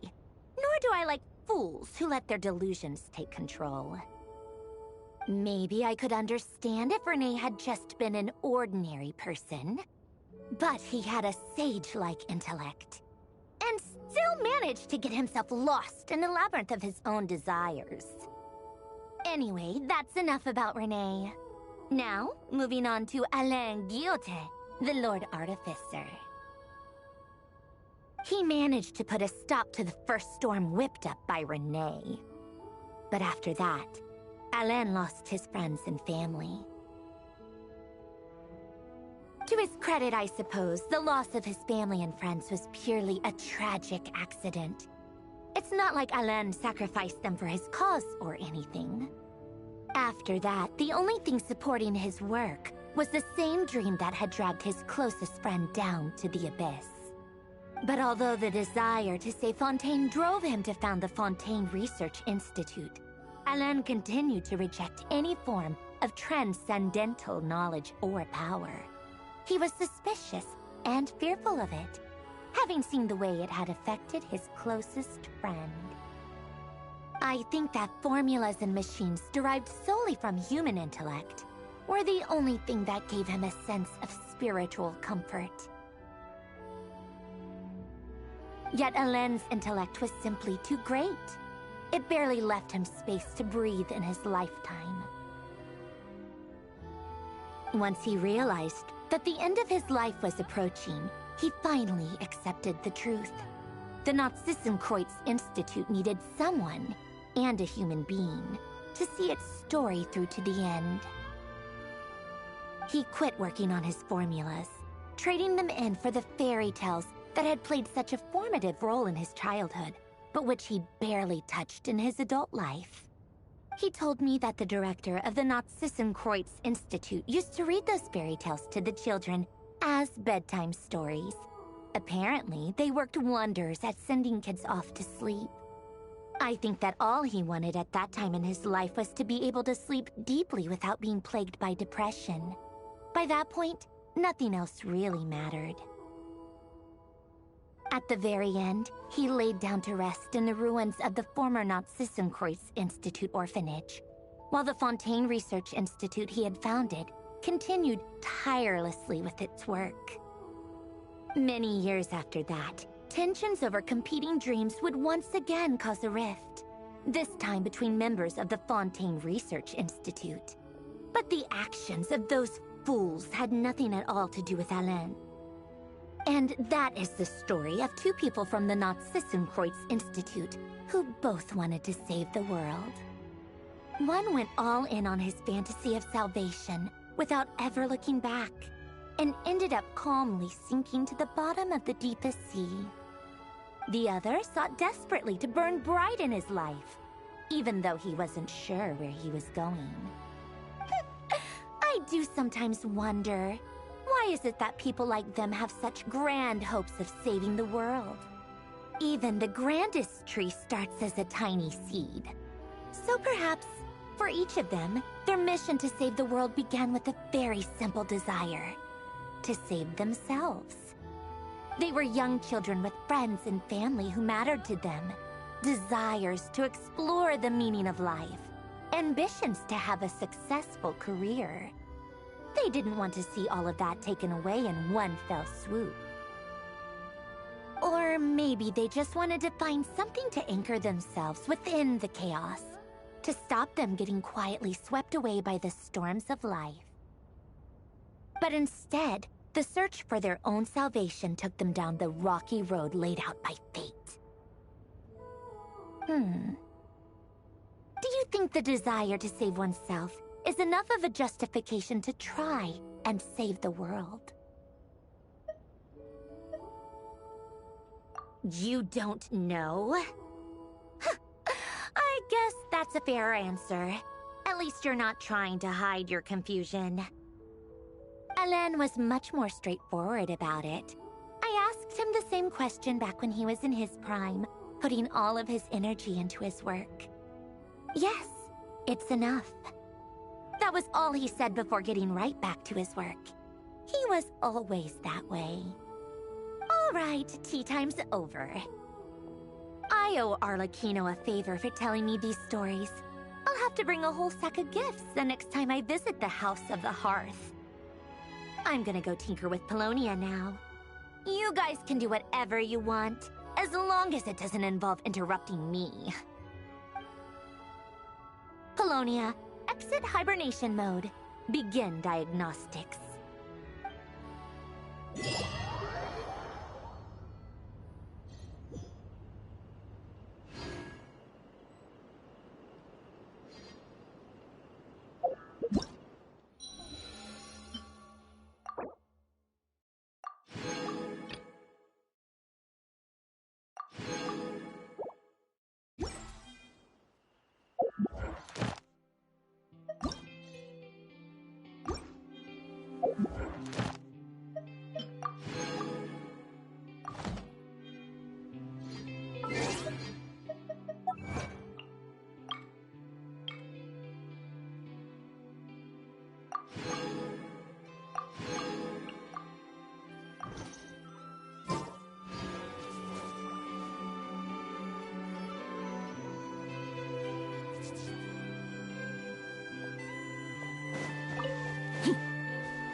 Bon, et bien, mesdames et messieurs, voilà qui conclut l'acte 4 de, de la version Luna 2 de Genshin Impact, mesdames et messieurs. Ça en fait beaucoup. Ça en fait beaucoup d'informations, beaucoup de personnages, beaucoup d'intrigues, beaucoup de stock, mais surtout beaucoup de hype. Beaucoup de hype, surtout. Par quoi commencer déjà? L'arrivée de Durin, Arlecchino qui a fait qui a fait son petit retour vite avant de disparaître pour de bon. Sandrone, évidemment, Columbina qui reprend ses pouvoirs, le passé de Rerir, celui de Nefer surtout aussi, très intéressant, très intense aussi. Non, je trouve que les équipes de Genshin, ils ont poussé un petit peu plus, vraiment pour cette quête-ci en vrai. Et c'est insane. Pour vrai, c'est insane. Déjà, ça me donne encore plus la hype concernant les prochains personnages qui vont arriver prochainement. Donc déjà, de voir ce que ça va donner pour Durin, pour Columbina, Varka, encore une fois. Et en plus de ça, le fait qu'il y a la mention de beaucoup d'autres personnages qu'on n'a pas encore vus, donc à savoir Alice, présentement. Il y a certains autres persos qui avaient été présentés dans le trailer quand que Nutcry avait été dévoilé un peu en quelque sorte, que j'ai immensément hâte de voir. On a encore quelques persos qui n'ont pas encore été dévoilés. Déjà en plus, bon, le surplus d'aide qu'ils ont obtenu, évidemment, on pense tous la même chose. Il y en a qui vont vous dire peut-être que c'est un autre personnage et tout. Moi, je pense. Et je pense très fortement, au vu des réactions d'Arlecchino, fortement, c'est Dottore. Dottore est de retour. Il y a aucune hésitation là-dessus. Genre, pour moi, c'est indéniable. Et j'ai hâte de voir quel sera le rôle de Dottore dans toute cette histoire, par contre. Vraiment. Déjà, 4 Harbingers, des Fatui, en une région, c'est énorme. Ça prouve aussi, tout simplement, qu'on se rapproche de plus en plus de Snezhnaya en ce moment. La question, c'est de savoir jusqu'à combien de versions Luna est-ce qu'on va aller à Nutcry, en fait.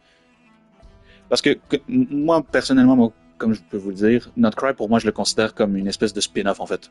Une histoire un peu on the side, mais qui fait partie de l'intrigue principale. Genre, dans laquelle, où est-ce que c'est une petite région en surplus. Rien de vraiment énorme. Mais c'est une région vraiment pour nous préparer à ce qui va suivre plus tard pour Nutcry, pour Snezhnaya, pardon. Donc, pour moi, c'est vraiment, on nous prépare à quelque chose de très gros, très énorme. Surtout que là, en plus, c'est vrai, mais en plus, on a eu l'introduction, en quelque sorte, l'introduction des 5 sinners, des 5 pêcheurs, en fait, de Khaenri'ah, C'est insane. C'est incroyable. Toute l'intrigue derrière le portail qui a été ouvert à Thorlandis, que Riri a pu s'introduire, mais on n'en sait toujours rien pour le moment. On n'en sait toujours rien pour le moment de tout ce qui se trouve autour de toute cette intrigue-là. Est-ce que ces intrigues-là vont être répondues dans les prochaines versions, ou est-ce qu'on va avoir plus de réponses dans la prochaine région, à savoir Shinijinaya, en fait? C'est une question qui va rester sans réponse pour au moins la prochaine année. C'est tout aussi simple que ça, malheureusement. J'en ai bien peur. Du coup, selon moi, je pense qu'on n'est pas encore prêt à avoir les réponses exactes de toutes. Donc, on va laisser les devs de Genshin cuisiner un peu, nous préparer les bons plats de ce qui nous réserve pour la suite. Puis on verra ce que ça donnera. Pour le moment, Not Cry, top notch. En ce moment, les quêtes de Genshin Impact en ce moment sont absolument incroyables, insane. Je pourrais pas dire mieux. Genre déjà que Fontaine, c'était ma... Je vais le dire. Fontaine, en termes de région, c'est ma favorite. En termes de quête, Not Cry vient littéralement de me donner vraiment une hype énorme pour la suite des choses. Ce qui me hype le plus aussi, c'est vraiment le fait de voir jusqu'où est-ce que Columbina va aller dans toute l'intrigue principale. Avec le pouvoir des 3 lunes qui sont officiellement réunis et tout. Alors, que dire de plus, mesdames et messieurs? Que dire de plus? Tout simplement. Donc voilà, mesdames et messieurs, c'était tout pour aujourd'hui pour Genshin Impact. J'espère que ça vous aura plu. En tout cas, moi, ça m'a vraiment plu. J'ai hâte de voir la suite. Du coup, je ne compte pas... Je dis bien, attention, je dis bien. Je ne compte pas faire de vœux pour les prochaines versions pour le moment. C'est vraiment, je vais vraiment attendre de voir s'il y a un personnage dans tout le lot qui va vraiment m'intéresser, autant en termes de design puis en termes de gameplay en tant que tel. Déjà, en termes de design, ok. Déjà, si je peux vous donner une idée, Durin, Columbina, Varka, Alice, c'est vraiment les personnages en ce moment pour lesquels je serais prêt à vouloir aller chercher, en fait. Pour le moment, en termes de design, on en a que 3 sur les 4. Officiellement, les modèles 3D des personnages. Mais on a toujours pas de gameplay pour le moment sur ces personnages-là. Donc vraiment, je vais attendre de voir jusqu'où ça va nous amener. Moi, en tout cas, une petite réserve de primogène, de vœux et compagnie, tout ça, moi, ça reste de côté. Je n'y touche pas pour le moment. Je vais vraiment attendre de voir jusqu'où ça va aller. Mais voilà. Donc, merci beaucoup d'avoir regardé, mesdames et messieurs. On se retrouve très bientôt pour la suite sur Genshin Impact. C'était GeekYoshii pour vous servir. À la prochaine, tout le monde. Ciao, ciao.